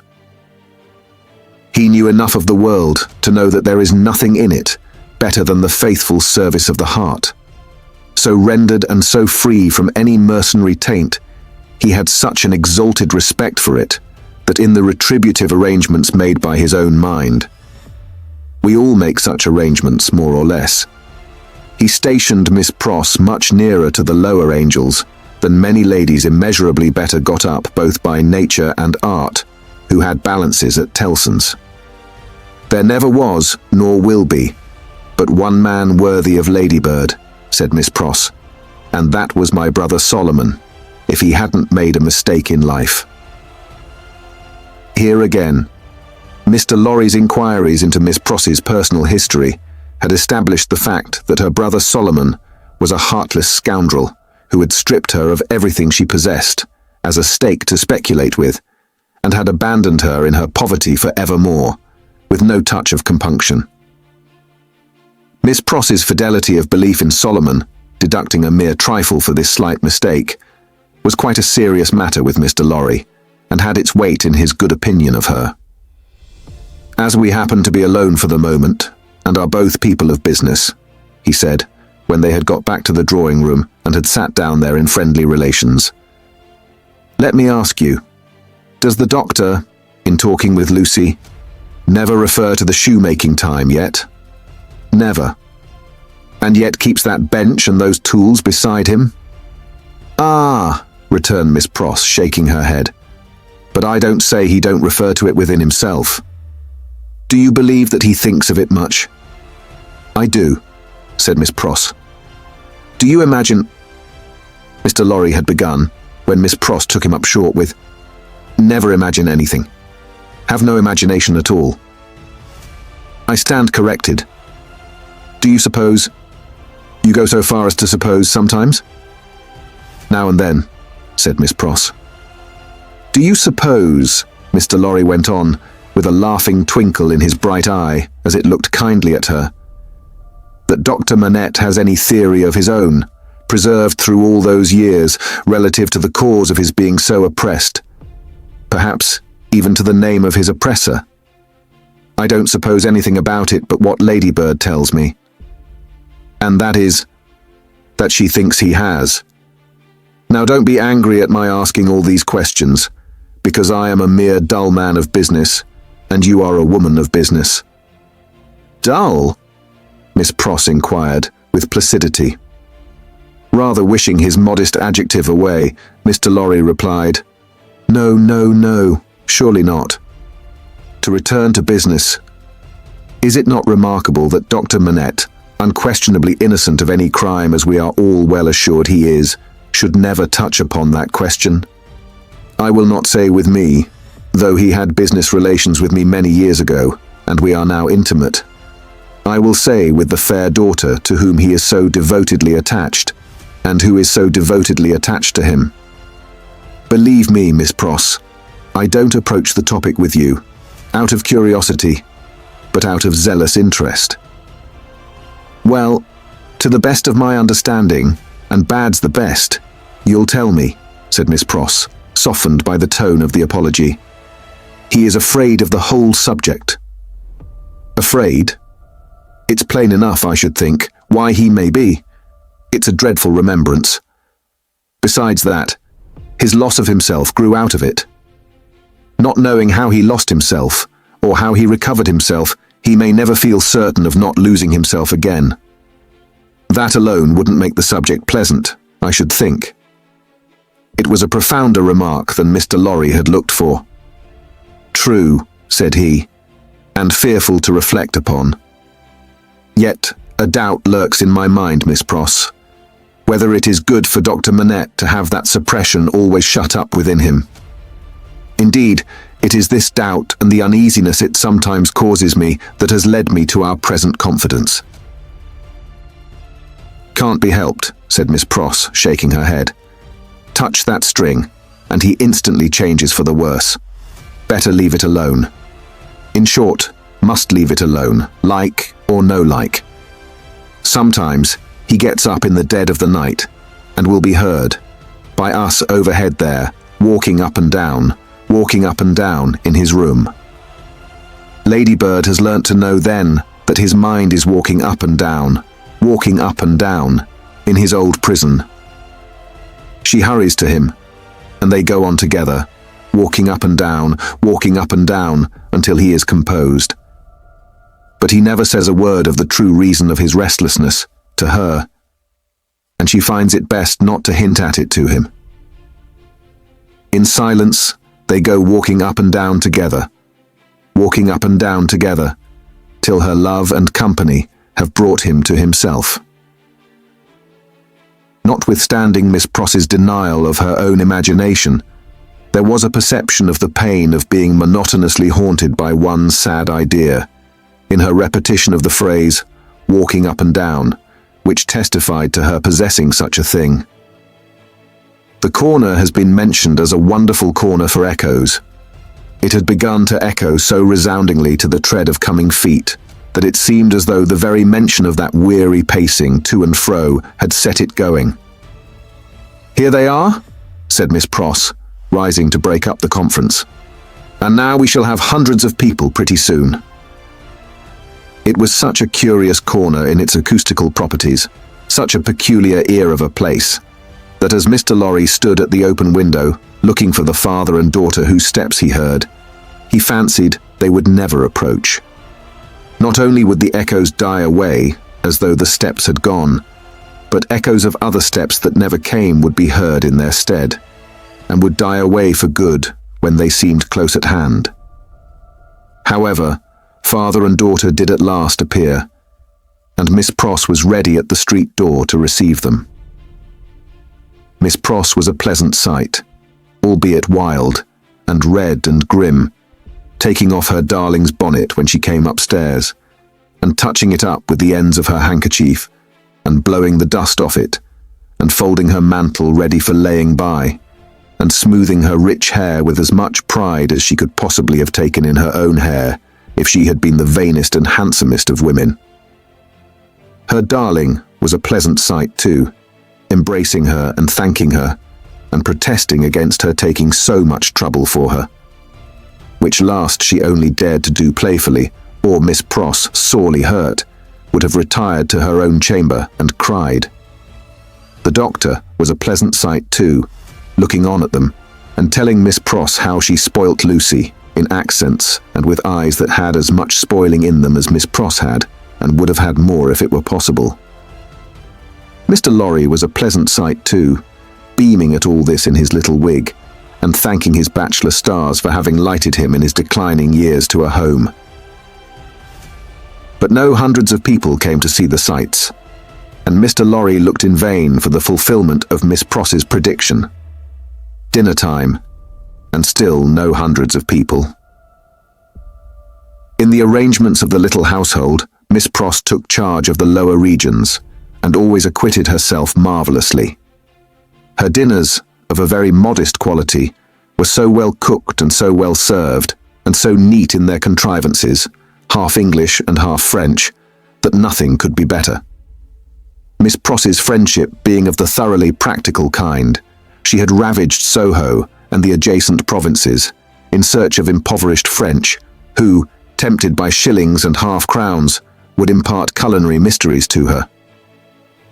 From these decayed sons and daughters of Gaul, she had acquired such wonderful arts that the woman and girl who formed the staff of domestics regarded her as quite a sorceress, or Cinderella's godmother, who would send out for a fowl, a rabbit, a vegetable or two from the garden, and change them into anything she pleased. On Sundays, Miss Pross dined at the doctor's table, but on other days persisted in taking her meals at unknown periods, either in the lower regions or in her own room on the second floor, a blue chamber to which no one but her ladybird ever gained admittance. On this occasion, Miss Pross, responding to Ladybird's pleasant face and pleasant efforts to please her, unbent exceedingly. So the dinner was very pleasant too. It was an oppressive day, and after dinner, Lucy proposed that the wine should be carried out under the plane tree, and they should sit there in the air. As everything turned upon her and revolved about her, they went out under the plane tree, and she carried the wine down for the special benefit of Mr. Lorry. She had installed herself, some time before, as Mr. Lorry's cupbearer, and while they sat under the plane tree talking, she kept his glass replenished. Mysterious backs and ends of houses peeped at them as they talked, and the plane tree whispered to them in its own way above their heads. Still, the hundreds of people did not present themselves. Mr. Darnay presented himself while they were sitting under the plane tree, but he was only one. Dr. Manette received him kindly, and so did Lucy. But Miss Pross suddenly became afflicted with a twitching in the head and body, and retired into the house. She was not unfrequently the victim of this disorder, and she called it, in familiar conversation, a fit of the jerks. The doctor was in his best condition, and looked specially young. The resemblance between him and Lucy was very strong at such times, and as they sat side by side, she leaning on his shoulder, and he resting his arm on the back of her chair, it was very agreeable to trace the likeness. He had been talking all day, on many subjects, and with unusual vivacity. "Pray, Dr. Manette," said Mr. Darnay, as they sat under the plane tree, and he said it in the natural pursuit of the topic in hand, which happened to be the old buildings of London. "Have you seen much of the Tower?" "Lucy and I have been there, but only casually. We have seen enough of it to know that it teems with interest. Little more." "I have been there, as you remember," said Darnay, with a smile, though reddening a little angrily, "in another character, and not in a character that gives facilities for seeing much of it. They told me a curious thing when I was there." "What was that?" Lucie asked. In making some alterations, the workmen came upon an old dungeon, which had been, for many years, built up and forgotten. Every stone of its inner wall was covered by inscriptions which had been carved by prisoners, dates, names, complaints, and prayers. Upon a cornerstone in an angle of the wall, one prisoner, who seemed to have gone to execution, had cut as his last work 3 letters. They were done with some very poor instrument, and hurriedly, with an unsteady hand. At first, they were read as DIC, but on being more carefully examined, the last letter was found to be G. There was no record or legend of any prisoner with those initials, and many fruitless guesses were made what the name could have been. At length, it was suggested that the letters were not initials, but the complete word dig. The floor was examined very carefully under the inscription, and in the earth beneath a stone or tile or some fragment of paving were found the ashes of a paper, mingled with the ashes of a small leathern case or bag. What the unknown prisoner had written will never be read, but he had written something and hidden it away to keep it from the jailer. "My father," exclaimed Lucie, "you are ill." He had suddenly started up, with his hand to his head. His manner and his look quite terrified them all. "No, my dear, not ill. There are large drops of rain falling, and they made me start. We had better go in." He recovered himself almost instantly. Rain was really falling in large drops, and he showed the back of his hand with raindrops on it. But he said not a single word in reference to the discovery that had been told of, and, as they went into the house, the business eye of Mr. Lorry either detected or fancied it detected, on his face, as it turned towards Charles Darnay, the same singular look that had been upon it when it turned towards him in the passages of the courthouse. He recovered himself so quickly, however, that Mr. Lorry had doubts of his business eye.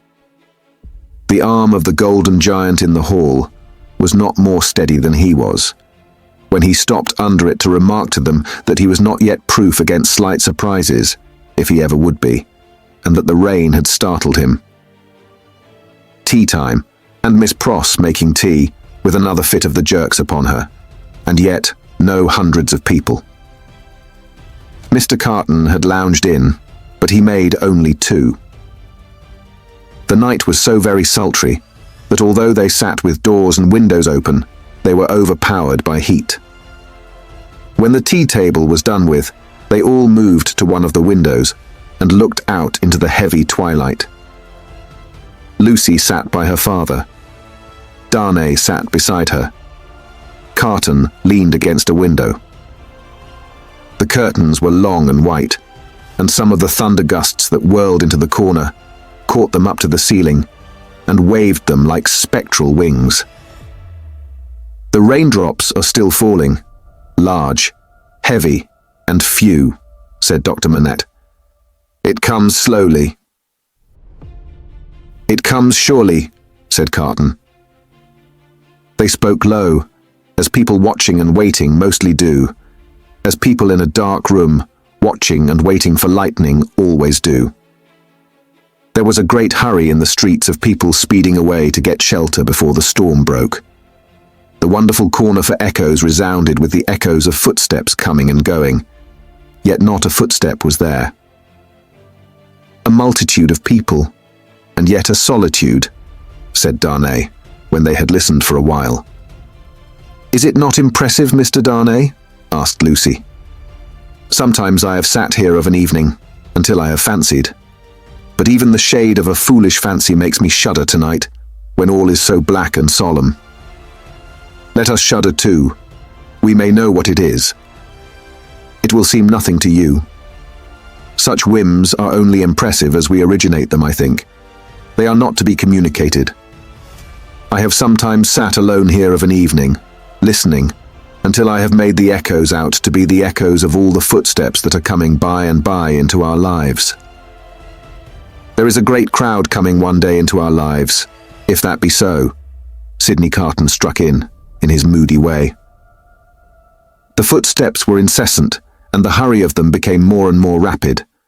The corner echoed and re-echoed with the tread of feet, some, as it seemed, under the windows, some, as it seemed, in the room.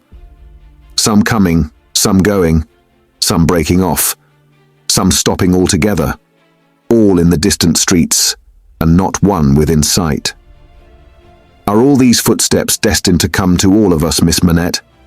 Or are we to divide them among us? I don't know, Mr. Darnay. I told you it was a foolish fancy, but you asked for it. When I have yielded myself to it, I have been alone, and then I have imagined them the footsteps of the people who are to come into my life, and my father's. I take them into mine, said Carton. I ask no questions and make no stipulations. There is a great crowd bearing down upon us, Miss Manette, and I see them, by the lightning. He added the last words, after there had been a vivid flash which had shown him lounging in the window. And I hear them, he added again, after a peal of thunder. Here they come, fast, fierce, and furious. It was the rush and roar of rain that he typified, and it stopped him, for no voice could be heard in it. A memorable storm of thunder and lightning broke with that sweep of water, and there was not a moment's interval in crash and fire and rain until after the moon rose at midnight. The great bell of St. Paul's was striking one in the cleared air, when Mr. Lorry, escorted by Jerry, high-booted and bearing a lantern, set forth on his return passage to Clerkenwell. There were solitary patches of road on the way between Soho and Clerkenwell, and Mr. Lorry, mindful of footpads, always retained Jerry for this service, though it was usually performed a good 2 hours earlier. "What a night it has been! Almost a night, Jerry," said Mr. Lorry, "to bring the dead out of their graves." "I never see the night myself, master, nor yet I don't expect to. What would do that?" answered Jerry. "Good night, Mr. Carton," said the man of business. "Good night, Mr. Darnay. Shall we ever see such a night again? Together?" Perhaps. Perhaps see the great crowd of people with its rush and roar, bearing down upon them too.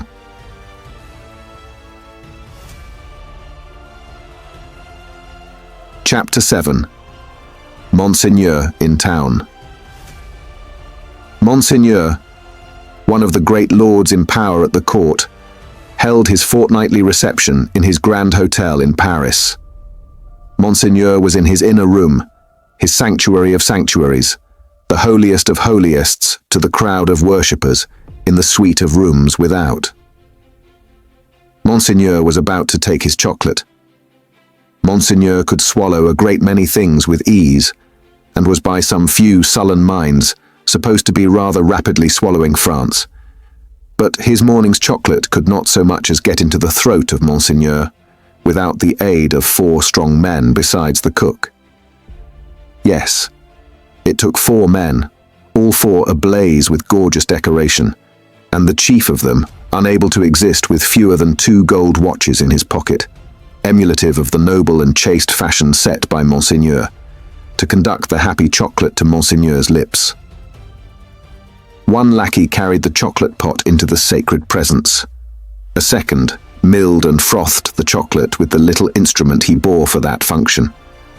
A third presented the favoured napkin. A fourth, he of the 2 gold watches, poured the chocolate out. It was impossible for Monseigneur to dispense with one of these attendants on the chocolate and hold his high place under the admiring heavens. Deep would have been the blot upon his escutcheon if his chocolate had been ignobly waited on by only 3 men. He must have died of 2. Monseigneur had been out at a little supper last night, where the comedy and the grand opera were charmingly represented. Monseigneur was out at a little supper most nights, with fascinating company. So polite and so impressible was Monseigneur, that the comedy and the grand opera had far more influence with him in the tiresome articles of state affairs and state secrets than the needs of all France. A happy circumstance for France, as the like always is for all countries similarly favoured, always was for England by way of example, in the regretted days of the merry Stuart who sold it. Monseigneur had one truly noble idea of general public business, which was to let everything go on in its own way. Of particular public business, Monseigneur had the other truly noble idea that it must all go his way, tend to his own power and pocket. Of his pleasures, general and particular, Monseigneur had the other truly noble idea that the world was made for them.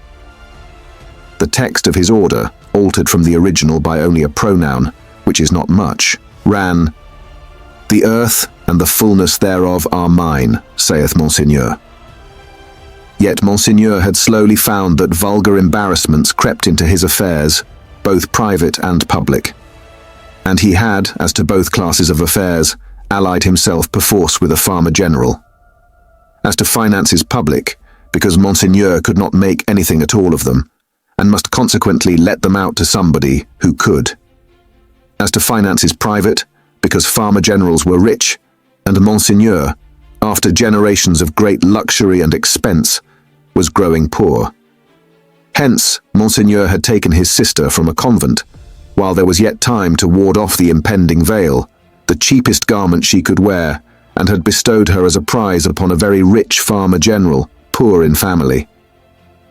Which farmer general, carrying an appropriate cane with a golden apple on the top of it, was now among the company in the outer rooms, much prostrated before by mankind, always accepting superior mankind of the blood of Monseigneur, who, his own wife included, looked down upon him with the loftiest contempt. A sumptuous man was the farmer general. 30 horses stood in his stables. 24 male domestics sat in his halls. 6 body women waited on his wife. As one who pretended to do nothing but plunder and forage where he could, the farmer general, howsoever his matrimonial relations conduced to social morality, was at least the greatest reality among the personages who attended at the hotel of Monseigneur that day. For the rooms, though a beautiful scene to look at, and adorned with every device of decoration that the taste and skill of the time could achieve, were, in truth, not a sound business. Considered with any reference to the scarecrows in the rags and nightcaps elsewhere, and not so far off either, but that the watching towers of Notre Dame, almost equidistant from the two extremes, could see them both, they would have been an exceedingly uncomfortable business, if that could have been anybody's business, at the house of Monseigneur. Military officers destitute of military knowledge, naval officers with no idea of a ship, civil officers without a notion of affairs, brazen ecclesiastics of the worst worldly, with sensual eyes, loose tongues, and looser lives. All totally unfit for their several callings, all lying horribly and pretending to belong to them, but all nearly or remotely of the order of Monseigneur, and therefore foisted on all public employments from which anything was to be got. These were to be told off by the score and the score. People not immediately connected with Monseigneur or the state, yet equally unconnected with anything that was real, or with lives passed in travelling by any straight road to any true earthly end, were no less abundant. Doctors who made great fortunes out of dainty remedies for imaginary disorders that never existed, smiled upon their courtly patients in the antechambers of Monseigneur.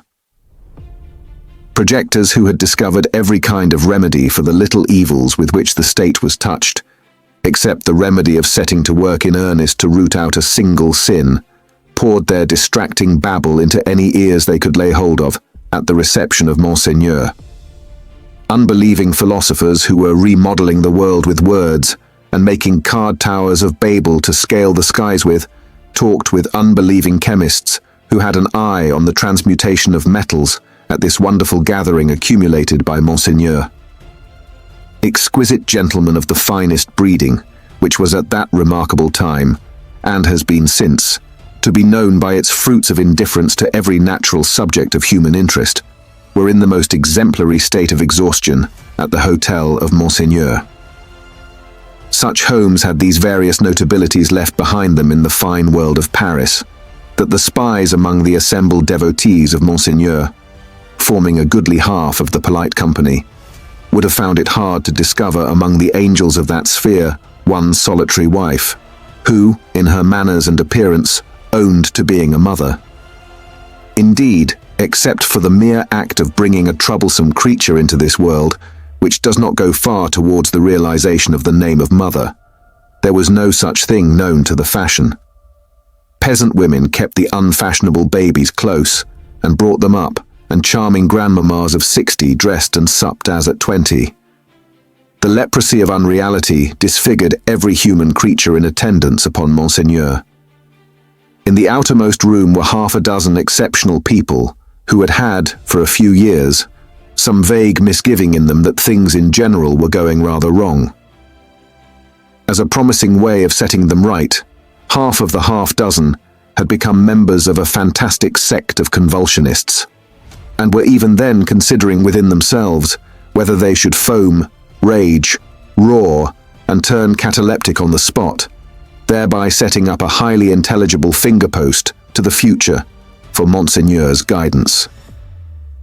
Besides these dervishes were other three who had rushed into another sect, which mended matters with a jargon about the center of truth, holding that man had got out of the center of truth, which did not need much demonstration, but had not got out of the circumference, and that he was to be kept from flying out of the circumference, and was even to be shoved back into the center by fasting and seeing of spirits. Among these, accordingly, much discoursing with spirits went on, and it did a world of good which never became manifest. But the comfort was that all the company at the Grand Hotel of Monseigneur were perfectly dressed. If the day of judgment had only been ascertained to be a dress day, everybody there would have been eternally correct. Such frizzling and powdering and sticking up of hair, such delicate complexions artificially preserved and mended, such gallant swords to look at, and such delicate honor to the sense of smell, would surely keep anything going, for ever and ever. The exquisite gentlemen of the finest breeding wore little pendant trinkets that chinked as they languidly moved. These golden fetters rang like precious little bells, and what with that ringing, and with the rustle of silk and brocade and fine linen, there was a flutter in the air that fanned Saint Antoine and his devouring hunger far away. Dress was the one unfailing talisman and charm used for keeping all things in their places. Everybody was dressed for a fancy ball that was never to leave off. From the palace of the Tuileries, through Monseigneur and the whole court, through the chambers, the tribunals of justice, and all society, except the scarecrows, the fancy ball descended to the common executioner, who, in pursuance of the charm, was required to officiate, frizzled, powdered, in a gold-laced coat, pumps, and white silk stockings. At the gallows and the wheel, the axe was a rarity. Monsieur Paris, as it was the episcopal mode among his brother professors of the provinces, Monsieur Orléans and the rest to call him, presided in this dainty dress.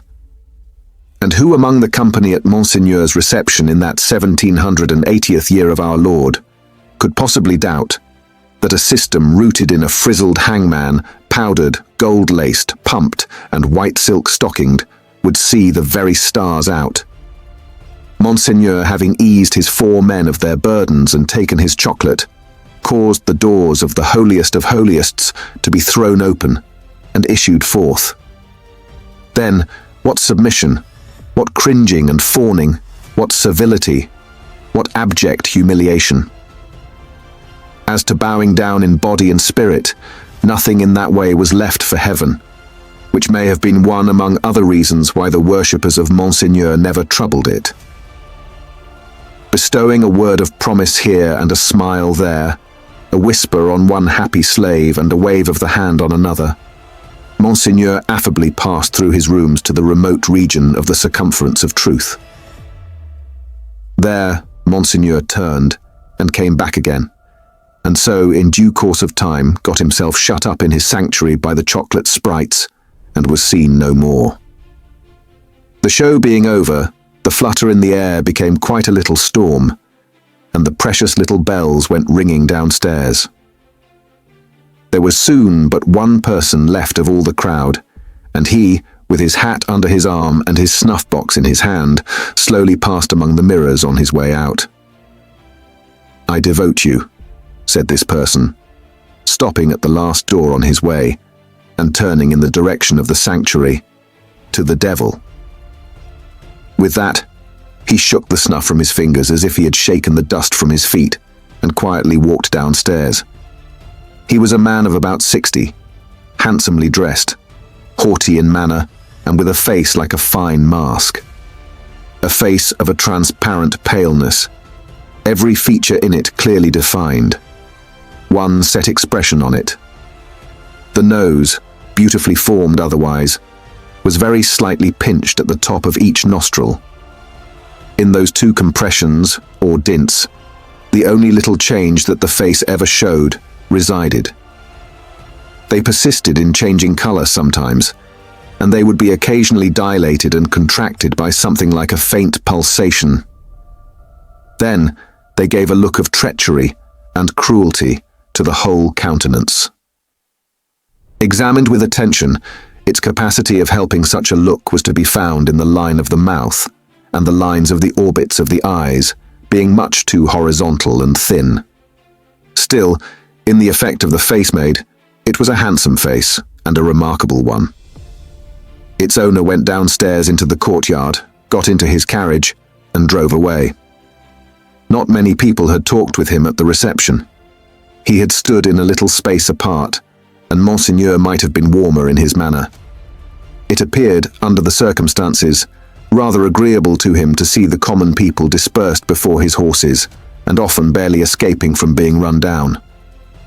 His man drove as if he were charging an enemy, and the furious recklessness of the man brought no check into the face or to the lips of the master. The complaint had sometimes made itself audible, even in that deaf city and dumb age, that in the narrow streets without footways, the fierce patrician custom of hard driving endangered and maimed the mere vulgar in a barbarous manner. But few cared enough for that to think of it a second time, and in this matter, as in all others, the common wretches were left to get out of their difficulties as they could.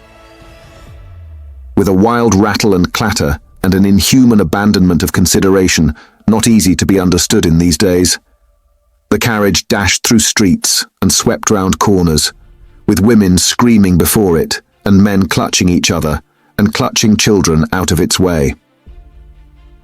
At last, swooping at a street corner by a fountain, one of its wheels came to a sickening little jolt, and there was a loud cry from a number of voices, and the horses reared and plunged. But for the latter inconvenience, the carriage probably would not have stopped. Carriages were often known to drive on and leave their wounded behind. And why not? But the frightened valet had got down in a hurry, and there were 20 hands at the horses' bridles. "What has gone wrong?" said Monsieur, calmly looking out. A tall man in a nightcap had caught up a bundle from among the feet of the horses, and had laid it on the basement of the fountain, and was down in the mud and wet, howling over it like a wild animal. "Pardon, Monsieur the Marquis," said a ragged and submissive man. "It is a child." "Why does he make that abominable noise? Is it his child?" "Excuse me, Monsieur the Marquis. It is a pity, yes." The fountain was a little removed, for the street opened where it was, into a space some 10 or 12 yards square. As the tall man suddenly got up from the ground and came running at the carriage, Monsieur the Marquis clapped his hand for an instant on his sword hilt. "Killed!" shrieked the man in wild desperation, extending both arms at their length above his head and staring at him. "Dead!" The people closed round and looked at Monsieur the Marquis. There was nothing revealed by the many eyes that looked at him but watchfulness and eagerness. There was no visible menacing or anger. Neither did the people say anything. After the first cry they had been silent, and they remained so. The voice of the submissive man who had spoken was flat and tame in its extreme submission. Monsieur the Marquis ran his eyes over them all, as if they had been mere rats come out of their holes. He took out his purse. "It is extraordinary to me," said he, "that you people cannot take care of yourselves and your children. One or the other of you is forever in the way. How do I know what injury you have done my horses? See, give him that." He threw out a gold coin for the valet to pick up, and all the heads craned forward that all the eyes might look down at it as it fell. The tall man called out again with a most unearthly cry, "Dead!" He was arrested by the quick arrival of another man, for whom the rest made way. On seeing him, the miserable creature fell upon his shoulder, sobbing and crying, and pointing to the fountain, where some women were stooping over the motionless bundle and moving gently about it.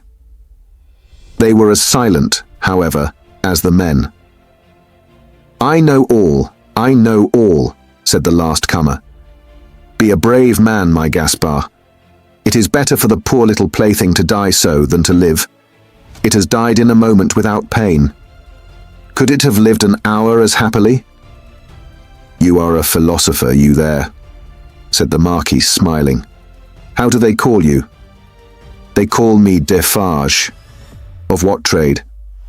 "Monsieur the Marquis, vendor of wine."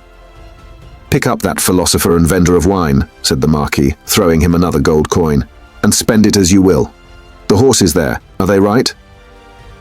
Without deigning to look at the assemblage a second time, Monsieur the Marquis leaned back in his seat and was just being driven away with the air of a gentleman who had accidentally broke some common thing and had paid for it and could afford to pay for it, when his ease was suddenly disturbed by a coin flying into his carriage and ringing on its floor.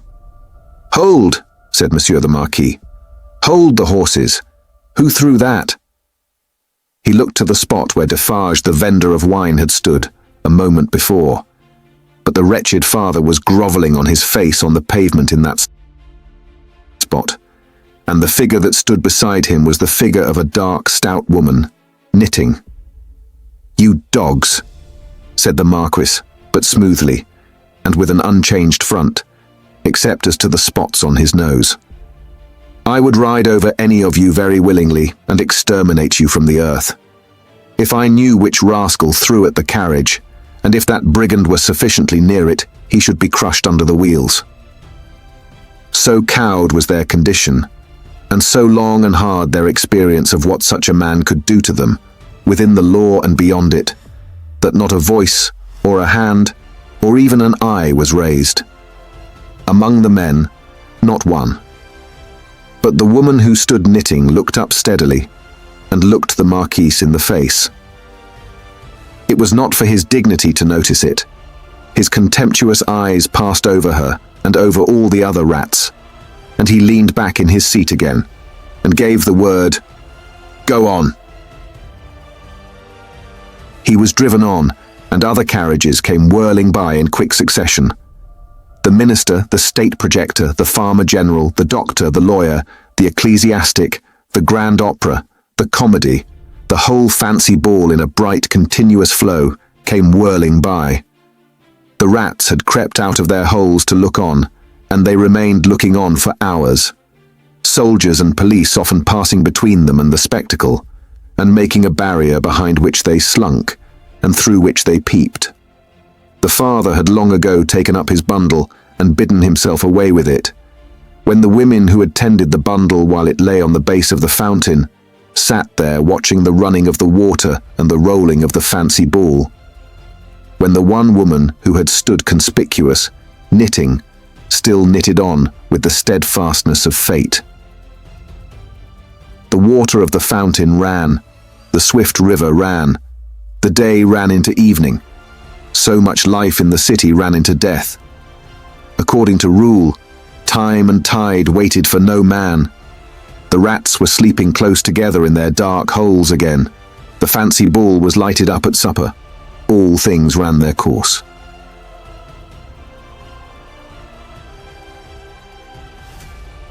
Chapter 8. Monseigneur in the country. A beautiful landscape, with the corn bright in it, but not abundant. patches of poor rye where corn should have been, patches of poor peas and beans, patches of most coarse vegetable substitutes for wheat.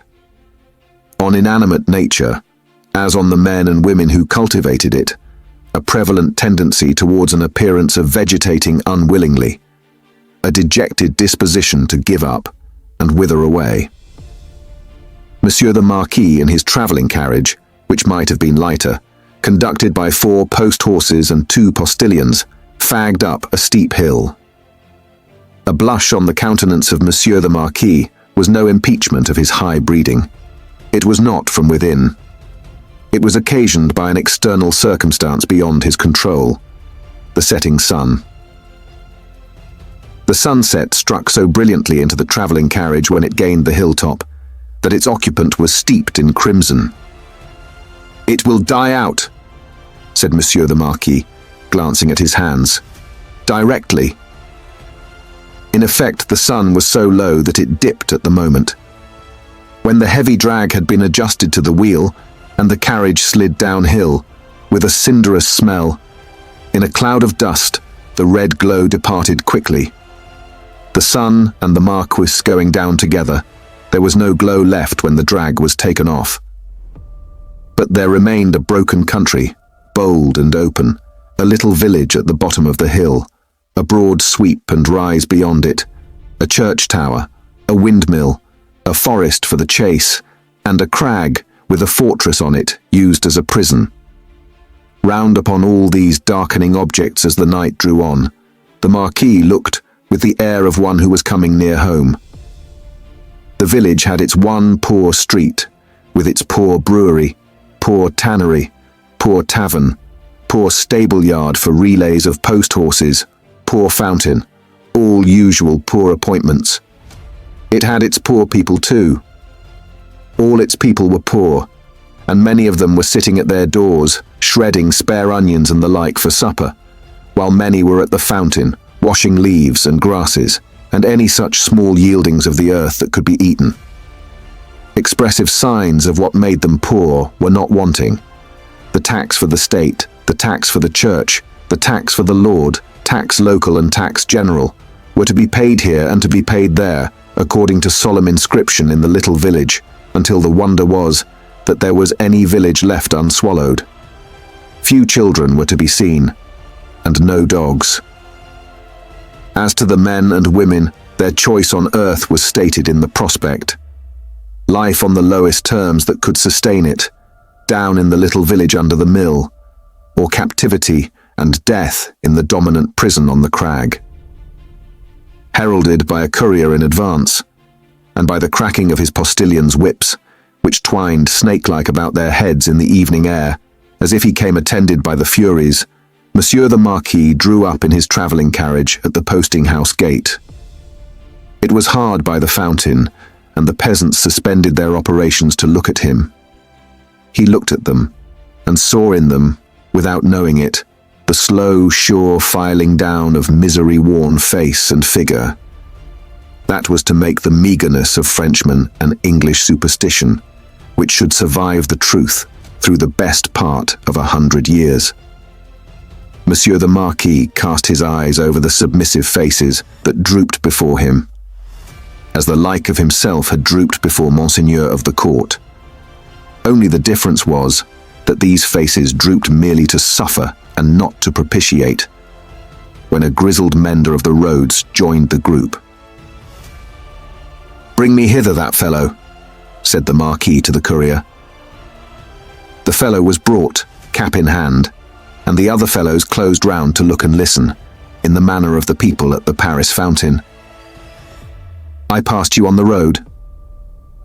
"Monseigneur, it is true. I had the honour of being passed on the road." "Coming up the hill and at the top of the hill both?" "Monseigneur, it is true." "What did you look at so fixedly?" "Monseigneur, I looked at the man." He stooped a little, and with his tattered blue cap pointed under the carriage. All his fellows stooped to look under the carriage. "What man, pig, and why look there?" "Pardon, Monseigneur, he swung by the chain of the shoe, the drag." "Who?" demanded the traveller. Monseigneur, the man. May the devil carry away these idiots. How do you call the man?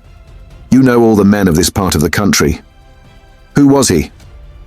Your clemency, Monseigneur. He was not of this part of the country. Of all the days of my life, I never saw him. Swinging by the chain, to be suffocated. With your gracious permission, that was the wonder of it, Monseigneur. His head hanging over, like this. He turned himself sideways to the carriage and leaned back, with his face thrown up to the sky, and his head hanging down. Then recovered himself, fumbled with his cap, and made a bow. What was he like? Monseigneur, he was whiter than the miller, all covered with dust, white as a spectre, tall as a spectre. The picture produced an immense sensation in the little crowd. But all eyes, without comparing notes with other eyes, looked at Monsieur the Marquis, perhaps to observe whether he had any spectre on his conscience. Truly you did well, said the Marquis, felicitously sensible that such vermin were not to ruffle him. To see a thief accompanying my carriage, and not open that great mouth of yours. Bah! Put him aside, Monsieur Gabelle. Monsieur Gabelle was the postmaster, and some other taxing functionary united. He had come out with great obsequiousness to assist at this examination, and had held the examined by the drapery of his arm in an official manner. Bah! Go aside, said Monsieur Gabelle. Lay hands on this stranger if he seeks to lodge in your village tonight, and be sure that his business is honest, Gabelle. Monseigneur, I am flattered to devote myself to your orders. Did he run away, fellow? Where is that accursed? The accursed was already under the carriage with some half-dozen particular friends, pointing out the chain with his blue cap. Some half-dozen other particular friends promptly hauled him out, and presented him breathless to Monsieur the Marquis. Did the man run away, dolt, when we stopped for the drag? Monseigneur, he precipitated himself over the hillside, head first, as a person plunges into the river. See to it, Gabelle, go on! The half-dozen who were peering at the chain were still among the wheels, like sheep. The wheels turned so suddenly that they were lucky to save their skins and bones. They had very little else to save, or they might not have been so fortunate. The burst with which the carriage started out of the village and up the rise beyond was soon checked by the steepness of the hill. Gradually, it subsided to a foot pace, swinging and lumbering upward among the many sweet scents of a summer night. The postilions, with 1,000 gossamer gnats circling about them in lieu of the furies, quietly mended the points to the lashes of their whips. The valet walked by the horses.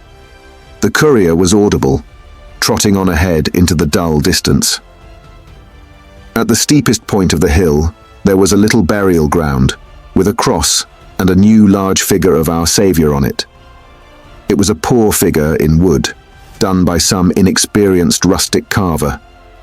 But he had studied the figure from the life. His own life, maybe, for it was dreadfully spare and thin. To this distressful emblem of a great distress that had long been growing worse and was not at its worst, a woman was kneeling. She turned her head as the carriage came up to her, rose quickly, and presented herself at the carriage door. It is you, Monseigneur. Monseigneur, a petition.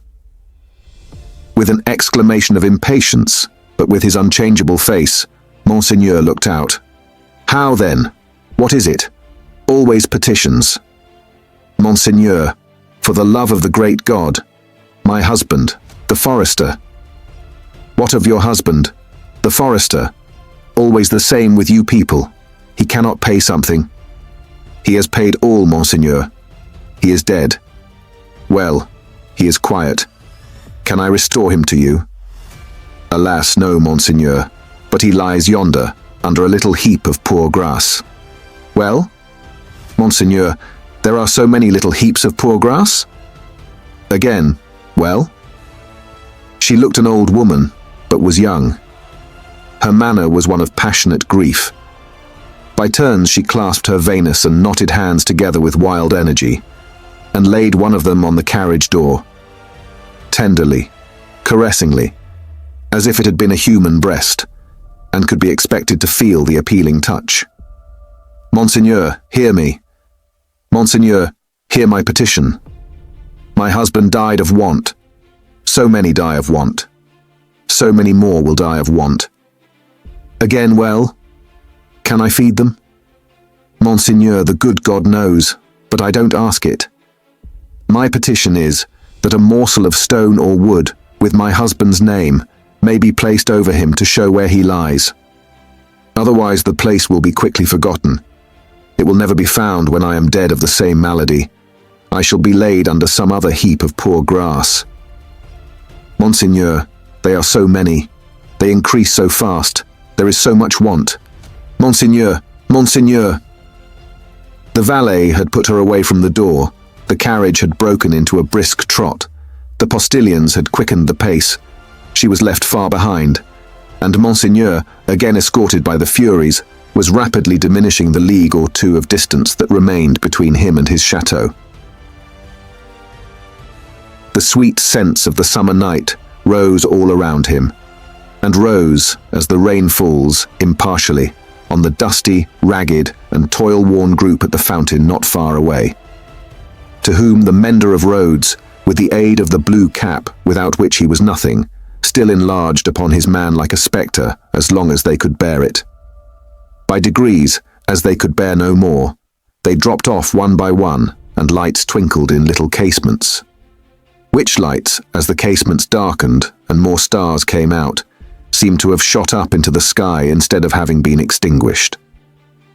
The shadow of a large high-roofed house, and of many overhanging trees, was upon Monsieur the Marquis by that time, and the shadow was exchanged for the light of a flambeau as his carriage stopped, and the great door of his chateau was opened to him. "Monsieur Charles, whom I expect. Is he arrived from England?"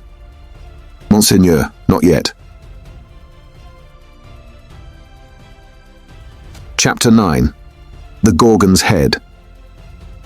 It was a heavy massive building, that chateau of Monsieur the Marquis, with a large stone courtyard before it, and two stone sweeps of staircase meeting in a stone terrace before the principal door.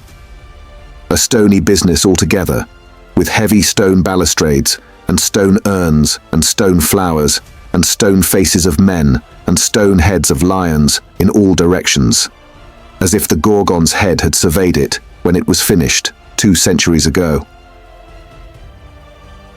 Up the broad flight of shallow steps, Monsieur the Marquis, flambeau preceded, went from his carriage, sufficiently disturbing the darkness to elicit loud remonstrance from an owl in the roof of the great pile of stable building away among the trees. All else was so quiet that the flambeau carried up the steps, and the other flambeau held at the great door, burnt as if they were in a close room of state instead of being in the open night air. Other sound than the owl's voice there was none, save the falling of a fountain into its stone basin, for it was one of those dark nights that hold their breath by the hour together, and then heave a long, low sigh, and hold their breath again. The great door clanged behind him, and Monsieur the Marquis crossed a hall grim with certain old boar spears, swords and knives of the chase, grimmer with certain heavy riding rods and riding whips, of which many a peasant, gone to his benefactor death, had felt the weight when his lord was angry. Avoiding the larger rooms, which were dark and made fast for the night, Monsieur the Marquis, with his flambeau bearer going on before, went up the staircase to a door in a corridor. This, thrown open, admitted him to his own private apartment of 3 rooms, his bedchamber and 2 others. High-vaulted rooms with cool, uncarpeted floors, great dogs upon the hearths for the burning of wood in winter-time, and all luxuries befitting the state of a marquis in a luxurious age and country.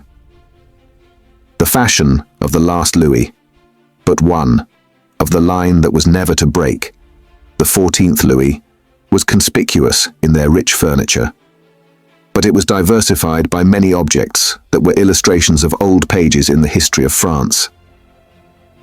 A supper table was laid for two in the third of the rooms, a round room in one of the chateau's 4 extinguisher-topped towers, a small lofty room with its window wide open and the wooden jalousie blinds closed, so that the dark night only showed in slight horizontal lines of black, alternating with their broad lines of stone colour. "My nephew," said the Marquis, glancing at the supper preparation. "They said he was not arrived." Nor was he, but he had been expected with Monseigneur. "Ah, it is not probable he will arrive tonight. Nevertheless, leave the table as it is. I shall be ready in a quarter of an hour." In a quarter of an hour, Monseigneur was ready, and sat down alone to his sumptuous and choice supper. His chair was opposite to the window, and he had taken his soup and was raising his glass of Bordeaux to his lips when he put it down. "What is that?" he calmly asked, looking with attention at the horizontal lines of black and stone colour. "Monseigneur? That?" "Outside the blinds. Open the blinds." It was done. "Well?" "Monseigneur, it is nothing. The trees and the night are all that are here." The servant who spoke had thrown the blinds wide, had looked out into the vacant darkness, and stood with that blank behind him, looking round for instructions. "Good," said the imperturbable master. "Close them again." That was done too, and the Marquis went on with his supper. He was halfway through it, when he again stopped with his glass in his hand, hearing the sound of wheels.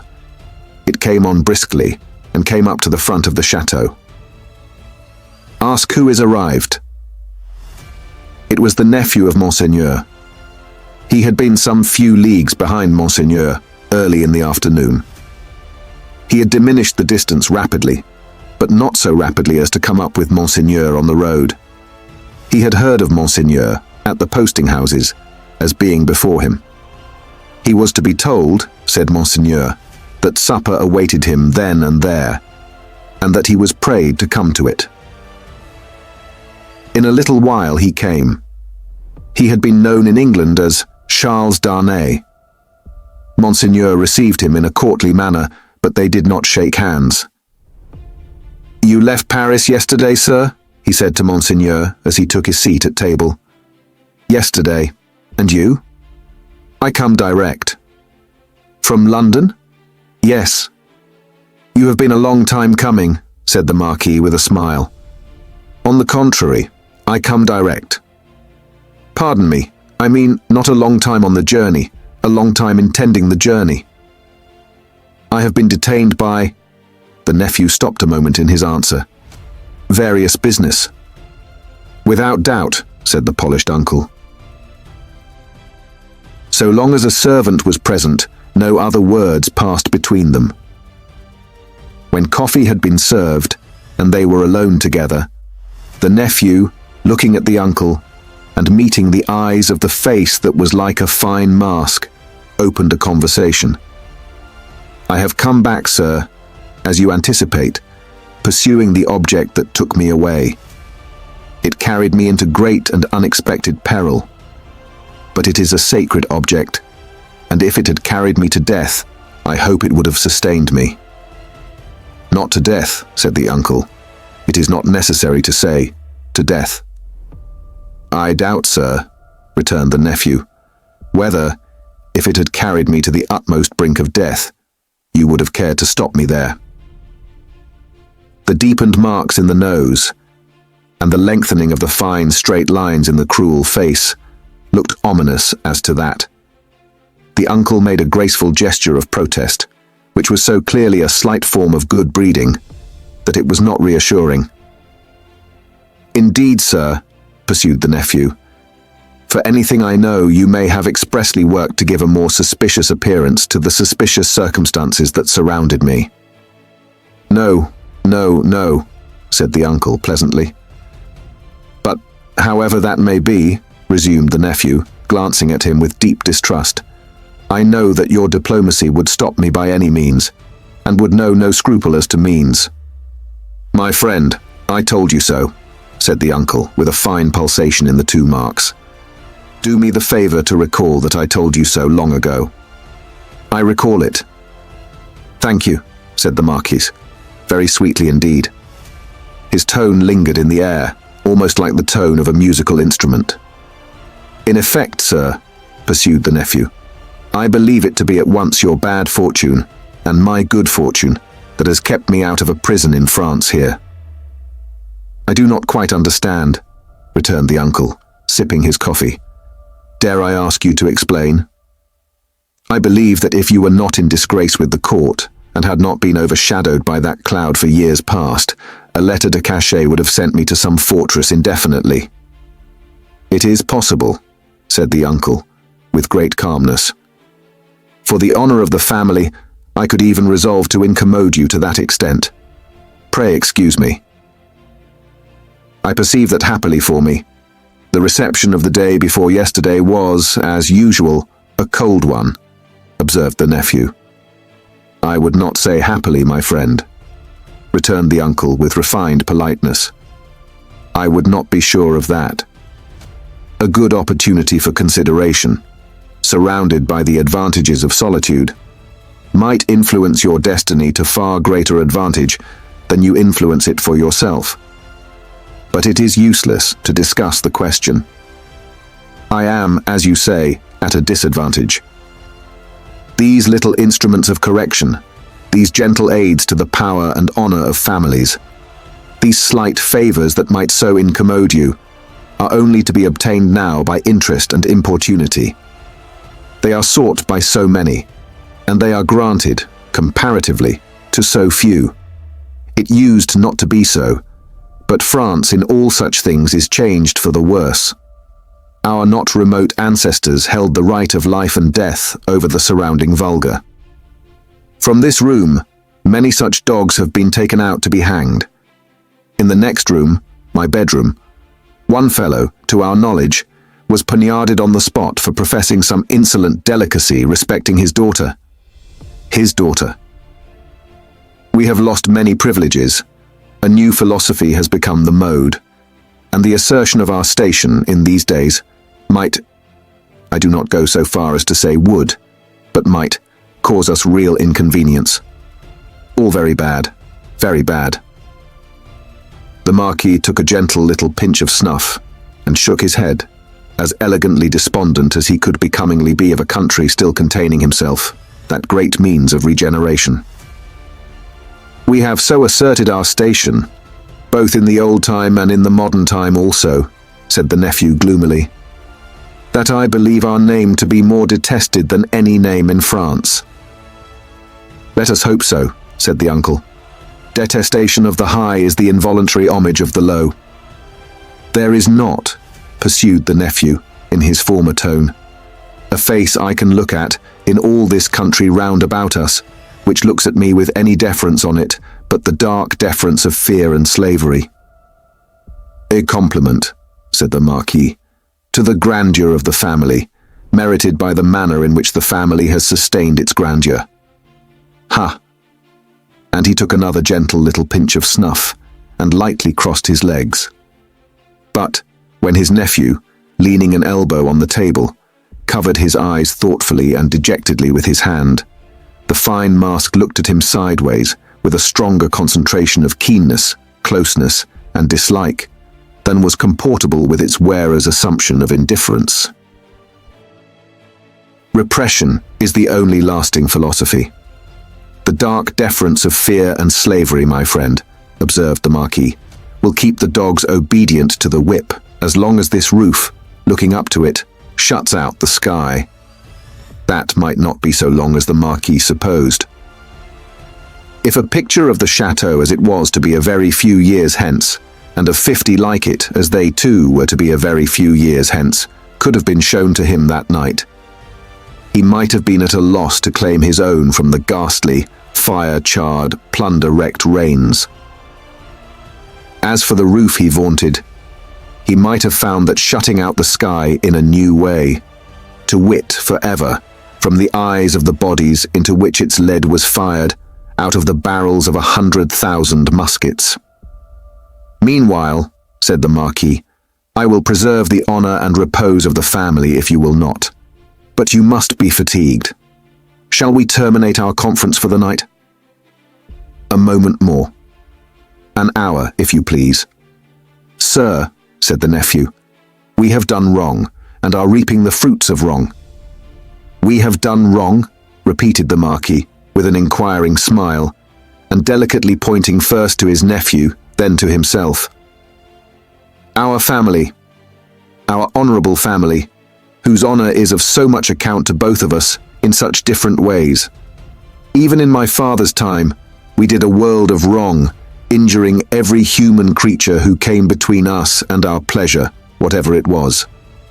Why need I speak of my father's time when it is equally yours? Can I separate my father's twin brother, joint inheritor, and next successor from himself? Death has done that, said the Marquis. And has left me, answered the nephew, bound to a system that is frightful to me, responsible for it, but powerless in it, seeking to execute the last request of my dear mother's lips, and obey the last look of my dear mother's eyes, which implored me to have mercy and to redress, and tortured by seeking assistance and power in vain. Seeking them from me, my nephew, said the Marquis, touching him on the breast with his forefinger. They were now standing by the hearth. You will forever seek them in vain, be assured. Every fine straight line in the clear whiteness of his face, me, my nephew, said the Marquis, touching him on the breast with his forefinger. They were now standing by the hearth. You will forever seek them in vain, be assured. Every fine straight line in the clear whiteness of his face was cruelly, craftily, and closely compressed, while he stood looking quietly at his nephew, with his snuff-box in his hand. Once again he touched him on the breast, as though his finger were the fine point of a small sword, with which, in delicate finesse, he ran him through the body and said, My friend, I will die, perpetuating the system under which I have lived. When he had said it, he took a culminating pinch of snuff and put his box in his pocket. Better to be a rational creature, he added then, after ringing a small bell on the table, and accept your natural destiny. But you are lost, Monsieur Charles, I see. This property and France are lost to me, said the nephew sadly. I renounce them. Are they both yours to renounce? France may be, but is the property? It is scarcely worth mentioning, but is it yet? I had no intention in the words I used to claim it yet. If it passed to me from you tomorrow, which I have the vanity to hope is not probable, or 20 years hence, you do me too much honor, said the Marquis. Still, I prefer that supposition. I would abandon it and live otherwise and elsewhere. It is little to relinquish. What is it but a wilderness of misery and ruin? Ha, said the Marquis, glancing round the luxurious room. To the eye it is fair enough here, but seen in its integrity, under the sky and by the daylight, it is a crumbling tower of waste, mismanagement, extortion, debt, mortgage, oppression, hunger, nakedness, and suffering. Ha, said the Marquis again, in a well-satisfied manner. If it ever becomes mine, it shall be put into some hands better qualified to free it slowly, if such a thing is possible, from the weight that drags it down, so that the miserable people who cannot leave it, and who have been long wrung to the last point of endurance, may in another generation suffer less. But it is not for me. There is a curse on it, and on all this land. And you, said the uncle. Forgive my curiosity. Do you, under your new philosophy, graciously intend to live? I must do, to live, what others of my countrymen, even with nobility at their backs, may have to do some day. Work. In England, for example? Yes. The family honor, sir, is safe from me in this country. The family name can suffer from me in no other, for I bear it in no other. The ringing of the bell had caused the adjoining bedchamber to be lighted. It now shone brightly through the door of communication. The Marquis looked that way and listened for the retreating step of his valet. England is very attractive to you, seeing how indifferently you have prospered there, he observed then, turning his calm face to his nephew with a smile. I have already said that for my prospering there, I am sensible I may be indebted to you, sir. For the rest, it is my refuge. They say, those boastful English, that it is the refuge of many. You know a compatriot who has found a refuge there? A doctor? Yes. With a daughter? Yes. Yes, said the Marquis. You are fatigued. Good night. As he bent his head in his most courtly manner, there was a secrecy in his smiling face, and he conveyed an air of mystery to those words, which struck the eyes and ears of his nephew forcibly. At the same time, the thin, straight lines of the setting of the eyes, and the thin, straight lips, and the markings in the nose, curved with a sarcasm that looked handsomely diabolic. Yes, repeated the Marquis. A doctor with a daughter. Yes. So commences the new philosophy. You are fatigued. Good night. It would have been of as much avail to interrogate any stone face outside the chateau as to interrogate that face of his. The nephew looked at him, in vain, in passing on to the door. Good night, said the uncle. I look to the pleasure of seeing you again in the morning. Good repose. Light monsieur my nephew to his chamber there, and burn monsieur my nephew in his bed if you will, he added to himself, before he rang his little bell again and summoned his valet to his own bedroom. The valet come and gone, Monsieur the Marquis walked to and fro in his loose chamber robe to prepare himself gently for sleep that hot, still night. Rustling about the room, his softly slippered feet making no noise on the floor, he moved like a refined tiger, looked like some enchanted marquis of the impenitently wicked sort, in story, whose periodical change into tiger form was either just going off or just coming on. He moved from end to end of his voluptuous bedroom, looking again at the scraps of the day's journey that came unbidden into his mind. The slow toil up the hill at sunset, the setting sun, the descent, the mill, the prison on the crag, the little village in the hollow, the peasants at the fountain, and the mender of roads with his blue cap pointing out the chain under the carriage. That fountain suggested the Paris fountain, the little bundle lying on the step, the women bending over it, and the tall man with his arms up, crying, "Dead." "I am cool now," said Monsieur the Marquis, "and may go to bed."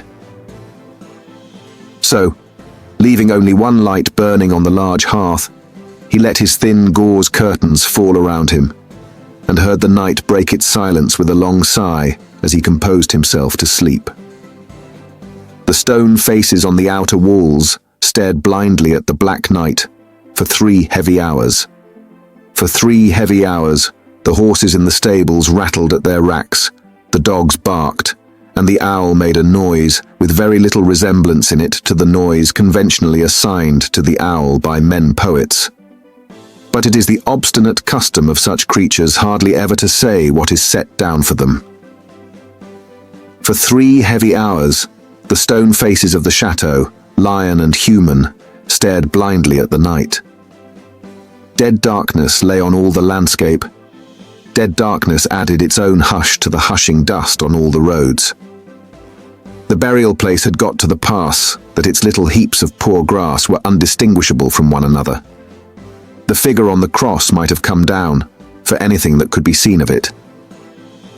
In the village, taxers and taxed were fast asleep, dreaming perhaps of banquets, as the starved usually do, and of ease and rest, as the driven slave and the yoked ox may.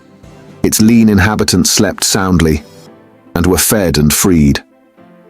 The fountain in the village flowed unseen and unheard, and the fountain at the chateau dropped unseen and unheard, both melting away like the minutes that were falling from the spring of time, through 3 dark hours. Then, the grey water of both began to be ghostly in the light, and the eyes of the stone faces of the chateau were opened. Lighter and lighter, until at last the sun touched the tops of the still trees and poured its radiance over the hill. In the glow, the water of the chateau fountain seemed to turn to blood, and the stone faces crimsoned. The carol of the birds was loud and high, and on the weather-beaten sill of the great window of the bedchamber of Monsieur the Marquis, one little bird sang its sweetest song with all its might. At this, the nearest stone face seemed to stare amazed, and with open mouth and dropped under jaw, looked awe-stricken. Now, the sun was full up, and movement began in the village. Casement windows opened, crazy doors were unbarred, and people came forth shivering, chilled as yet by the new sweet air. Then began the rarely lightened toil of the day among the village population. Some to the fountain, some to the fields, men and women here to dig and delve, men and women there to see to the poor livestock and lead the bony cows out to such pasture as could be found by the roadside. In the church and at the cross, a kneeling figure or two, attendant on the latter prayers, the led cow, trying for a breakfast among the weeds at its foot. The chateau awoke later, as became its quality, but awoke gradually and surely. First, the lonely boar spears and knives of the chase had been reddened as of old, then had gleamed trenchant in the morning sunshine. Now, doors and windows were thrown open. Horses in their stables looked round over their shoulders at the light and freshness pouring in at doorways. Leaves sparkled and rustled at iron-grated windows. Dogs pulled hard at their chains and reared impatient to be loosed. All these trivial incidents belonged to the routine of life and the return of morning. Surely, not so the ringing of the great bell of the chateau, nor the running up and down the stairs, nor the hurried figures on the terrace, nor the booting and tramping here and there and everywhere, nor the quick saddling of horses and riding away. What winds conveyed this hurry to the grizzled mender of roads, already at work on the hilltop beyond the village, with his day's dinner, not much to carry, lying in a bundle that it was worth no crow's while to peck at, on a heap of stones? Had the birds, carrying some grains of it to a distance, dropped one over him as they sow chance seeds? Whether or no, the mender of roads ran on the sultry morning, as if for his life, down the hill, knee-high in dust, and never stopped till he got to the fountain. All the people of the village were at the fountain, standing about in their depressed manner, and whispering low, but showing no other emotions than grim curiosity and surprise. The led cows, hastily brought in and tethered to anything that would hold them, were looking stupidly on, or lying down chewing the cud of nothing particularly repaying their trouble, which they had picked up in their interrupted saunter. Some of the people of the chateau, and some of those of the posting house, and all the taxing authorities, were armed more or less, and were crowded on the other side of the little street in a purposeless way that was highly fraught with nothing. Already, the mender of roads had penetrated into the midst of a group of 50 particular friends, and was smiting himself in the breast with his blue cap. What did all this portend? And what portended the swift hoisting up of Monsieur Gabelle behind a servant on horseback, and the conveying away of the said Gabelle, double laden though the horse was, at a gallop, like a new version of the German ballad of Leonora? It portended that there was one stone face too many, up at the chateau. The Gorgon had surveyed the building again in the night, and had added the one stone face wanting. The stone face for which it had waited through about 200 years. It lay back on the pillow of Monsieur the Marquis. It was like a fine mask, suddenly startled, made angry and petrified. Driven home into the heart of the stone figure attached to it was a knife. Round its hilt was a frill of paper on which was scrawled, "Drive him fast to his tomb. This from Jacques." Chapter 10. Two Promises.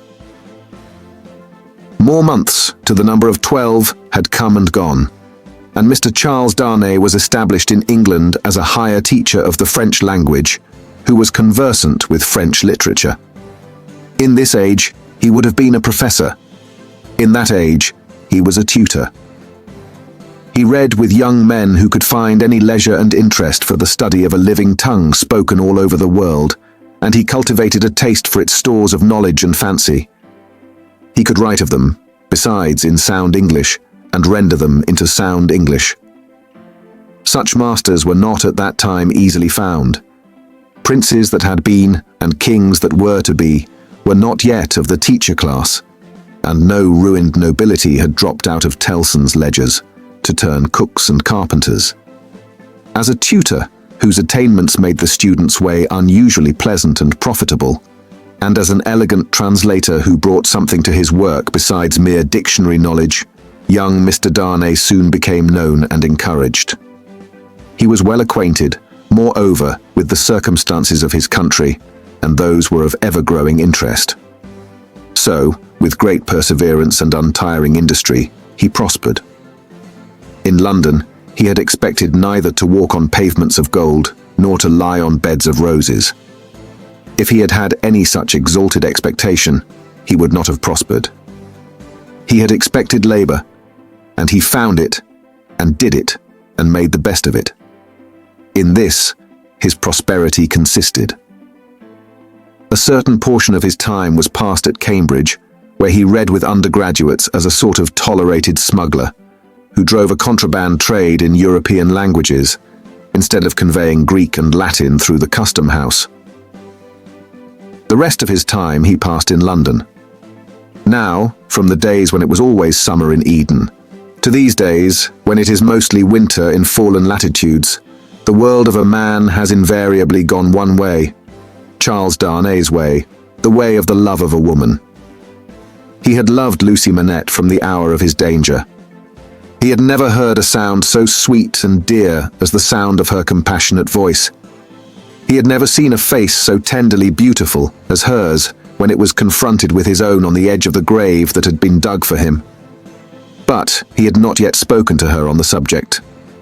The assassination at the deserted chateau far away beyond the heaving water and the long, dusty roads, the solid stone chateau which had itself become the mere mist of a dream, had been done a year, and he had never yet, by so much as a single spoken word, disclosed to her the state of his heart. That he had his reasons for this, he knew full well. It was again a summer day when, lately arrived in London from his college occupation, he turned into the quiet corner in Soho, bent on seeking an opportunity of opening his mind to Dr. Manette. It was the close of the summer day, and he knew Lucie to be out with Miss Pross. He found the doctor reading in his armchair at a window. The energy which had at once supported him under his old sufferings and aggravated their sharpness had been gradually restored to him. He was now a very energetic man indeed, with great firmness of purpose, strength of resolution, and vigor of action. In his recovered energy, he was sometimes a little fitful and sudden, as he had at first been in the exercise of his other recovered faculties. But this had never been frequently observable, and had grown more and more rare. He studied much, slept little, sustained a great deal of fatigue with ease, and was equably cheerful. To him, now entered Charles Darnay, at sight of whom he laid aside his book and held out his hand. "Charles Darnay, I rejoice to see you. We have been counting on your return these 3 or 4 days past. Mr. Stryver and Sidney Carton were both here yesterday, and both made you out to be more than due." "I am obliged to them for their interest in the matter," he answered, a little coldly as to them, though very warmly as to the doctor. "Miss Manette is well," said the doctor, as he stopped short, "and your return will delight us all. She has gone out on some household matters, but will soon be home. Dr. Manette, I knew she was from home. I took the opportunity of her being from home to beg to speak to you. There was a blank silence. Yes, said the doctor, with evident constraint. Bring your chair here and speak on. He complied as to the chair, but appeared to find the speaking on less easy. I have had the happiness, Dr. Manette, of being so intimate here, so he at length began, for some year and a half, that I hope the topic on which I am about to touch may not. He was stayed by the doctor's putting out his hand to stop him. When he had kept it so a little while, he said, drawing it back, Is Lucy the topic? She is. It is hard for me to speak of her at any time. It is very hard for me to hear her spoken of in that tone of yours, Charles Darnay. It is a tone of fervent admiration, true homage and deep love, Dr. Manette, he said deferentially. There was another blank silence before her father rejoined. I believe it. I do you justice. I believe it. His constraint was so manifest, and it was so manifest too, that it originated in an unwillingness to approach the subject that Charles Darnay hesitated. Shall I go on, sir? Another blank. Yes, go on. You anticipate what I would say, though you cannot know how earnestly I say it, how earnestly I feel it, without knowing my secret heart, and the hopes and fears and anxieties with which it has long been laden. Dear Dr. Manette, I love your daughter fondly, dearly, disinterestedly, devotedly. If ever there were love in the world, I love her. You have loved yourself. Let your old love speak for me. The doctor sat with his face turned away and his eyes bent on the ground. At the last words, he stretched out his hand again, hurriedly, and cried, Not that, sir. Let that be. I adjure you, do not recall that. His cry was so like a cry of actual pain that it rang in Charles Darnay's ears long after he had ceased. He motioned with the hand he had extended, and it seemed to be an appeal to Darnay to pause.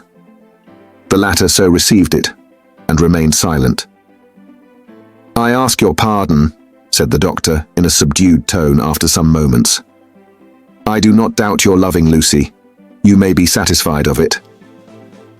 He turned towards him in his chair, but did not look at him or raise his eyes. His chin dropped upon his hand, and his white hair overshadowed his face. Have you spoken to Lucy? No. Nor written? Never. It would be ungenerous to affect not to know that your self-denial is to be referred to your consideration for her father. Her father thanks you. He offered his hand, but his eyes did not go with it. I know, said Darnay respectfully. How can I fail to know, Dr. Manette, I who have seen you together from day to day, that between you and Miss Manette there is an affection so unusual, so touching, so belonging to the circumstances in which it has been nurtured, that it can have few parallels, even in the tenderness between a father and child.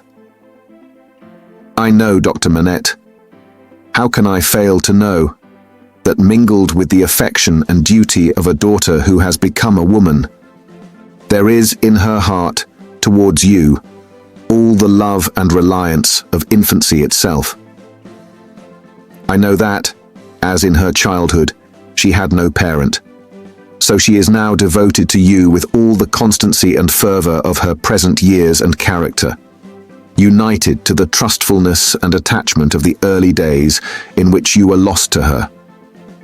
I know perfectly well that if you had been restored to her from the world beyond this life, you could hardly be invested in her sight with a more sacred character than that in which you are always with her. I know that when she is clinging to you, the hands of baby, girl, and woman, all in one, are round your neck.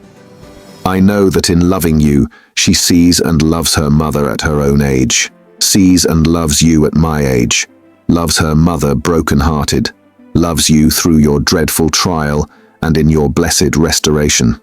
I have known this, night and day, since I have known you in your home." Her father sat silent, with his face bent down. His breathing was a little quickened, but he repressed all other signs of agitation. "Dear Dr. Manette, always knowing this, always seeing her and you with this hallowed light about you, I have forborne and forborne, as long as it was in the nature of man to do it. I have felt, and do even now feel, that to bring my love, even mine, between you, is to touch your history with something not quite so good as itself. But I love her. Heaven is my witness that I love her." "I believe it," answered her father mournfully. "I have thought so before now. I believe it." "But do not believe," said Darnay, upon whose ear the mournful voice struck with a reproachful sound, "that if my fortune were so cast as that, being one day so happy as to make her my wife, I must at any time put any separation between her and you, I could or would breathe a word of what I now say. Besides that, I should know it to be hopeless. I should know it to be a baseness. If I had any such possibility, even at a remote distance of years, harbored in my thoughts and hidden in my heart, if it ever had been there, if it ever could be there, I could not now touch this honored hand." He laid his own upon it as he spoke. "No, dear Dr. Manette. Like you, a voluntary exile from France. Like you, driven from it by its distractions, oppressions, and miseries. Like you, striving to live away from it by my own exertions and trusting in a happier future. I look only to sharing your fortunes, sharing your life and home, and being faithful to you to the death. Not to divide with Lucie her privilege as your child, companion, and friend, but to come in aid of it and bind her closer to you, if such a thing can be." His touch still lingered on her father's hand. Answering the touch for a moment, but not coldly, her father rested his hands upon the arms of his chair and looked up for the first time since the beginning of the conference. A struggle was evidently in his face. A struggle with that occasional look which had a tendency in it to dark doubt and dread. "You speak so feelingly and so manfully, Charles Darnay, that I thank you with all my heart, and will open all my heart, or nearly so. Have you any reason to believe that Lucie loves you? None. As yet, none. Is it the immediate object of this confidence that you may at once ascertain that, with my knowledge? Not even so. I might not have the hopefulness to do it for weeks. I might, mistaken or not mistaken, have that hopefulness tomorrow. Do you seek any guidance from me? I ask none, sir, but I have thought it possible that you might have it in your power, if you should deem it right, to give me some. Do you seek any promise from me? I do seek that. What is it? I well understand that without you I could have no hope. I well understand that, even if Miss Manette held me at this moment in her innocent heart, do not think I have the presumption to assume so much. I could retain no place in it against her love for her father. If that be so, do you see what, on the other hand, is involved in it? I understand equally well that a word from her father in any suitor's favor would outweigh herself and all the world. For which reason, Dr. Manette, said Darnay, modestly but firmly, I would not ask that word to save my life. I am sure of it. Charles Darnay, mysteries arise out of close love, as well as out of wide division. In the former case, they are subtle and delicate and difficult to penetrate. My daughter Lucie is, in this one respect, such a mystery to me. I can make no guess at the state of her heart. May I ask, sir, if you think she is... As he hesitated, her father supplied the rest. Is sought by any other suitor? It is what I meant to say. Her father considered a little before he answered. You have seen Mr. Carton here yourself. Mr. Stryver is here too, occasionally. If it be at all, it can only be by one of these. Or both, said Darnay. I had not thought of both. I should not think either likely. You want a promise from me. Tell me what it is. It is that if Miss Manette should bring to you at any time, on her own part, such a confidence as I have ventured to lay before you, you will bear testimony to what I have said and to your belief in it. I hope you may be able to think so well of me as to urge no influence against me. I say nothing more of my stake in this. This is what I ask. The condition on which I ask it, and which you have an undoubted right to require, I will observe immediately. I give the promise, said the doctor, without any condition. I believe your object to be, purely and truthfully, as you have stated it. I believe your intention is to perpetuate, and not to weaken, the ties between me and my other and far dearer self. If she should ever tell me that you are essential to her perfect happiness, I will give her to you. If there were, Charles Darnay, if there were... The young man had taken his hand gratefully. Their hands were joined as the doctor spoke. Any fancies, any reasons, any apprehensions, anything whatsoever, new or old, against the man she really loved, the direct responsibility thereof not lying on his head, they should all be obliterated for her sake. She is everything to me, more to me than suffering, more to me than wrong, more to me... Well, this is idle talk. So strange was the way in which he faded into silence, and so strange his fixed look when he had ceased to speak, that Darnay felt his own hand turn cold in the hand that slowly released and dropped it. You said something to me, said Dr. Manette, breaking into a smile. What was it you said to me? He was at a loss how to answer, until he remembered having spoken of a condition. Relieved as his mind reverted to that, he answered, Your confidence in me ought to be returned with full confidence on my part. My present name, though but slightly changed from my mother's, is not, as you will remember, my own. I wish to tell you what that is, and why I am in England. Stop, said the doctor of Beauvais. I wish it, that I may the better deserve your confidence, and have no secret from you. Stop. For an instant, the doctor even had his two hands at his ears. For another instant, even had his two hands laid on Darnay's lips. Tell me when I ask you, not now. If your suit should prosper, if Lucie should love you, you shall tell me on your marriage morning. Do you promise? Willingly. Give me your hand. She will be home directly, and it is better she should not see us together tonight. Go. God bless you. It was dark when Charles Darnay left him, and it was an hour later and darker when Lucie came home. She hurried into the room alone, for Miss Pross had gone straight upstairs, and was surprised to find his reading chair empty. My father, she called to him. Father dear. Nothing was said in answer, but she heard a low hammering sound in his bedroom. Passing lightly across the intermediate room, she looked in at his door and came running back frightened, crying to herself, with her blood all chilled. What shall I do? What shall I do? Her uncertainty lasted but a moment. She hurried back and tapped at his door and softly called to him. The noise ceased at the sound of her voice, and he presently came out to her, and they walked up and down together for a long time. She came down from her bed to look at him in his sleep that night. He slept heavily, and his tray of shoemaking tools and his old unfinished work were all as usual.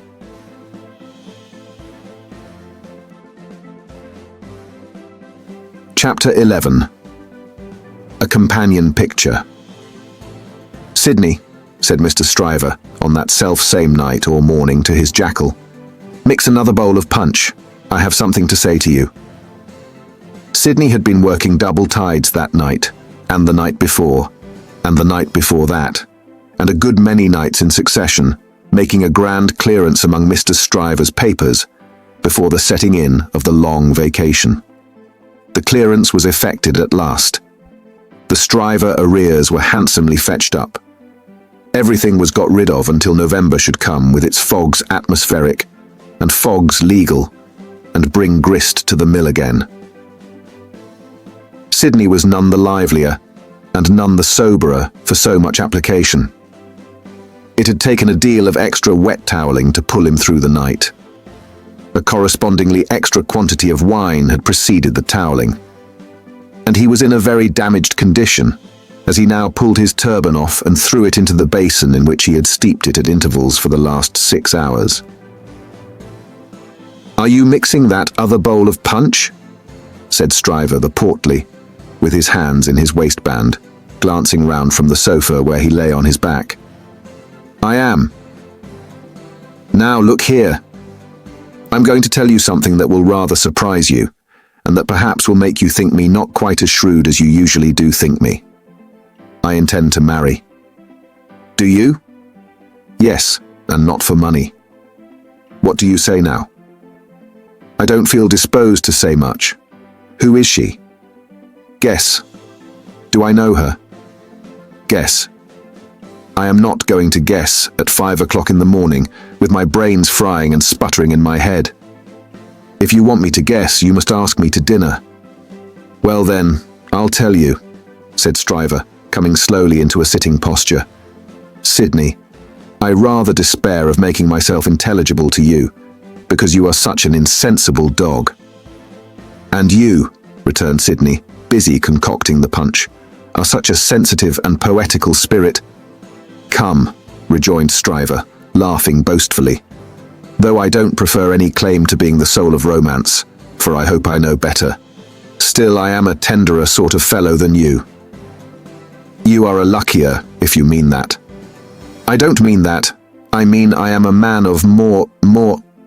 "Say gallantry while you are about it," suggested Carton. "Well, I'll say gallantry.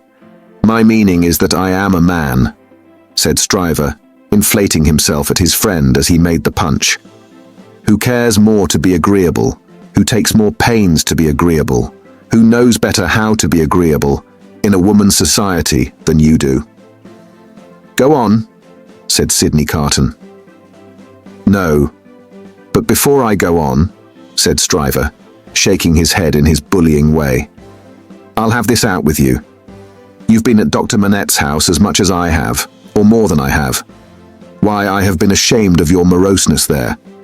Your manners have been of that silent and sullen and hangdog kind, that upon my life and soul, I have been ashamed of you, Sidney."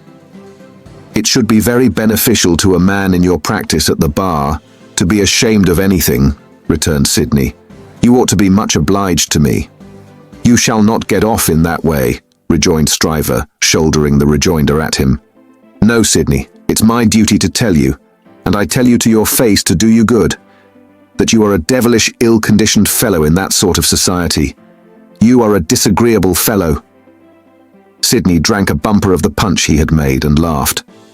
"Look at me," said Stryver, squaring himself. "I have less need to make myself agreeable than you have, being more independent in circumstances. Why do I do it?" "I never saw you do it yet," muttered Carton. "I do it because it's politic. I do it on principle. And look at me, I get on." "You don't get on with your account of your matrimonial intentions," answered Carton with a careless air. "I wish you would keep to that. As to me, will you never understand that I am incorrigible?" He asked the question with some appearance of scorn.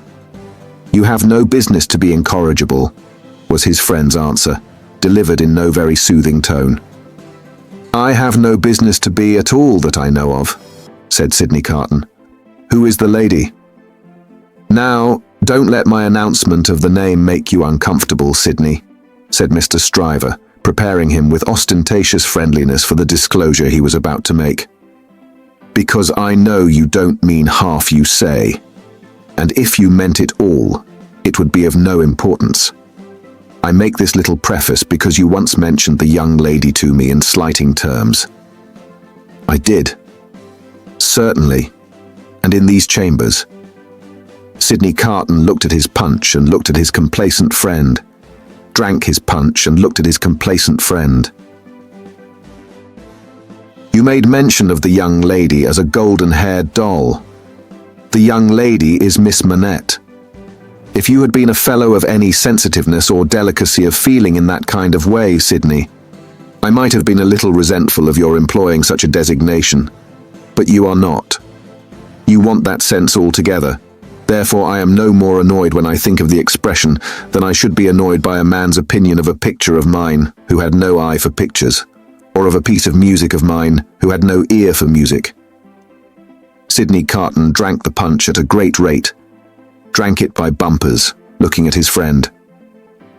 Now you know all about it, Sid, said Mr. Stryver. I don't care about Fortune. She is a charming creature, and I have made up my mind to please myself. On the whole, I think I can afford to please myself. She will have in me a man already pretty well off, and a rapidly rising man, and a man of some distinction.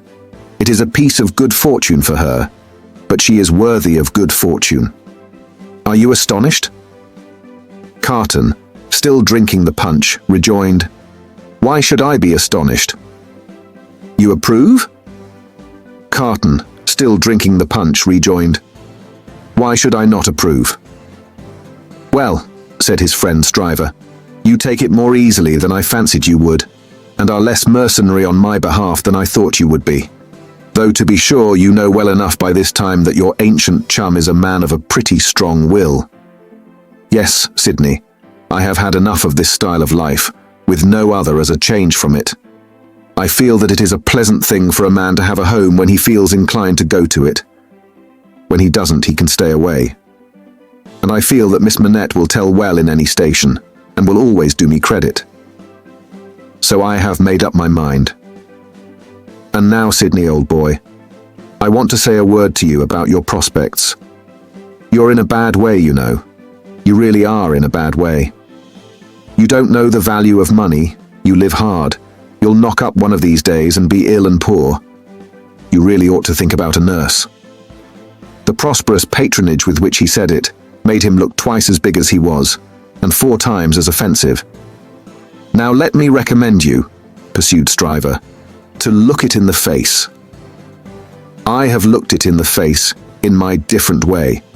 Look it in the face, you, in your different way. Marry. Provide somebody to take care of you. Never mind your having no enjoyment of women's society, nor understanding of it, nor tact for it. Find out somebody. Find out some respectable woman with a little property. Somebody in the landlady way, or lodging-letting way, and marry her against a rainy day. That's the kind of thing for you. Now think of it, Sidney. I'll think of it, said Sidney.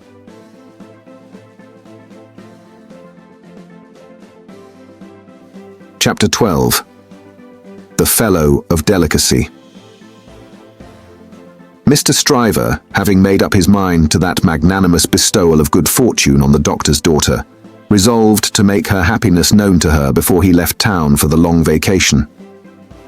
After some mental debating of the point, he came to the conclusion that it would be as well to get all the preliminaries done with, and they could then arrange at their leisure whether he should give her his hand a week or 2 before Michaelmas term, or in the little Christmas vacation between it and Hilary.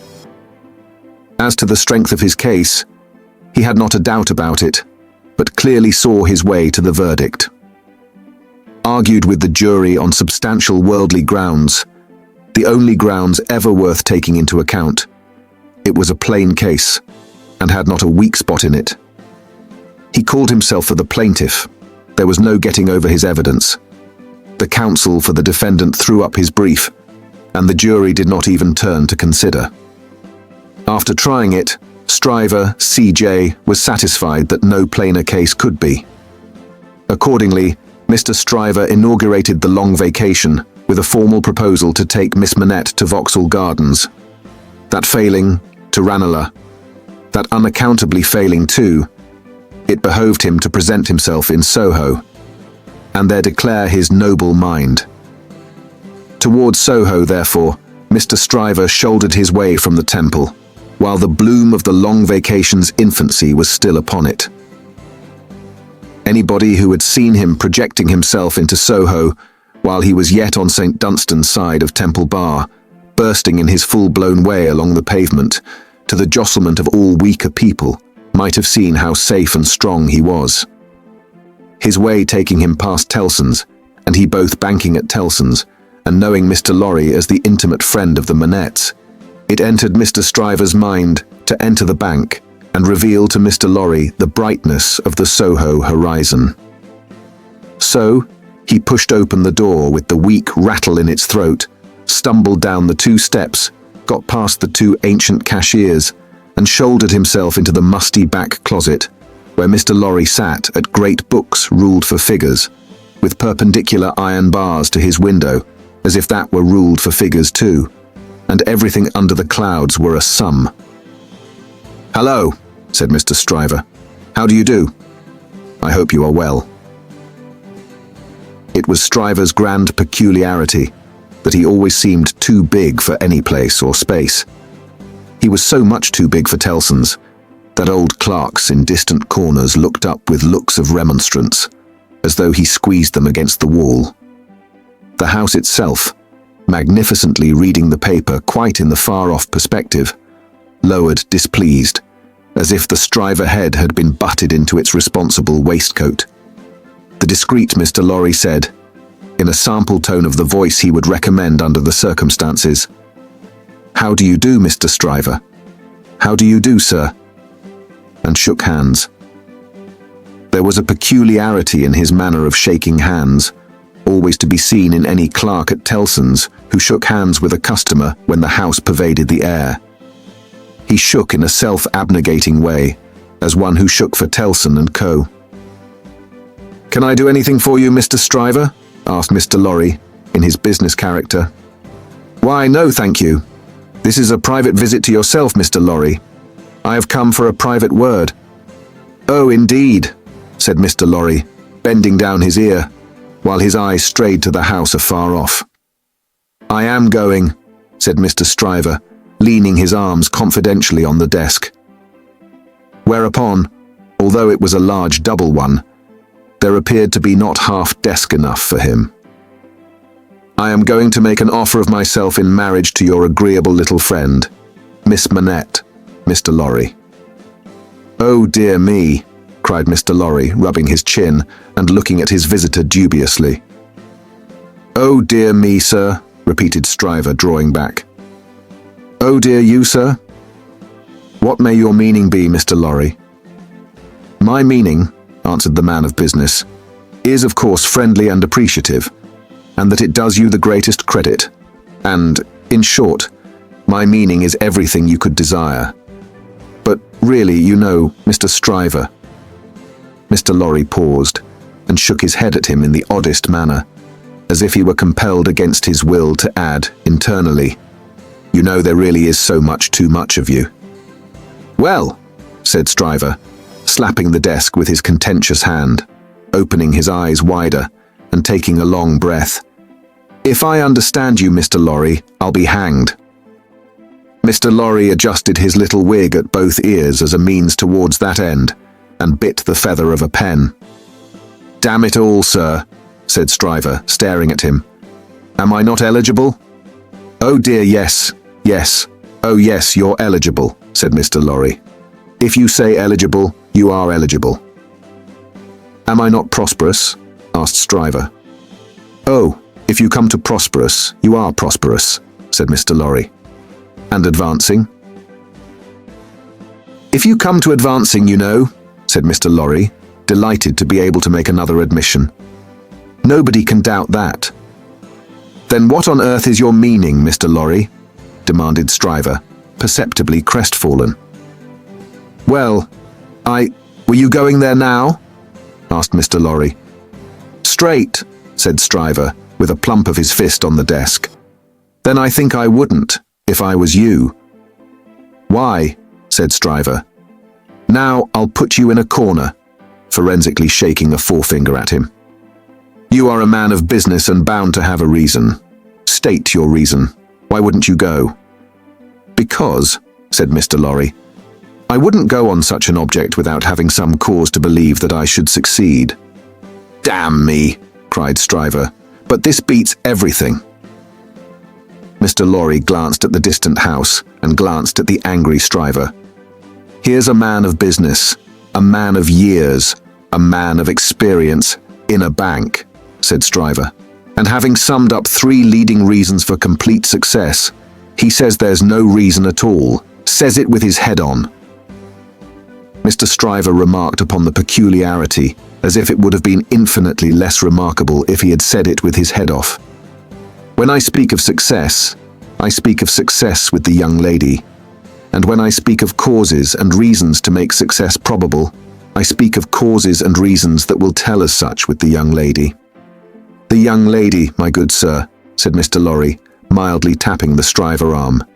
The young lady goes before all. Then you mean to tell me, Mr. Lorry, said Stryver, squaring his elbows, that it is your deliberate opinion that the young lady at present in question is a mincing fool. Not exactly so.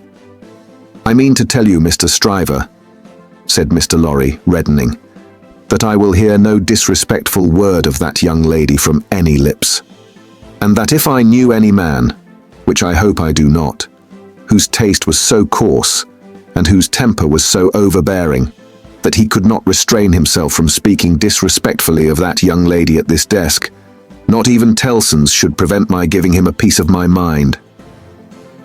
The necessity of being angry in a suppressed tone had put Mr. Stryver's blood vessels into a dangerous state when it was his turn to be angry. Mr. Lorry's veins, methodical as their courses could usually be, were in no better state now it was his turn. That is what I mean to tell you, sir, said Mr. Lorry. Pray let there be no mistake about it. Mr. Stryver sucked the end of a ruler for a little while, and then stood hitting a tune out of his teeth with it, which probably gave him the toothache. He broke the awkward silence by saying, This is something new to me, Mr. Lorry. You deliberately advise me not to go up to Soho and offer myself, Stryver of the King's Bench Bar. Do you ask me for my advice, Mr. Stryver? Yes, I do. Very good. Then I give it, and you have repeated it correctly. And all I can say of it is, laughed Stryver with a vexed laugh, that this, beats everything past, present, and to come. Now, understand me, pursued Mr. Lorry. As a man of business, I'm not justified in saying anything about this matter, for as a man of business, I know nothing of it. But as an old fellow who has carried Miss Manette in his arms, who is the trusted friend of Miss Manette, and of her father too, and who has a great affection for them both, I have spoken. The confidence is not of my seeking, recollect. Now you think I may not be right? Not I, said Stryver, whistling. I can't undertake to find third parties in common sense. I can only find it for myself. I suppose sense in certain quarters. You suppose mincing bread and butter nonsense.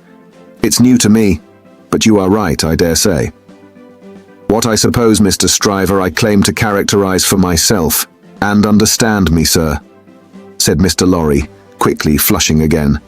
I will not even at Tellson's, have it characterized for me by any gentleman breathing. There, I beg your pardon, said Stryver. Granted, thank you. Well, Mr. Stryver, I was about to say, it might be painful to you to find yourself mistaken. It might be painful to Dr. Manette to have the task of being explicit with you. It might be very painful to Miss Manette to have the task of being explicit with you. You know the terms upon which I have the honor and happiness to stand with the family. If you please, committing you in no way, representing you in no way, I will undertake to correct my advice by the exercise of a little new observation and judgment expressly brought to bear upon it. If you should then be dissatisfied with it, you can but test its soundness for yourself. If, on the other hand, you should be satisfied with it, and it should be what it now is, it may spare all sides what is best spared. What do you say? How long would you keep me in town? Oh, it is only a question of a few hours. I could go to Soho in the evening and come to your chambers afterwards. Then I say yes, said Stryver. I won't go up there now. I'm not so hot upon it as that comes to. I say yes, and I shall expect you to look in tonight. Good morning. Then Mr. Stryver turned and burst out of the bank, causing such a concussion of air on his passage through that to stand up against it bowing behind the two counters required the utmost remaining strength of the two ancient clerks. Those venerable and feeble persons were always seen by the public in the act of bowing, and were popularly believed, when they had bowed a customer out, still to keep on bowing in the empty office until they bowed another customer in. The barrister was keen enough to divine that the banker would not have gone so far in his expression of opinion on any less solid ground than moral certainty. Unprepared as he was for the large pill he had to swallow, he got it down.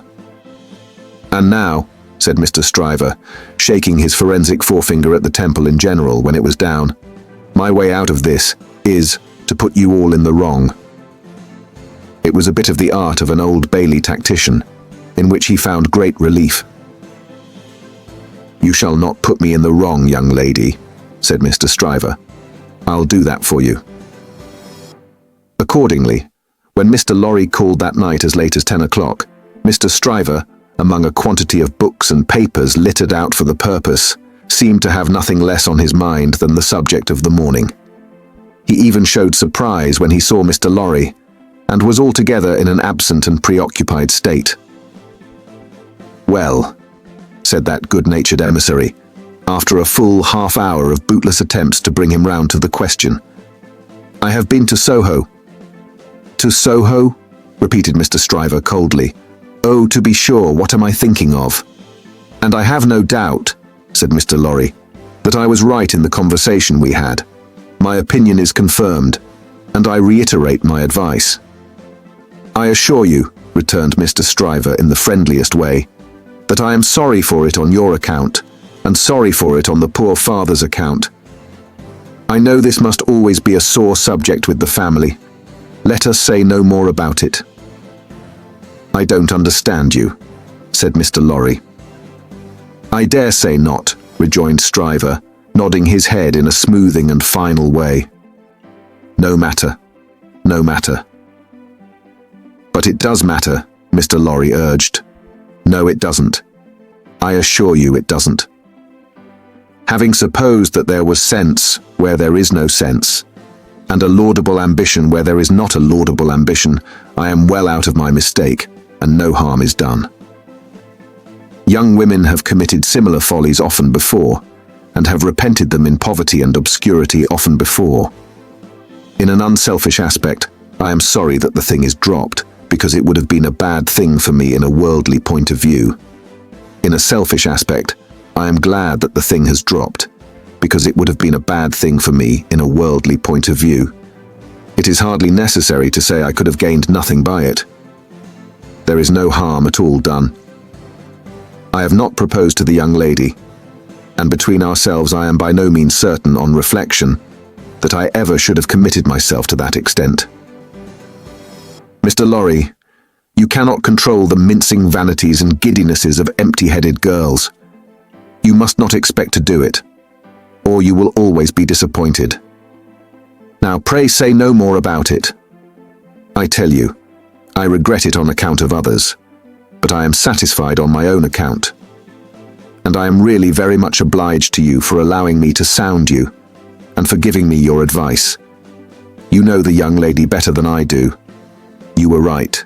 It never would have done. Mr. Lorry was so taken aback that he looked quite stupidly at Mr. Stryver shouldering him towards the door, with an appearance of showering generosity, forbearance and goodwill on his erring head. Make the best of it, my dear sir, said Stryver. Say no more about it. Thank you again for allowing me to sound you. Good night. Mr. Lorry was out in the night, before he knew where he was. Mr. Stryver was lying back on his sofa, winking at his ceiling.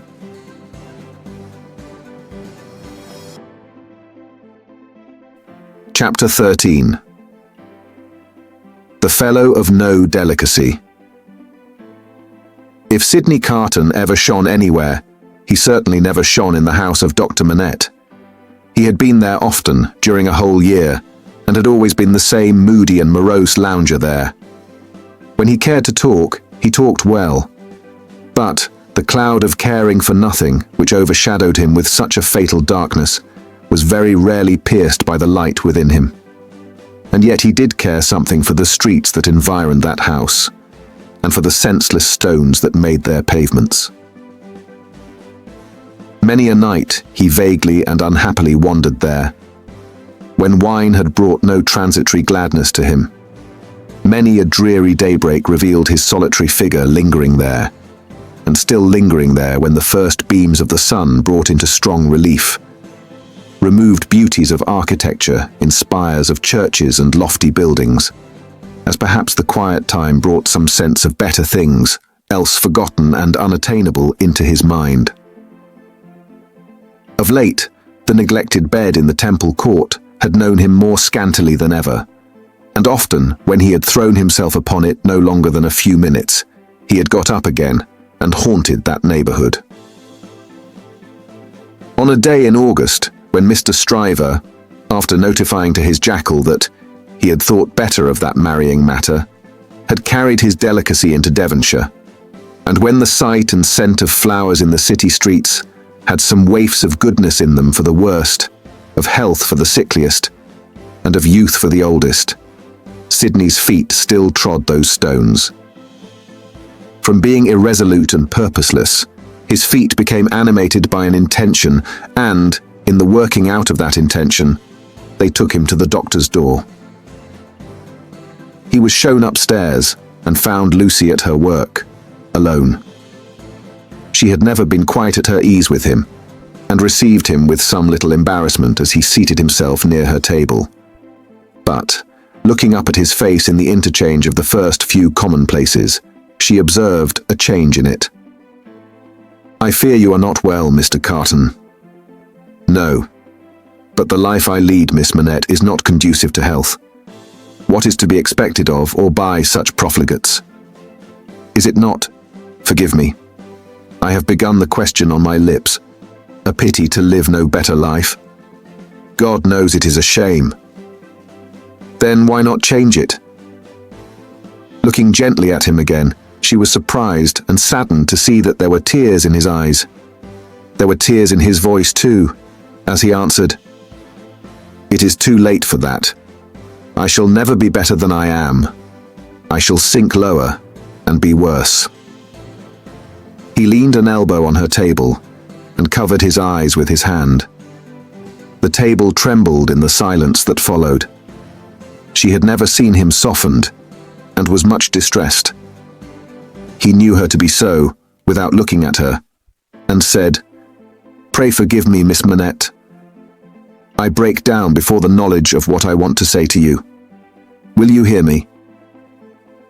If it will do you any good, Mr. Carton, if it would make you happier, it would make me very glad. God bless you for your sweet compassion." He unshaded his face after a little while and spoke steadily. "Don't be afraid to hear me. Don't shrink from anything I say. I am like one who died young. All my life might have been. No, Mr. Carton. I am sure that the best part of it might still be. I am sure that you might be much, much worthier of yourself. Say of you, Miss Manette, and although I know better, although in the mystery of my own wretched heart I know better, I shall never forget it." She was pale and trembling. He came to her relief with a fixed despair of himself, which made the interview unlike any other that could have been holden.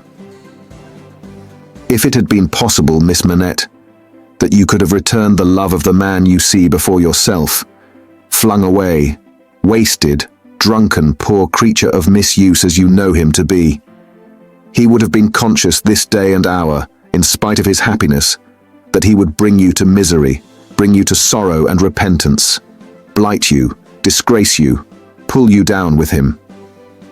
I know very well that you can have no tenderness for me. I ask for none. I am even thankful that it cannot be. Without it, can I not save you, Mr. Carton? Can I not recall you, forgive me again, to a better course? Can I in no way repay your confidence? I know this is a confidence, she modestly said, after a little hesitation and in earnest tears. I know you would say this to no one else. Can I turn it to no good account for yourself, Mr. Carton? He shook his head. To none. No, Miss Manette, to none. If you will hear me through a very little more, all you can ever do for me is done. I wish you to know that you have been the last dream of my soul. In my degradation, I have not been so degraded, but that the sight of you with your father, and of this home made such a home by you, has stirred old shadows that I thought had died out of me. Since I knew you, I have been troubled by a remorse that I thought would never reproach me again, and have heard whispers from old voices impelling me upward that I thought were silent forever. I have had unformed ideas of striving afresh, beginning anew, shaking off sloth and sensuality, and fighting out the abandoned fight. A dream, all a dream, that ends in nothing, and leaves the sleeper where he lay down. But I wish you to know that you inspired it. Will nothing of it remain? Oh, Mr. Carton, think again. Try again. No, Miss Manette.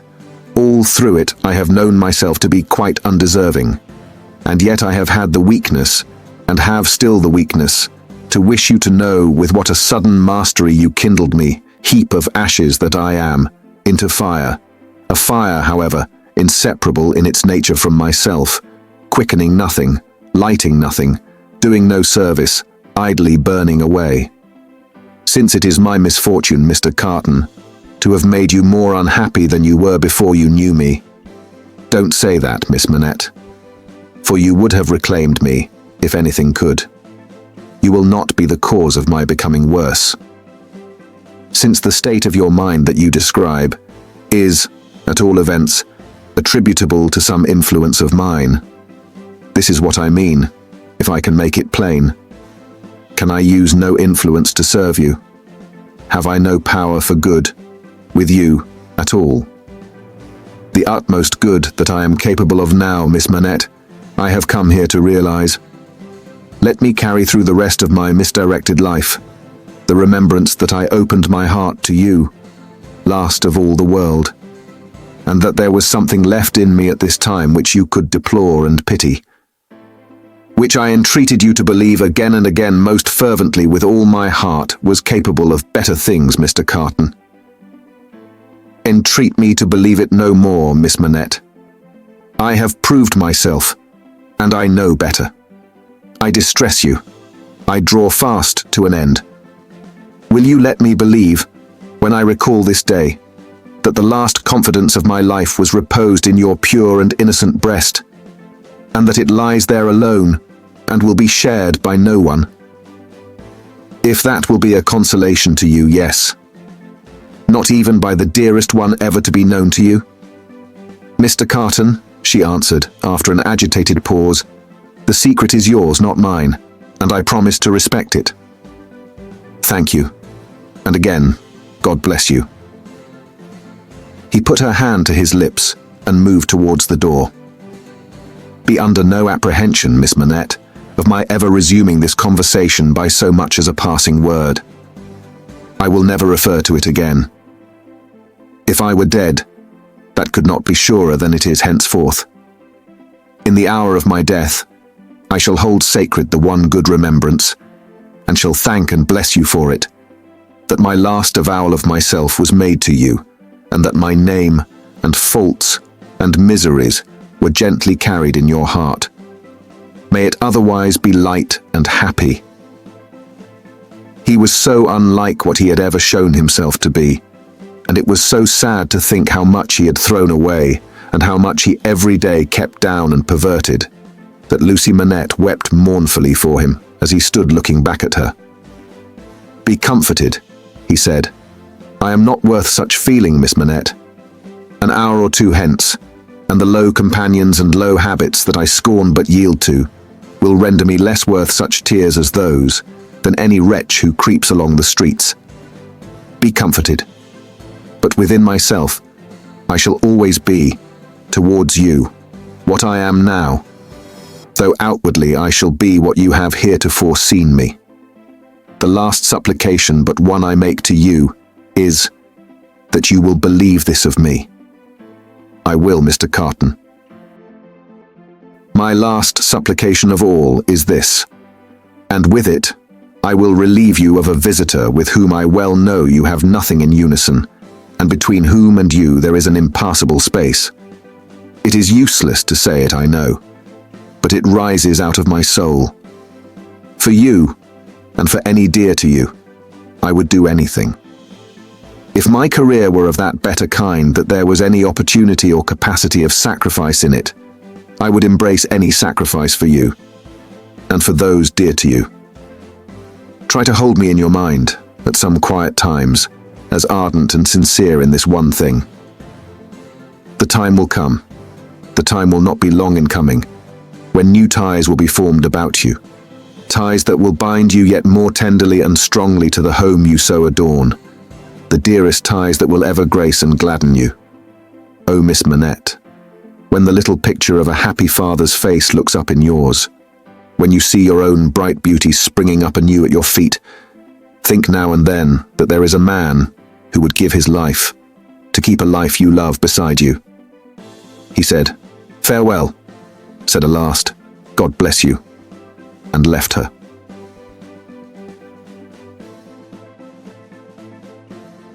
Chapter 14. The Honest Tradesman.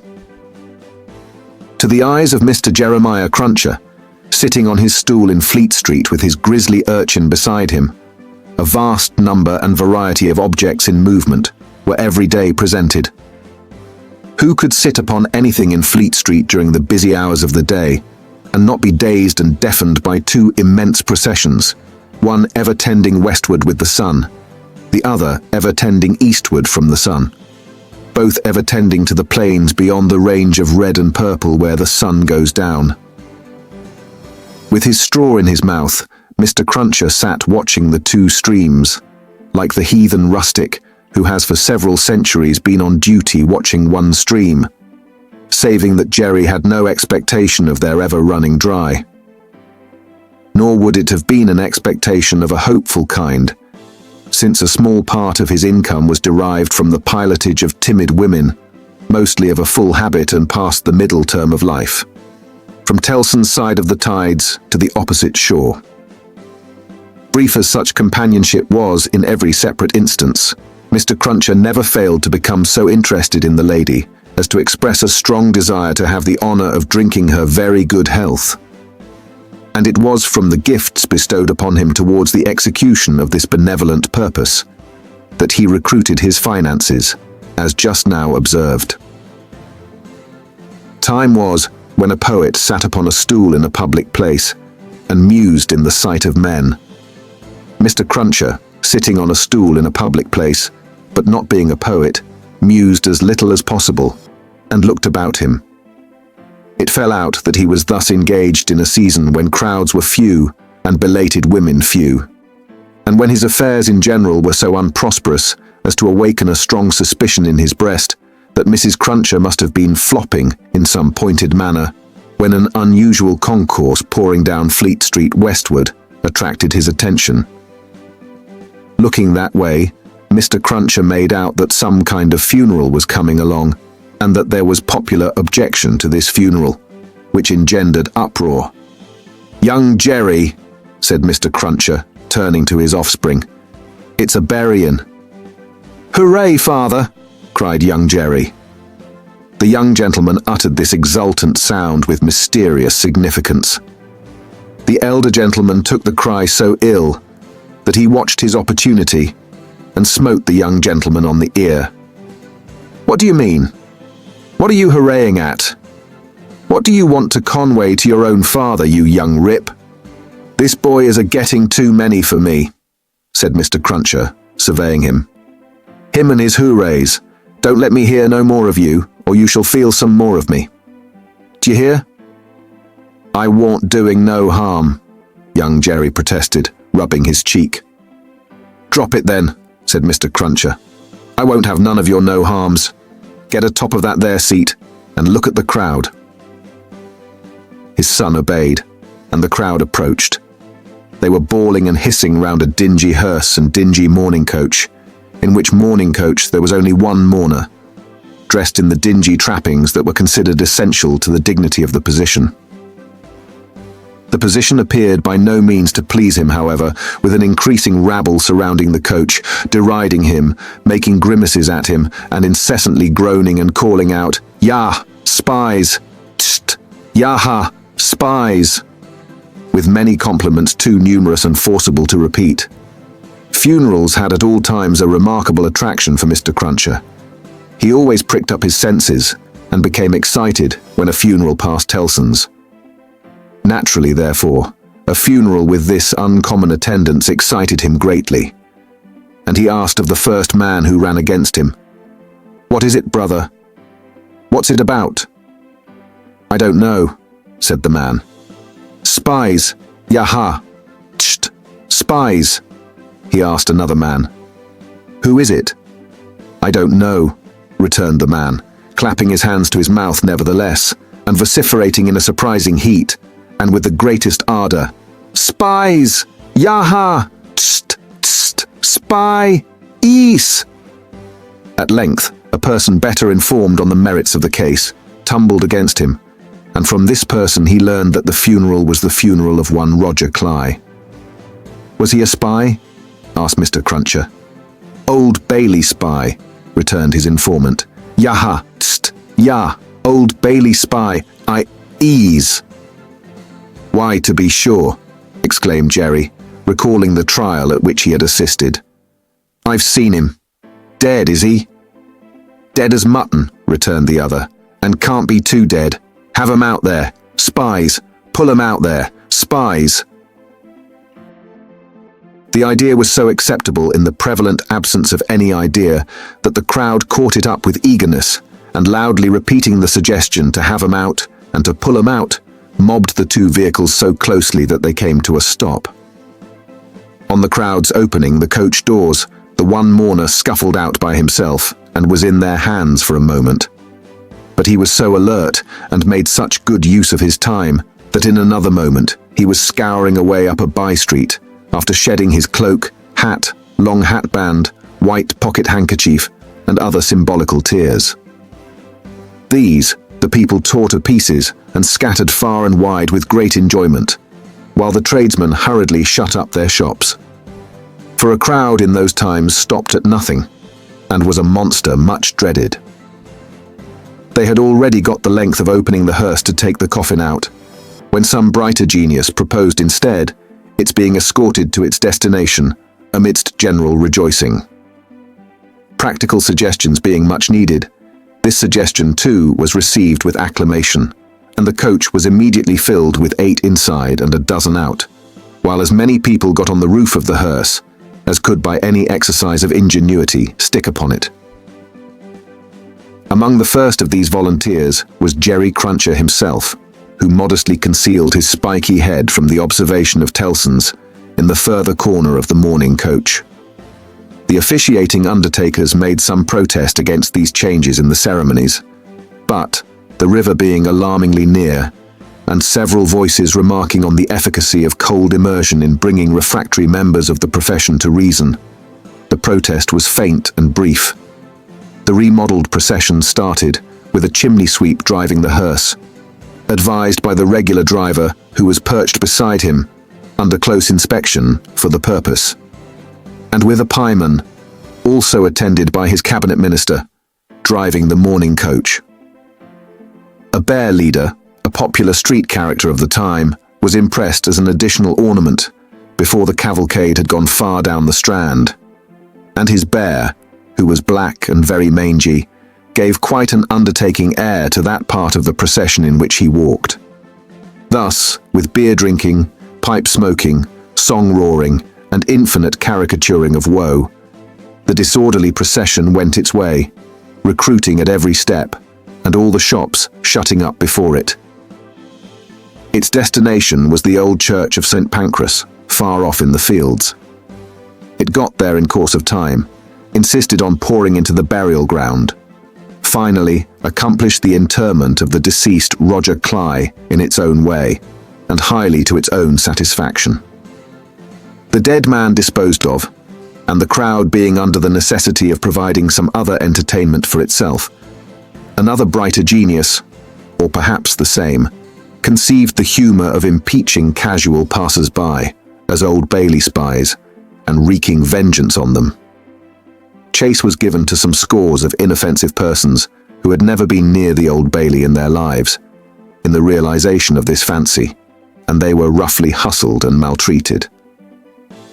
The transition to the sport of window breaking, and thence to the plundering of public houses, was easy and natural. At last, after several hours, when sundry summer houses had been pulled down, and some area railings had been torn up to arm the more belligerent spirits, a rumour got about that the guards were coming. Before this rumour, the crowd gradually melted away, and perhaps the guards came, and perhaps they never came, and this was the usual progress of a mob. Mr. Cruncher did not assist at the closing sports, but had remained behind in the churchyard to confer and condole with the undertakers. The place had a soothing influence on him. He procured a pipe from a neighbouring public house and smoked it, looking in at the railings and maturely considering the spot. "Jerry," said Mr. Cruncher, apostrophizing himself in his usual way, "you see that there Cly that day, and you see with your own eyes that he was a young un and a straight maiden." Having smoked his pipe out and ruminated a little longer, he turned himself about, that he might appear before the hour of closing on his station at Tellson's. Whether his meditations on mortality had touched his liver, or whether his general health had been previously at all amiss, or whether he desired to show a little attention to an eminent man, is not so much to the purpose as that he made a short call upon his medical adviser, a distinguished surgeon, on his way back. Young Jerry relieved his father with dutiful interest and reported no job in his absence. The bank closed, the ancient clerks came out, the usual watch was set, and Mr. Cruncher and his son went home to tea. "Now I tell you where it is," said Mr. Cruncher to his wife on entering. "If, as a honest tradesman, my wenters goes wrong tonight, I shall make sure that you've been praying again me, and I shall work you for it just the same as if I seen you do it." The dejected Mrs. Cruncher shook her head. "Why, you're at it afore my face," said Mr. Cruncher, with signs of angry apprehension. "I am saying nothing." "Well then, don't meditate nothing. You might as well flop as meditate. You may as well go again me one way as another. Drop it altogether." "Yes, Jerry. Yes, Jerry," repeated Mr. Cruncher, sitting down to tea. "Ah, it is yes, Jerry. That's about it. You may say yes, Jerry." Mr. Cruncher had no particular meaning in these sulky corroborations, but made use of them, as people not unfrequently do, to express general ironical dissatisfaction. "You and your yes, Jerry," said Mr. Cruncher, taking a bite out of his bread and butter and seeming to help it down with a large invisible oyster out of his saucer. "Ah, I think so. I believe you." "You are going out tonight?" asked his decent wife, when he took another bite. "Yes, I am." "May I go with you, father?" asked his son briskly. "No, you mayn't. I'm a-going, as your mother knows, a-fishing. That's where I'm going to. Going a-fishing. Your fishing rod gets rather rusty, don't it, father?" "Never you mind." "Shall you bring any fish home, father?" "If I don't, you'll have short commons tomorrow," returned that gentleman, shaking his head. "That's questions enough for you. I ain't a-going out till you've been long abed." He devoted himself during the remainder of the evening to keeping a most vigilant watch on Mrs. Cruncher, and sullenly holding her in conversation that she might be prevented from meditating any petitions to his disadvantage. With this view, he urged his son to hold her in conversation also, and led the unfortunate woman a hard life by dwelling on any causes of complaint he could bring against her, rather than he would leave her for a moment to her own reflections. The devoutest person could have rendered no greater homage to the efficacy of an honest prayer than he did in this distrust of his wife. It was as if a professed unbeliever in ghosts should be frightened by a ghost story. "And mind you," said Mr. Cruncher, "no games tomorrow.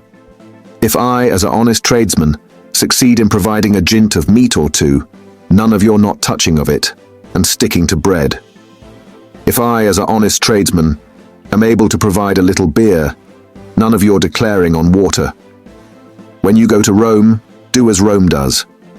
Rome will be an ugly customer to you if you don't. I'm your Rome, you know." Then he began grumbling again. "With your flying into the face of your own wittles and drink.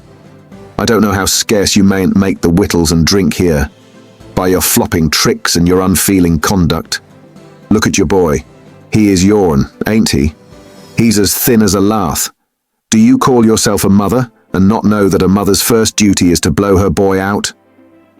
This touched young Jerry on a tender place, who adjured his mother to perform her first duty, and whatever else she did or neglected, above all things, to lay a special stress on the discharge of that maternal function so affectingly and delicately indicated by his other parent. Thus the evening wore away with the Cruncher family, until young Jerry was ordered to bed, and his mother, laid under similar injunctions, obeyed them. Mr. Cruncher beguiled the earlier watches of the night with solitary pipes, and did not start upon his excursion until nearly 1 o'clock. Towards that small and ghostly hour, he rose up from his chair, took a key out of his pocket, opened a locked cupboard, and brought forth a sack, a crowbar of convenient size, a rope and chain, and other fishing tackle of that nature. Disposing these articles about him in skilful manner, he bestowed a parting defiance on Mrs. Cruncher, extinguished the light, and went out. Young Jerry, who had only made a feint of undressing when he went to bed, was not long after his father. Under cover of the darkness, he followed out of the room, followed down the stairs, followed down the court, followed out into the streets. He was in no uneasiness concerning his getting into the house again, for it was full of lodgers, and the door stood ajar all night. Impelled by a laudable ambition to study the art and mystery of his father's honest calling, young Jerry, keeping as close to house fronts, walls and doorways as his eyes were close to one another, held his honoured parent in view. The honoured parent, steering northward, had not gone far, when he was joined by another disciple of Isaac Walton, and the two trudged on together. Within half an hour from the first starting, they were beyond the winking lamps and the more than winking watchman, and were out upon a lonely road. Another fisherman was picked up here, and that so silently that if young Jerry had been superstitious, he might have supposed the second follower of the gentle craft to have, all of a sudden, split himself into two.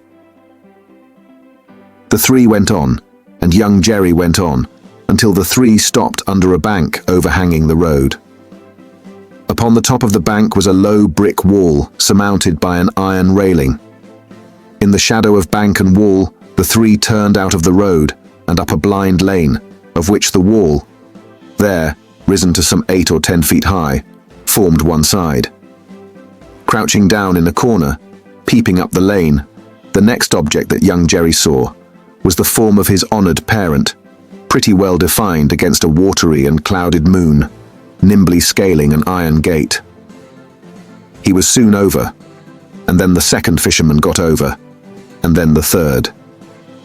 They all dropped softly on the ground within the gate, and lay there a little, listening perhaps.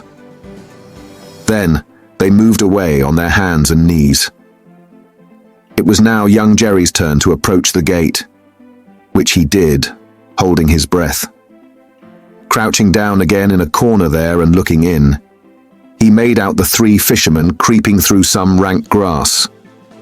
And all the gravestones in the churchyard, it was a large churchyard that they were in, looking on like ghosts in white, while the church tower itself looked on like the ghost of a monstrous giant. They did not creep far before they stopped and stood upright. And then they began to fish. They fished with a spade at first. Presently the honoured parent appeared to be adjusting some instrument, like a great corkscrew. Whatever tools they worked with, they worked hard, until the awful striking of the church clock so terrified young Jerry that he made off, with his hair as stiff as his father's. But his long-cherished desire to know more about these matters not only stopped him in his running away, but lured him back again. They were still fishing perseveringly when he peeped in at the gate for the second time, but now they seemed to have got a bite. There was a screwing and complaining sound down below, and their bent figures were strained, as if by a weight. By slow degrees, the weight broke away the earth upon it, and came to the surface. Young Jerry very well knew what it would be, but when he saw it, and saw his honoured parent about to wrench it open, he was so frightened, being new to the sight, that he made off again, and never stopped until he had run a mile or more. He would not have stopped then for anything less necessary than breath, it being a spectral sort of race that he ran, and one highly desirable to get to the end of. He had a strong idea that the coffin he had seen was running after him, and pictured as hopping on behind him, bolt upright upon its narrow end, always on the point of overtaking him, and hopping on at his side, perhaps taking his arm. It was a pursuer to shun. It was an inconsistent and ubiquitous fiend too, for while it was making the whole night behind him dreadful, he darted out into the roadway to avoid dark alleys, fearful of its coming hopping out of them, like a dropsical boy's kite without tail and wings. It hid in doorways too, rubbing its horrible shoulders against doors and drawing them up to its ears as if it were laughing. It got into shadows on the road and lay cunningly on its back to trip him up. All this time it was incessantly hopping on behind and gaining on him, so that when the boy got to his own door, he had reason for being half dead. And even then it would not leave him, but followed him upstairs with a bump on every stair, scrambled into bed with him, and bumped down, dead and heavy, on his breast when he fell asleep. From his oppressed slumber, young Jerry in his closet was awakened after daybreak and before sunrise by the presence of his father in the family room. Something had gone wrong with him, at least so young Jerry inferred, from the circumstance of his holding Mrs. Cruncher by the ears and knocking the back of her head against the headboard of the bed. "I told you I would," said Mr. Cruncher, "and I did." "Jerry, Jerry, Jerry," his wife implored. "You oppose yourself to the profit of the business," said Jerry, "and me and my partners suffer. You was to honour and obey. Why the devil don't you?" "I try to be a good wife, Jerry," the poor woman protested with tears. "Is it being a good wife to oppose your husband's business? Is it honouring your husband to dishonour his business? Is it obeying your husband to disobey him on the whittle subject of his business? You hadn't taken to the dreadful business then, Jerry." "It's enough for you," retorted Mr. Cruncher, "to be the wife of an honest tradesman, and not to occupy your female mind with calculations when he took to his trade or when he didn't. A honouring and obeying wife would let his trade alone altogether. Call yourself a religious woman. If you're a religious woman, give me an irreligious one. You have no more natural sense of duty than the bed of this here Thames River has of a pile, and similarly it must be knocked into you." The altercation was conducted in a low tone of voice, and terminated in the honest tradesman's kicking off his clay-soiled boots and lying down at his length on the floor. After taking a timid peep at him lying on his back, with his rusty hands under his head for a pillow, his son lay down too, and fell asleep again. There was no fish for breakfast, and not much of anything else. Mr. Cruncher was out of spirits and out of temper, and kept an iron pot lid by him as a projectile for the correction of Mrs. Cruncher, in case he should observe any symptoms of her saying grace. He was brushed and washed at the usual hour, and set off with his son to pursue his ostensible calling. Young Jerry, walking with the stool under his arm at his father's side along sunny and crowded Fleet Street, was a very different young Jerry from him of the previous night, running home through darkness and solitude from his grim pursuer. His cunning was fresh with the day, and his qualms were gone with the night, in which particulars it is not improbable that he had compeers in Fleet Street and the City of London that fine morning.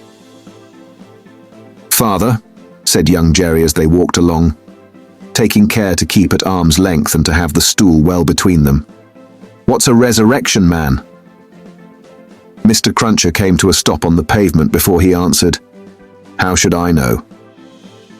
"I thought you knowed everything, father," said the artless boy. "Hem! Well," returned Mr. Cruncher, going on again and lifting off his hat to give his spikes free play. "He's a tradesman." "What's his goods, father?" asked the brisk young Jerry. "His goods," said Mr. Cruncher, after turning it over in his mind, "is a branch of scientific goods." "Persons' bodies, ain't it, father?" asked the lively boy. "I believe it is something of that sort," said Mr. Cruncher. "Oh, father, I should so like to be a resurrection man when I'm quite growed up." Mr. Cruncher was soothed, but shook his head in a dubious and moral way. "It depends upon how you develop your talents. Be careful to develop your talents, and never to say no more than you can help to nobody, and there's no telling at the present time what you may not come to be fit for." As young Jerry, thus encouraged, went on a few yards in advance to plant the stool in the shadow of the bar, Mr. Cruncher added to himself, "Jerry, you honest tradesman, there's hopes what that boy will yet be a blessing to you, and a recompense to you for his mother." Chapter 15. Knitting. There had been earlier drinking than usual in the wine shop of Monsieur Defarge. As early as 6 o'clock in the morning, sallow faces peeping through its barred windows had descried other faces within, bending over measures of wine. Monsieur Defarge sold a very thin wine at the best of times, but it would seem to have been an unusually thin wine that he sold at this time. A sour wine, moreover, or a souring, for its influence on the mood of those who drank it, was to make them gloomy. No vivacious bacchanalian flame leaped out of the pressed grape of Monsieur Defarge, but a smouldering fire that burnt in the dark lay hidden in the dregs of it. This had been the third morning in succession, on which there had been early drinking at the wine shop of Monsieur Defarge. It had begun on Monday, and here was Wednesday come. There had been more of early brooding than drinking, for many men had listened and whispered and slunk about there from the time of the opening of the door, who could not have laid a piece of money on the counter to save their souls. These were to the full, as interested in the place, however, as if they could have commanded whole barrels of wine. And they glided from seat to seat and from corner to corner, swallowing talk in lieu of drink, with greedy looks. Notwithstanding an unusual flow of company, the master of the wine shop was not visible. He was not missed, for nobody who crossed the threshold looked for him. Nobody asked for him. Nobody wondered to see only Madame Defarge in her seat, presiding over the distribution of wine, with a bowl of battered small coins before her, as much defaced and beaten out of their original impress as the small coinage of humanity from whose ragged pockets they had come. A suspended interest and a prevalent absence of mind were perhaps observed by the spies who looked in at the wine shop, as they looked in at every place, high and low, from the King's Palace to the criminal's jail. Games at cards languished, players at dominoes musingly built towers with them. Drinkers drew figures on the tables with spilt drops of wine. Madame Defarge herself picked out the pattern on her sleeve with her toothpick, and saw and heard something inaudible and invisible a long way off. Thus, Saint Antoine in this vinous feature of his, until midday. It was high noontide, when two dusty men passed through his streets and under his swinging lamps, of whom one was Monsieur Defarge, the other a mender of roads in a blue cap. All adust and athirst, the two entered the wine shop. Their arrival had lighted a kind of fire in the breast of Saint Antoine, fast spreading as they came along, which stirred and flickered in flames of faces at most doors and windows. Yet no one had followed them, and no man spoke when they entered the wine shop, though the eyes of every man there were turned upon them. "Good day, gentlemen," said Monsieur Defarge. It may have been a signal for loosening the general tongue. It elicited an answering chorus of "Good day." "It is bad weather, gentlemen," said Defarge, shaking his head. Upon which every man looked at his neighbour, and then all cast down their eyes and sat silent. Except one man, who got up and went out. "My wife," said Defarge aloud, addressing Madame Defarge. "I have travelled certain leagues with this good mender of roads, called Jacques. I met him, by accident, a day and a half's journey out of Paris. He is a good child, this mender of roads, called Jacques. Give him to drink, my wife." A second man got up and went out. Madame Defarge set wine before the mender of roads called Jacques, who doffed his blue cap to the company and drank. In the breast of his blouse he carried some coarse, dark bread. He ate of this between whiles, and sat munching and drinking near Madame Defarge's counter. A third man got up and went out. Defarge refreshed himself with a draught of wine, but he took less than was given to the stranger, as being himself a man to whom it was no rarity, and stood waiting until the countryman had made his breakfast. He looked at no one present, and no one now looked at him, not even Madame Defarge, who had taken up her knitting and was at work. "Have you finished your repast, friend?" he asked in due season. "Yes, thank you." "Come then. You shall see the apartment that I told you you could occupy. It will suit you to a marvel."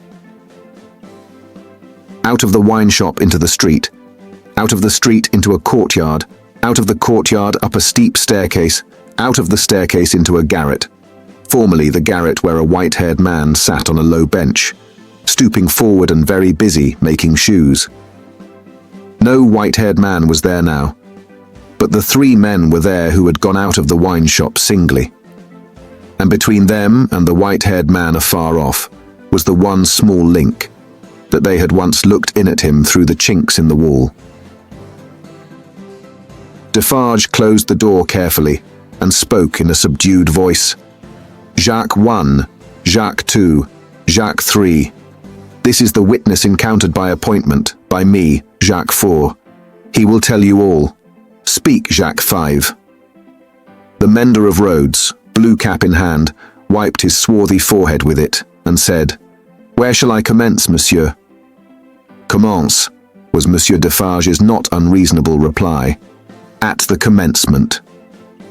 "I saw him then, messieurs," began the mender of roads. "A year ago this running summer, underneath the carriage of the Marquis, hanging by the chain. Behold the manner of it. I leaving my work on the road, the sun going to bed, the carriage of the Marquis slowly ascending the hill, he hanging by the chain, like this." Again the mender of roads went through the whole performance, in which he ought to have been perfect by that time, seeing that it had been the infallible resource and indispensable entertainment of his village during a whole year. Jacques 1 struck in, and asked if he had ever seen the man before. "Never," answered the mender of roads, recovering his perpendicular. Jacques 3 demanded how he afterwards recognized him then. "By his tall figure," said the mender of roads softly, and with his finger at his nose. When Monsieur the Marquis demands that evening, "Say, what is he like?" I make response, "Tall as a spectre." "You should have said, short as a dwarf," returned Jacques too. But what did I know? The deed was not then accomplished, neither did he confide in me. Observe. Under those circumstances even I do not offer my testimony. Monsieur the Marquis indicates me with his finger, standing near our little fountain, and says, "To me, bring that rascal." My faith, monsieur, I offer nothing. "He is right there, Jacques," murmured Defarge, to him who had interrupted. "Go on." "Good," said the mender of roads, with an air of mystery. "The tall man is lost, and he is sought. How many months? 9, 10, 11. "No matter, the number," said Defarge. "He is well hidden, but at last he is unluckily found. Go on." I am again at work upon the hillside, and the sun is again about to go to bed. I am collecting my tools to descend to my cottage down in the village below, where it is already dark when I raise my eyes and see coming over the hill 6 soldiers. In the midst of them is a tall man with his arms bound, tied to his sides, like this. With the aid of his indispensable cap, he represented a man with his elbows bound fast at his hips, with cords that were knotted behind him. I stand aside, messieurs, by my heap of stones, to see the soldiers and their prisoner pass, for it is a solitary road, that, where any spectacle is well worth looking at. And at first, as they approach, I see no more than that they are 6 soldiers, with a tall man bound, and that they are almost black to my sight, except on the side of the sun going to bed, where they have a red edge, messieurs. Also I see that their long shadows are on the hollow ridge on the opposite side of the road, and are on the hill above it, and are like the shadows of giants. Also I see that they are covered with dust, and that the dust moves with them as they come, tramp, tramp. But when they advance quite near to me, I recognize the tall man, and he recognizes me. Ah, but he would be well content to precipitate himself over the hillside once again, as on the evening when he and I first encountered, close to the same spot. He described it as if he were there, and it was evident that he saw it vividly. Perhaps he had not seen much in his life. I do not show the soldiers that I recognize the tall man. He does not show the soldiers that he recognizes me. We do it, and we know it, with our eyes. "Come on," says the chief of that company, pointing to the village. "Bring him fast to his tomb." And they bring him faster. I follow. His arms are swelled because of being bound so tight. His wooden shoes are large and clumsy, and he is lame. Because he is lame, and consequently slow, they drive him with their guns, like this. He imitated the action of a man's being impelled forward by the butt ends of muskets. As they descend the hill like madmen running a race, he falls. They laugh and pick him up again. His face is bleeding and covered with dust, but he cannot touch it. Thereupon they laugh again. They bring him into the village. All the village runs to look. They take him past the mill and up to the prison. All the village sees the prison gate open in the darkness of the night and swallow him, like this. He opened his mouth as wide as he could and shut it with a sounding snap of his teeth. Observant of his unwillingness to mar the effect by opening it again, Defarge said, "Go on, Jacques." "All the village," pursued the mender of roads, on tiptoe and in a low voice, "withdraws. All the village whispers by the fountain. All the village sleeps. All the village dreams of that unhappy one, within the locks and bars of the prison on the crag, and never to come out of it, except to perish. In the morning, with my tools upon my shoulder, eating my morsel of black bread as I go, I make a circuit by the prison on my way to my work. There I see him, high up, behind the bars of a lofty iron cage, bloody and dusty as last night, looking through. He has no hand free to wave to me. I dare not call to him. He regards me like a dead man." Defarge and the three glanced darkly at one another. The looks of all of them were dark, repressed, and revengeful, as they listened to the countryman's story. The manner of all of them, while it was secret, was authoritative too. They had the air of a rough tribunal. Jacques 1 and 2 sitting on the old pallet bed, each with his chin resting on his hand, and his eyes intent on the road mender. Jacques 3, equally intent, on one knee behind them, with his agitated hand always gliding over the network of fine nerves about his mouth and nose. Defarge standing between them and the narrator, whom he had stationed in the light of the window, by turns looking from him to them, and from them to him. "Go on, Jacques," said Defarge. "He remains up there in his iron cage some days.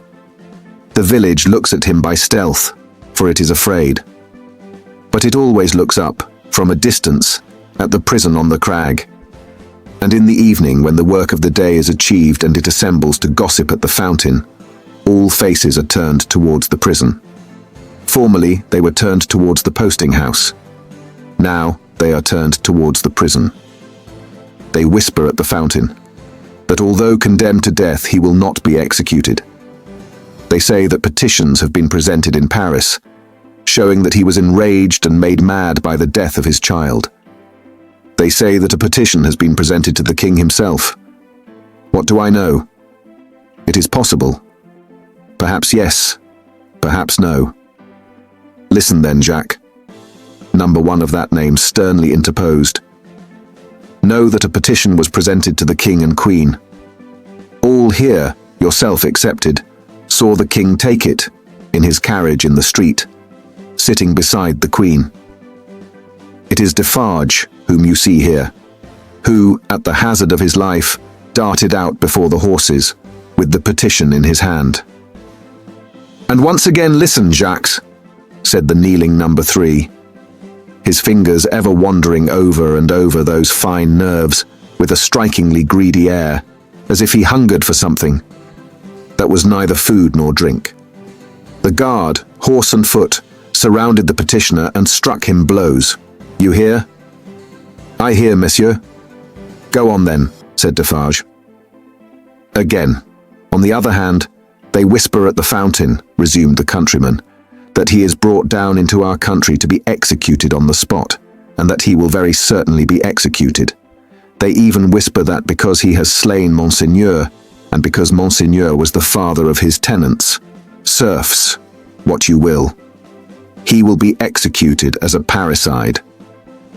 One old man says at the fountain that his right hand, armed with the knife, will be burnt off before his face, that into wounds which will be made in his arms, his breast, and his legs, there will be poured boiling oil, melted lead, hot resin, wax, and sulfur. Finally, that he will be torn limb from limb by 4 strong horses. That old man says all this was actually done to a prisoner who made an attempt on the life of the late king, Louis XV.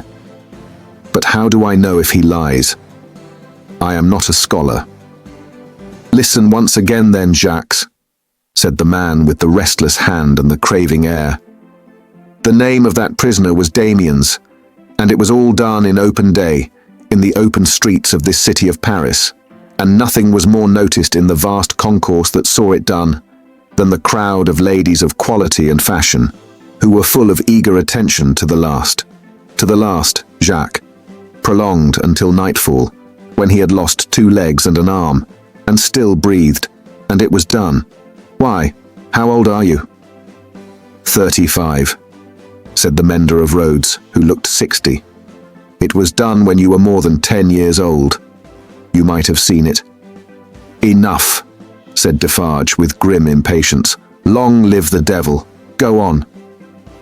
Well, some whisper this, some whisper that. They speak of nothing else. Even the fountain appears to fall to that tune. At length, on Sunday night when all the village is asleep, come soldiers, winding down from the prison, and their guns ring on the stones of the little street. Workmen dig, workmen hammer, soldiers laugh and sing. In the morning, by the fountain, there is raised a gallows 40 feet high, poisoning the water. The mender of roads looked through rather than at the low ceiling and pointed as if he saw the gallows somewhere in the sky. All work is stopped, all assemble there. Nobody leads the cows out. The cows are there with the rest. At midday the roll of drums. Soldiers have marched into the prison in the night, and he is in the midst of many soldiers. He is bound as before, and in his mouth there is a gag, tied so with a tight string, making him look almost as if he laughed. He suggested it by creasing his face with his two thumbs, from the corners of his mouth to his ears. On the top of the gallows is fixed the knife, blade upwards, with its point in the air. He is hanged there 40 feet high, and is left hanging, poisoning the water. They looked at one another, as he used his blue cap to wipe his face, on which the perspiration had started afresh while he recalled the spectacle. It is frightful, messieurs. How can the women and the children draw water? Who can gossip of an evening under that shadow? Under it, have I said. When I left the village, Monday evening as the sun was going to bed, and looked back from the hill, the shadow struck across the church, across the mill, across the prison, seemed to strike across the earth, messieurs, to where the sky rests upon it.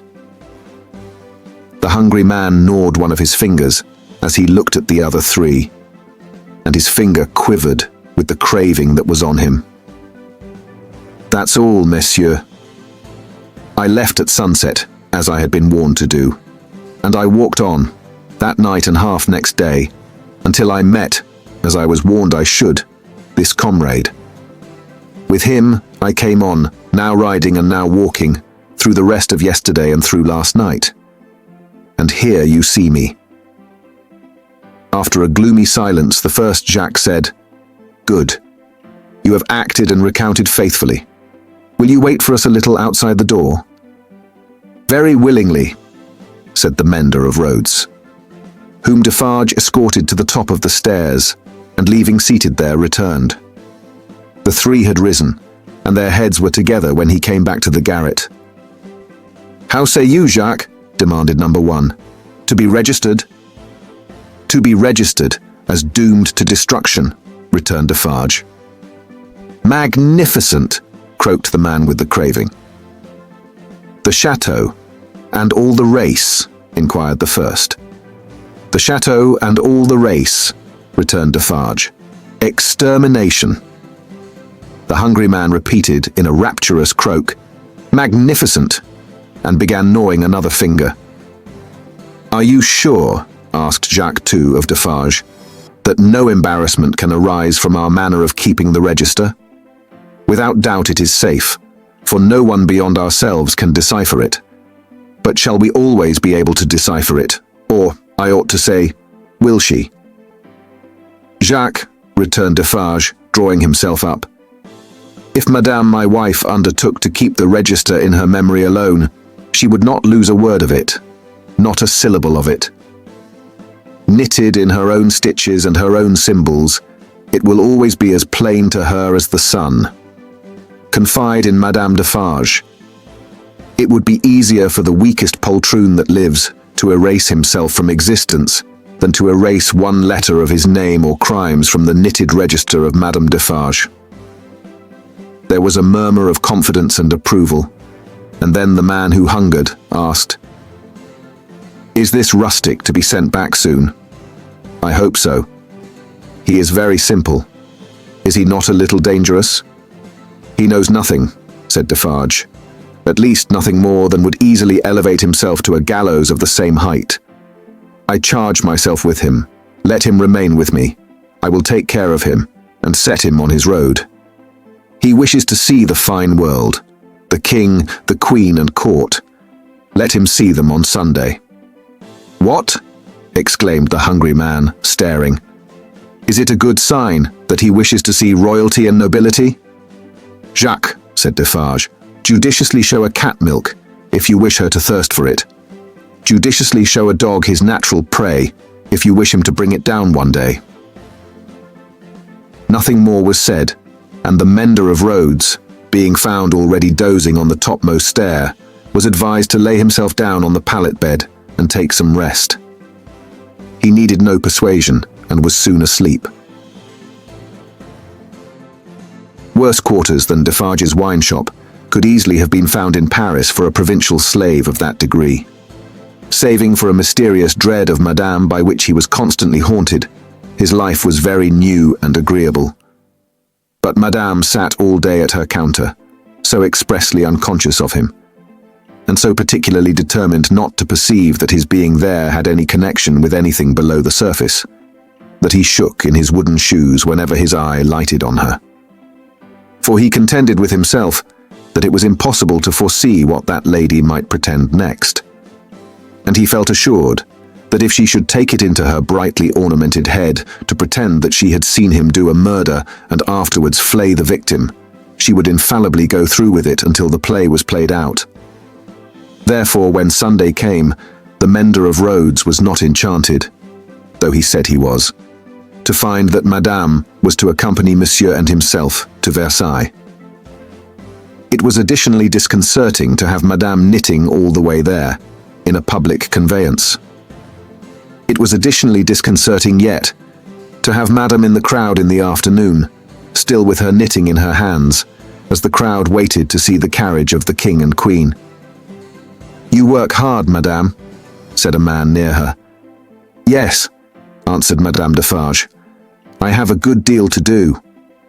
"What do you make, Madame?" "Many things." For instance, returned Madame Defarge composedly, "shrouds."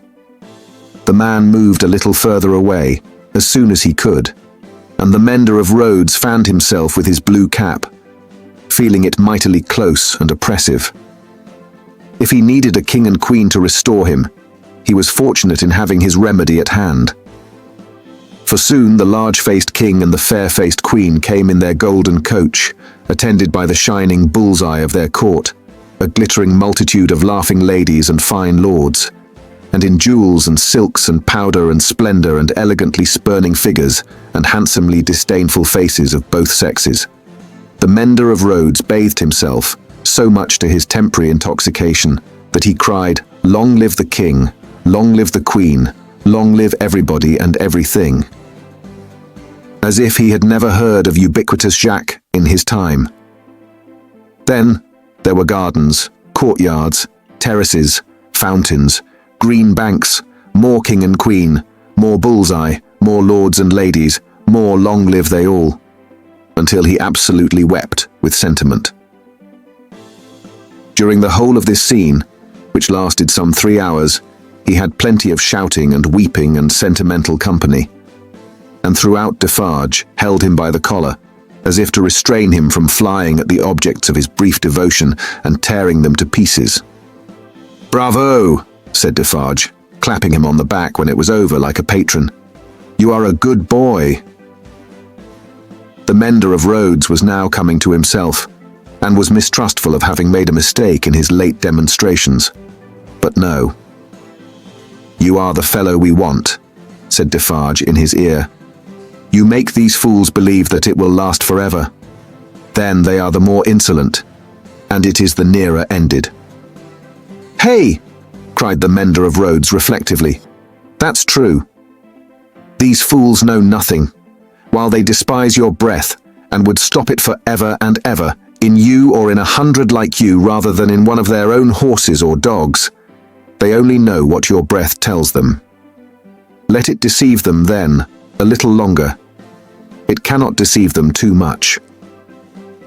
Madame Defarge looked superciliously at the client, and nodded in confirmation.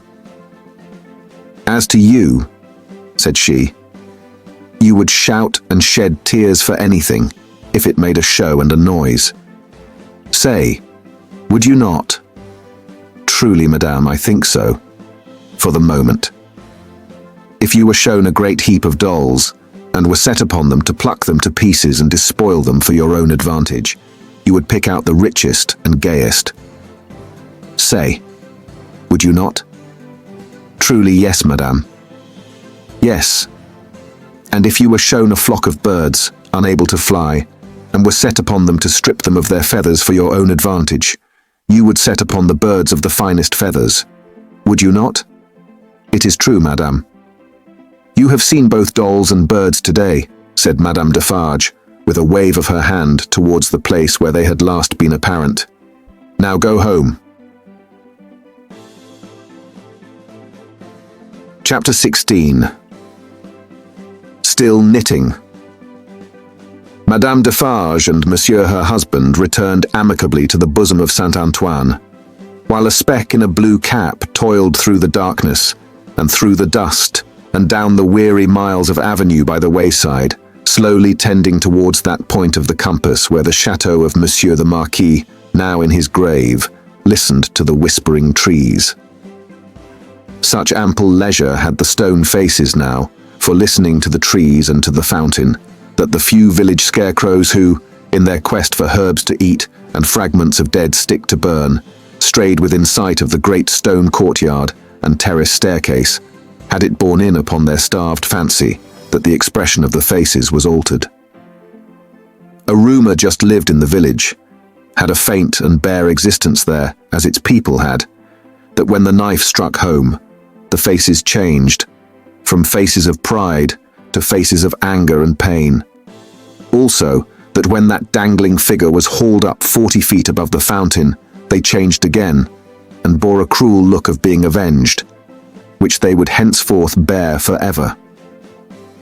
In the stone face over the great window of the bedchamber where the murder was done, 2 fine dints were pointed out in the sculptured nose, which everybody recognized, and which nobody had seen of old.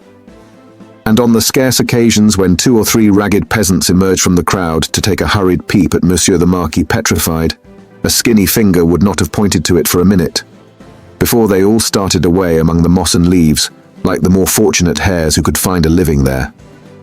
Chateau and hut, stone face and dangling figure, the red stain on the stone floor, and the pure water in the village well, thousands of acres of land, a whole province of France, all France itself, lay under the night sky, concentrated into a faint hairbreadth line.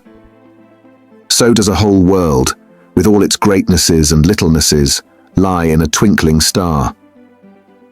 And as mere human knowledge can split a ray of light and analyze the manner of its composition, so sublimer intelligences may read in the feeble shining of this earth of ours every thought and act, every vice and virtue of every responsible creature on it.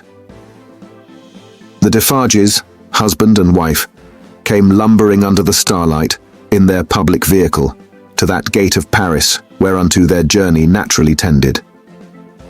There was the usual stoppage at the barrier guardhouse, and the usual lanterns came glancing forth for the usual examination and inquiry. Monsieur Defarge alighted, knowing 1 or 2 of the soldiery there and 1 of the police. The latter he was intimate with and affectionately embraced. When Saint-Antoine had again enfolded the Defarges in his dusky wings, and they, having finally alighted near the saint's boundaries, were picking their way on foot through the black mud and offal of his streets, Madame Defarge spoke to her husband. Say then, my friend, what did Jacques of the police tell thee? Very little tonight, but all he knows. There is another spy commissioned for our quarter. There may be many more for all that he can say, but he knows of one. Eh well, said Madame Defarge, raising her eyebrows with a cool business air. It is necessary to register him. How do they call that man? He is English. So much the better. His name? Barsad, said Defarge, making it French by pronunciation. But he had been so careful to get it accurately that he then spelt it with perfect correctness. Barsad, repeated Madame. Good. Christian name? John. John Barsad, repeated Madame, after murmuring it once to herself. Good. His appearance, is it known? Age, about 40 years. Height, about 5 feet 9. Black hair, complexion dark. Generally, rather handsome visage. Eyes dark, face thin, long and sallow. Nose aquiline, but not straight, having a peculiar inclination towards the left cheek. Expression, therefore, sinister. My faith, it is a portrait, said Madame, laughing.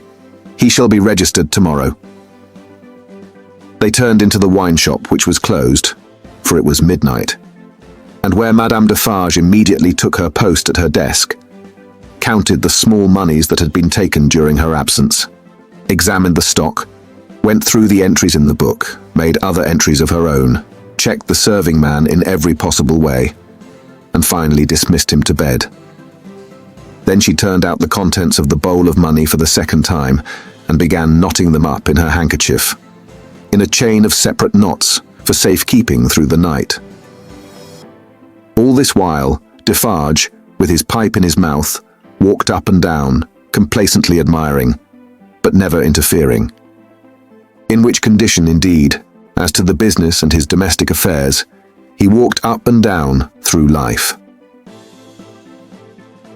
The night was hot, and the shop, close shut and surrounded by so foul a neighborhood, was ill-smelling. Monsieur Defarge's olfactory sense was by no means delicate, but the stock of wine smelt much stronger than it ever tasted, and so did the stock of rum and brandy and aniseed. He whiffed the compound of scents away as he put down his smoked-out pipe. "You are fatigued," said Madame, raising her glance as she knotted the money. "There are only the usual odors." "I am a little tired," her husband acknowledged.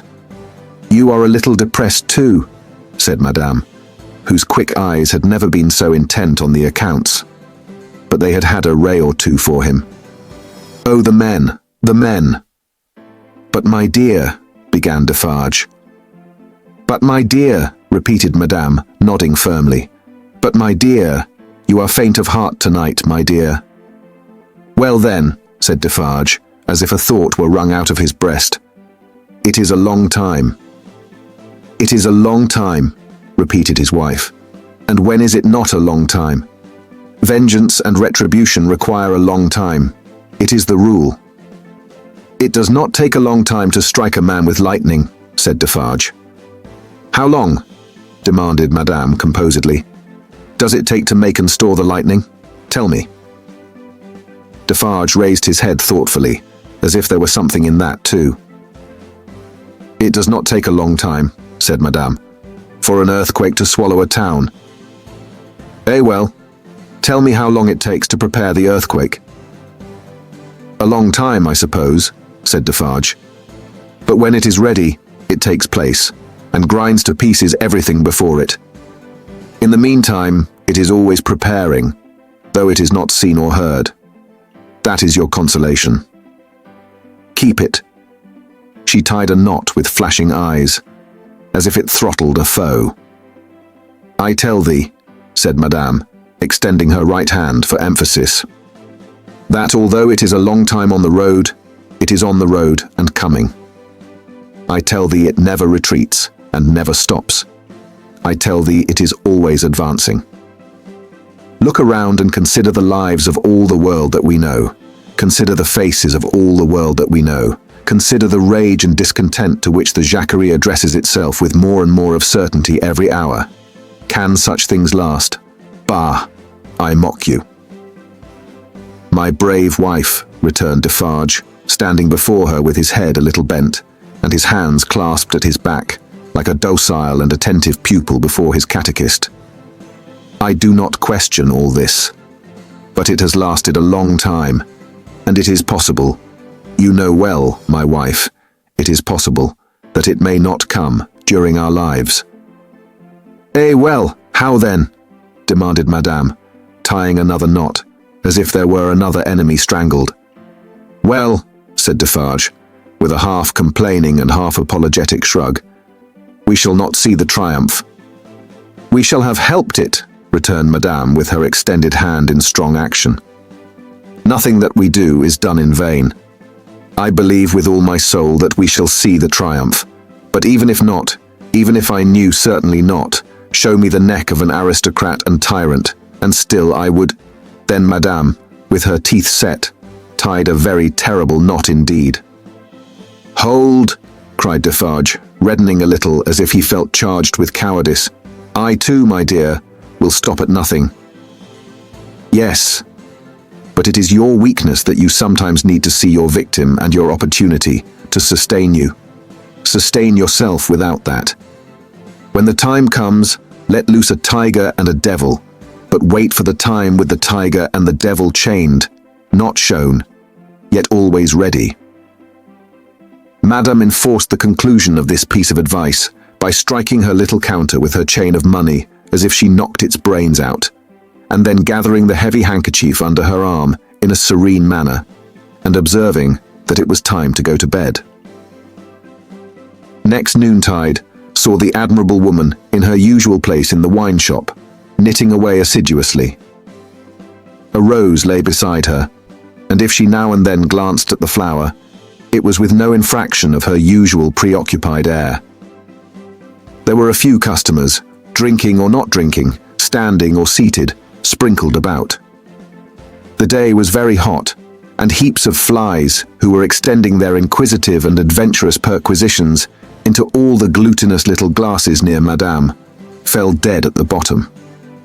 Their decease made no impression on the other flies out promenading, who looked at them in the coolest manner, as if they themselves were elephants or something as far removed, until they met the same fate. Curious to consider how heedless flies are. Perhaps they thought as much at court that sunny summer day. A figure entering at the door threw a shadow on Madame Defarge, which she felt to be a new one. She laid down her knitting and began to pin her rose in her headdress before she looked at the figure. It was curious. The moment Madame Defarge took up the rose, the customers ceased talking and began gradually to drop out of the wine shop. "Good day, Madame," said the newcomer. "Good day, Monsieur." She said it aloud, but added to herself as she resumed her knitting. "Ha, good day.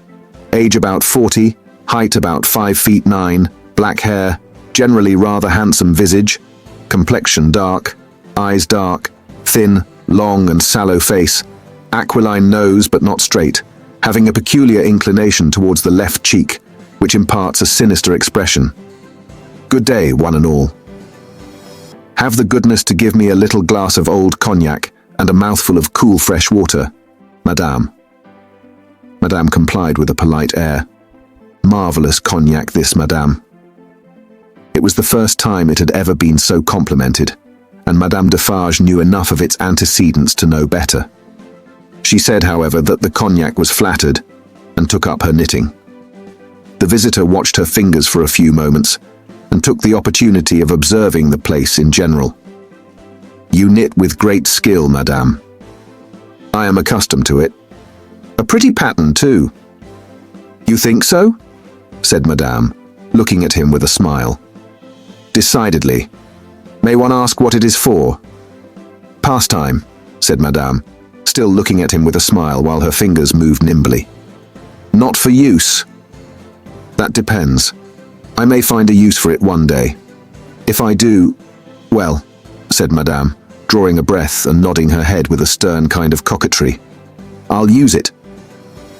It was remarkable, but the taste of Saint Antoine seemed to be decidedly opposed to a rose on the headdress of Madame Defarge. Two men had entered separately, and had been about to order drink, when catching sight of that novelty, they faltered, made a pretense of looking about as if for some friend who was not there, and went away. Nor, of those who had been there when this visitor entered, was there one left. They had all dropped off. The spy had kept his eyes open, but had been able to detect no sign. They had lounged away in a poverty-stricken, purposeless, accidental manner, quite natural and unimpeachable. "John," thought Madame, checking off her work as her fingers knitted, and her eyes looked at the stranger. "Stay long enough, and I shall knit Barsad before you go." "You have a husband, madam?" I have. Children? No children. Business seems bad?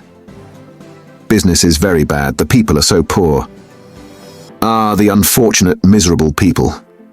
So oppressed too, as you say. As you say, Madame retorted, correcting him, and deftly knitting an extra something into his name that boded him no good. Pardon me. Certainly it was I who said so. But you naturally think so. Of course. I think, returned Madame in a high voice, I and my husband have enough to do to keep this wine shop open without thinking. All we think here is how to live. That is the subject we think of, and it gives us, from morning to night, enough to think about, without embarrassing our heads concerning others. I think for others. No. No.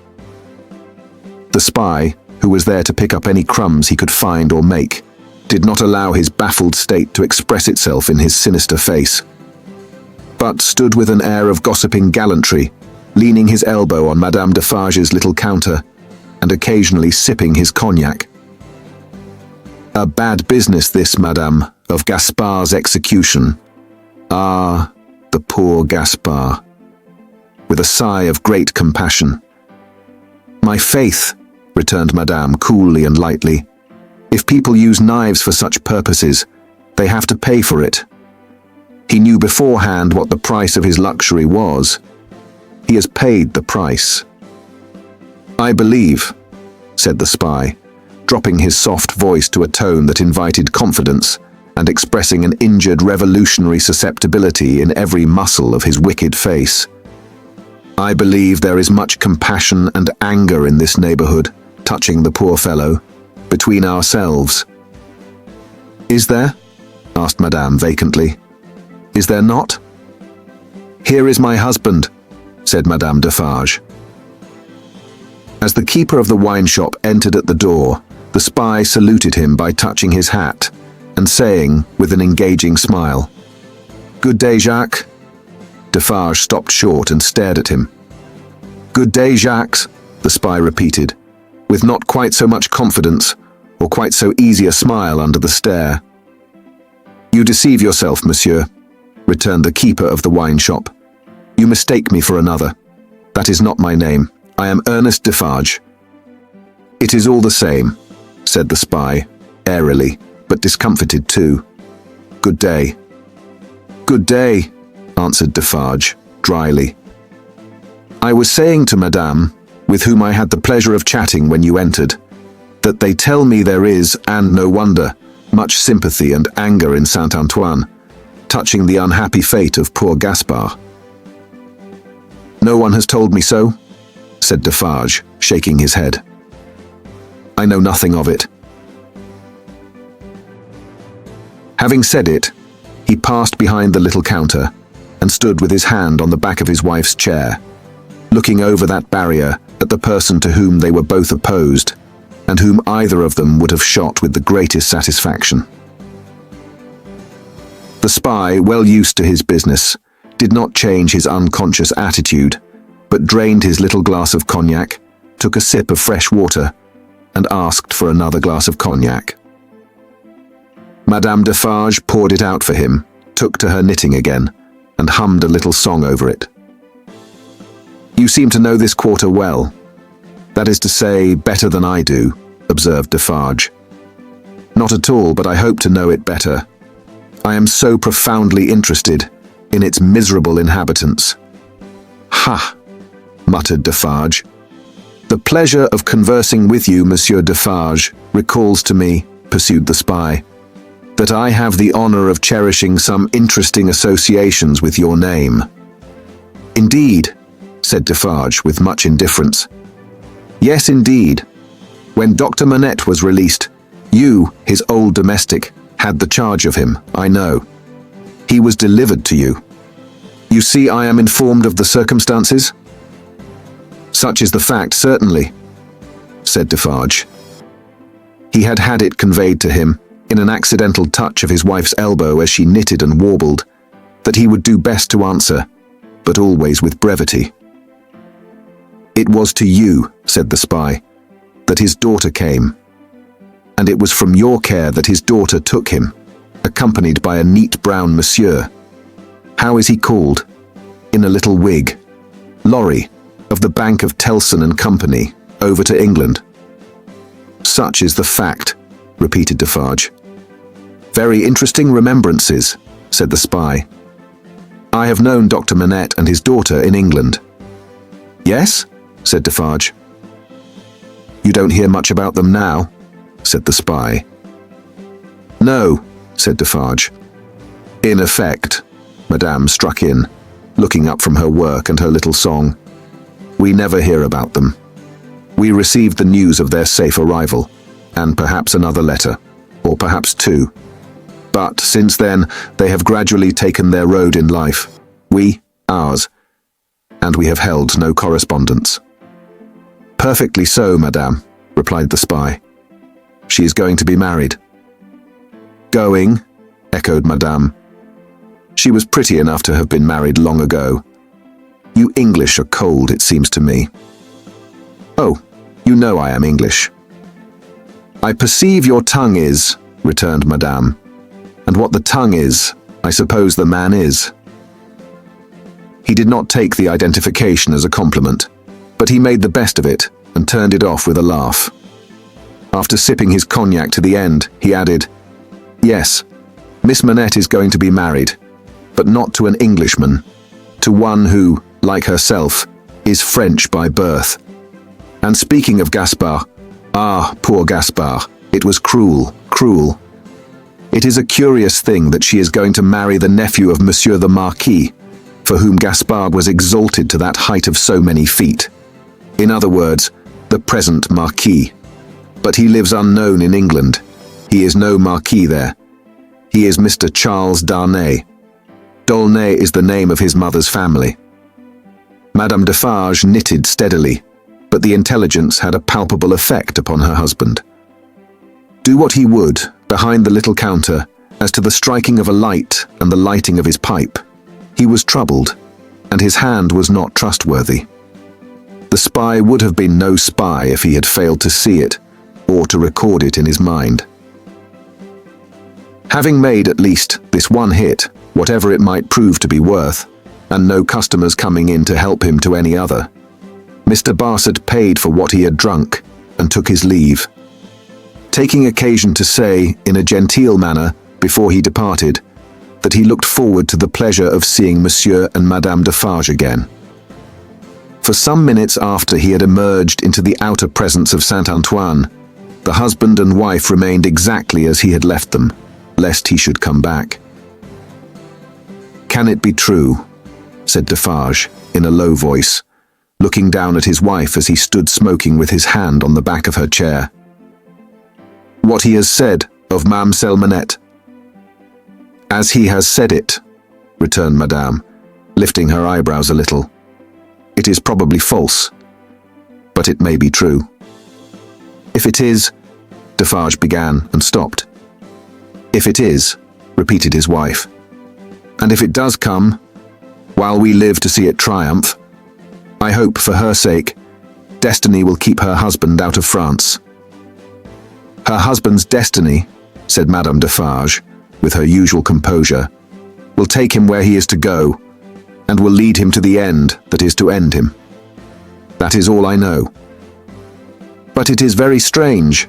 Now at least is it not very strange, said Defarge, rather pleading with his wife to induce her to admit it, that after all our sympathy for Monsieur her father, and herself, her husband's name should be prescribed under your hand at this moment, by the side of that infernal dog's who has just left us. Stranger things than that will happen when it does come, answered Madame. I have them both here, of a certainty, and they are both here for their merits. That is enough. She rolled up her knitting when she had said those words, and presently took the rose out of the handkerchief that was wound about her head. Either Saint-Antoine had an instinctive sense that the objectionable decoration was gone, or Saint-Antoine was on the watch for its disappearance. Howbeit, the saint took courage to lounge in very shortly afterwards, and the wine shop recovered its habitual aspect. In the evening, at which season of all others, Saint Antoine turned himself inside out, and sat on doorsteps and window ledges, and came to the corners of vile streets and courts. For a breath of air, Madame Defarge, with her work in her hand, was accustomed to pass from place to place and from group to group. A missionary. There were many like her, such as the world will do well never to breed again. All the women knitted. They knitted worthless things, but the mechanical work was a mechanical substitute for eating and drinking. The hands moved for the jaws and the digestive apparatus. If the bony fingers had been still, the stomachs would have been more famine-pinched. But as the fingers went, the eyes went, and the thoughts. And as Madame Defarge moved on from group to group, all three went quicker and fiercer among every little knot of women that she had spoken with and left behind. Her husband smoked at his door, looking after her with admiration. "A great woman," said he. "A strong woman, a grand woman, a frightfully grand woman." Darkness closed around, and then came the ringing of church bells and the distant beating of the military drums in the palace courtyard, as the women sat knitting. Darkness encompassed them. Another darkness was closing in as surely, when the church bells, then ringing pleasantly in many an airy steeple over France, should be melted into thundering cannon. When the military drums should be beating to drown a wretched voice, that night all potent as the voice of power and plenty, freedom and life. So much was closing in about the women who sat knitting, that they their very selves were closing in around a structure yet unbuilt, where they were to sit knitting, counting, dropping heads.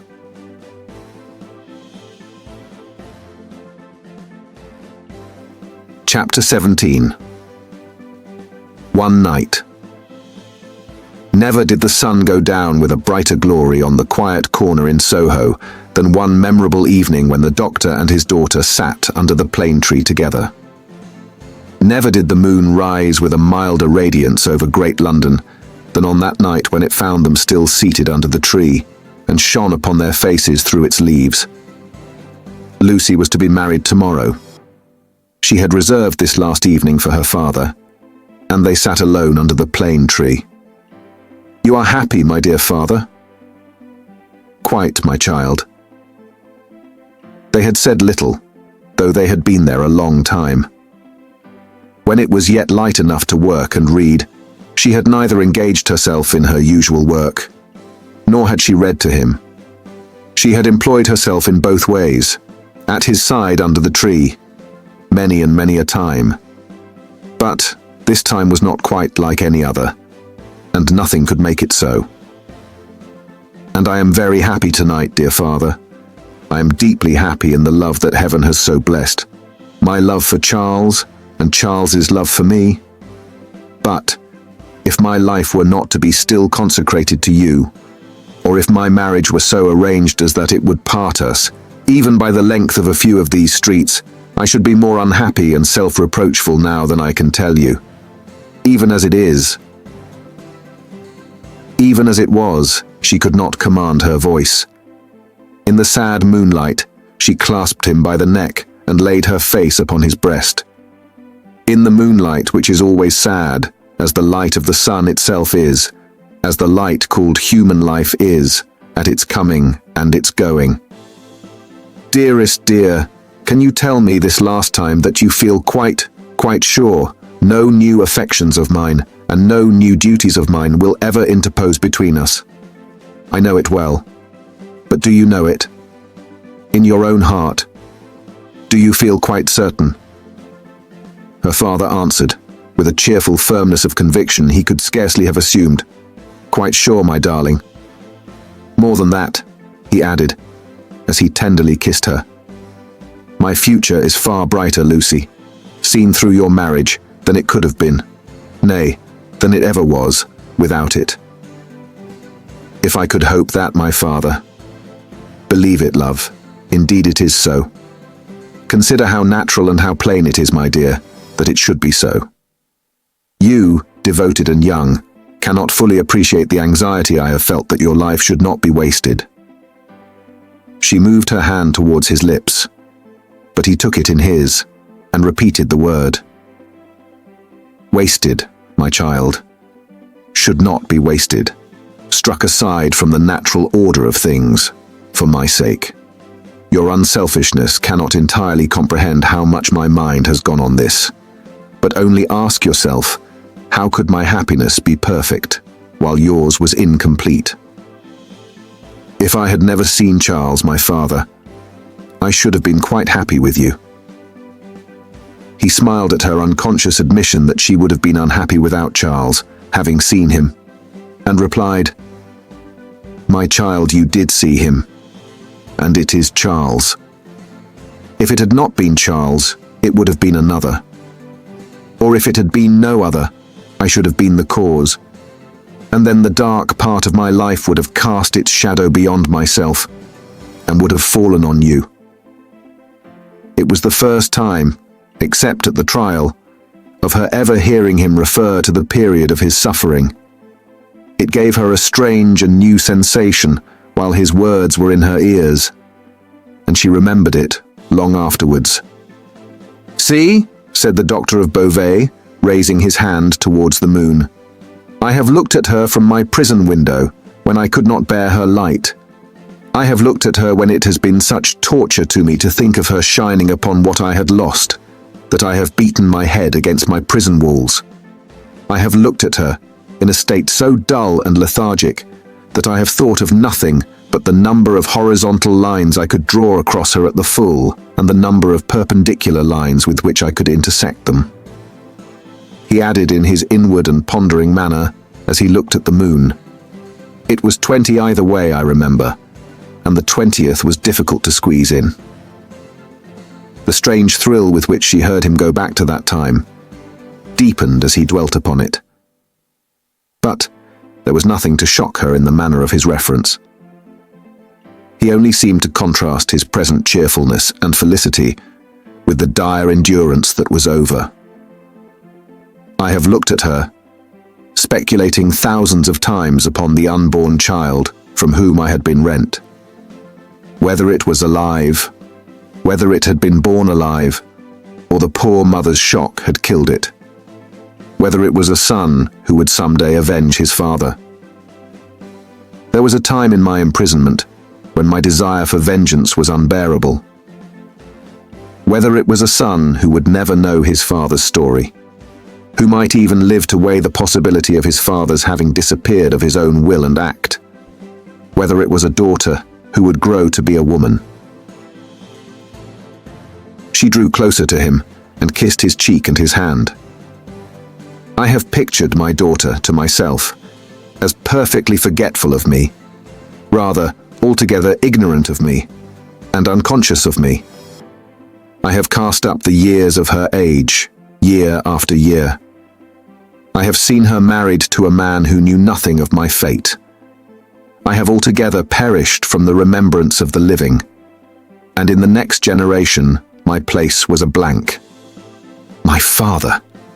Even to hear that you had such thoughts of a daughter who never existed strikes to my heart as if I had been that child. You, Lucie, it is out of the consolation and restoration you have brought to me that these remembrances arise and pass between us and the moon on this last night. What did I say just now? She knew nothing of you. She cared nothing for you. So, but on other moonlight nights, when the sadness and the silence have touched me in a different way, have affected me with something as like a sorrowful sense of peace, as any emotion that had pain for its foundations could. I have imagined her as coming to me in my cell and leading me out into the freedom beyond the fortress. I have seen her image in the moonlight often, as I now see you, except that I never held her in my arms. It stood between the little grated window and the door. But you understand that that was not the child I'm speaking of. The figure was not, the image, the fancy? No, that was another thing. It stood before my disturbed sense of sight, but it never moved. The phantom that my mind pursued was another and more real child. Of her outward appearance, I know no more than that she was like her mother. The other had that likeness too, as you have, but was not the same. Can you follow me, Lucy? Hardly, I think. I doubt you must have been a solitary prisoner to understand these perplexed distinctions. His collected and calm manner could not prevent her blood from running cold, as he thus tried to anatomize his old condition. In that more peaceful state, I have imagined her, in the moonlight, coming to me and taking me out to show me that the home of her married life was full of her loving remembrance of her lost father. My picture was in her room, and I was in her prayers. Her life was active, cheerful, useful, but my poor history pervaded it all. I was that child, my father. I was not half so good. But in my love, that was I. And she showed me her children, said the doctor of Beauvais, and they had heard of me, and had been taught to pity me. When they passed a prison of the state, they kept far from its frowning walls, and looked up at its bars, and spoke in whispers. She could never deliver me. I imagined that she always brought me back after showing me such things. But then, blessed with the relief of tears, I fell upon my knees, and blessed her. I am that child, I hope, my father. Oh, my dear, will you bless me as fervently tomorrow? Lucy, I recall these old troubles in the reason that I have tonight for loving you better than words can tell, and thanking God for my great happiness. My thoughts, when they were wildest, never rose near the happiness that I have known with you, and that we have before us. He embraced her, solemnly commended her to heaven, and humbly thanked heaven for having bestowed her on him. By and by they went into the house. There was no one bidden to the marriage but Mr. Lorry. There was even to be no bridesmaid but the gaunt Miss Pross. The marriage was to make no change in their place of residence. They had been able to extend it by taking to themselves the upper rooms formerly belonging to the apocryphal invisible lodger, and they desired nothing more.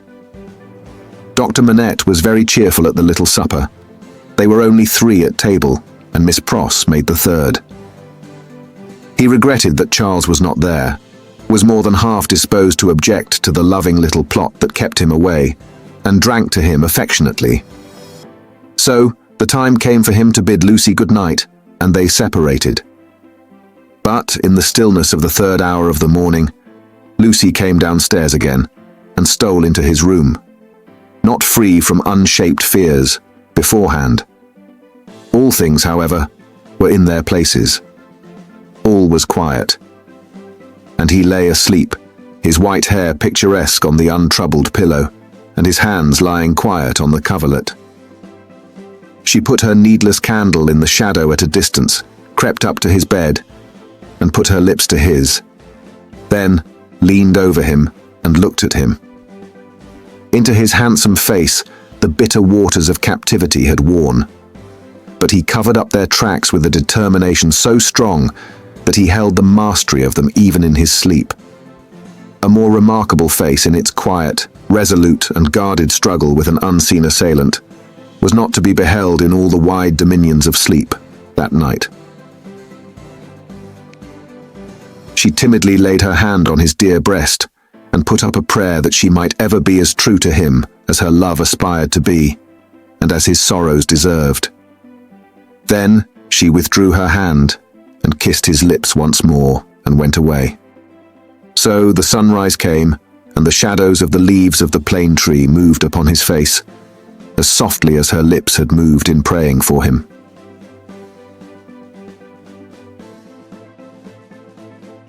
Chapter 18. 9 days. The marriage day was shining brightly, and they were ready outside the closed door of the doctor's room, where he was speaking with Charles Darnay. They were ready to go to church. The beautiful bride, Mr. Lorry, and Miss Pross, to whom the event, through a gradual process of reconcilement to the inevitable, would have been one of absolute bliss, but for the yet lingering consideration that her brother Solomon should have been the bridegroom. "And so," said Mr. Lorry, who could not sufficiently admire the bride, and who had been moving round her to take in every point of her quiet, pretty dress. "And so it was for this, my sweet Lucy, that I brought you across the channel such a baby. Lord bless me, how little I thought what I was doing. How lightly I valued the obligation I was conferring on my friend Mr. Charles." "You didn't mean it," remarked the matter-of-fact Miss Pross. "And therefore how could you know it? Nonsense." "Really? Well, but don't cry," said the gentle Mr. Lorry. "I am not crying," said Miss Pross. "You are." "I, my Pross?" By this time, Mr. Lorry dared to be pleasant with her on occasion. "You were just now. I saw you do it, and I don't wonder at it. Such a present of plate as you have made 'em is enough to bring tears into anybody's eyes." "There's not a fork or a spoon in the collection," said Miss Pross, "that I didn't cry over last night after the box came, till I couldn't see it." "I am highly gratified," said Mr. Lorry, "though, upon my honour, I had no intention of rendering those trifling articles of remembrance invisible to anyone. Dear me, this is an occasion that makes a man speculate on all he has lost. Dear, dear, dear, to think that there might have been a Mrs. Lorry any time these 50 years almost." "Not at all," from Miss Pross. "You think there never might have been a Mrs. Lorry?" asked the gentleman of that name. "Pooh," rejoined Miss Pross, "you were a bachelor in your cradle." "Well," observed Mr. Lorry, beamingly adjusting his little wig, "that seems probable too." "And you were cut out for a bachelor," pursued Miss Pross, "before you were put in your cradle." "Then I think," said Mr. Lorry, "that I was very unhandsomely dealt with, and that I ought to have had a voice in the selection of my pattern. Enough.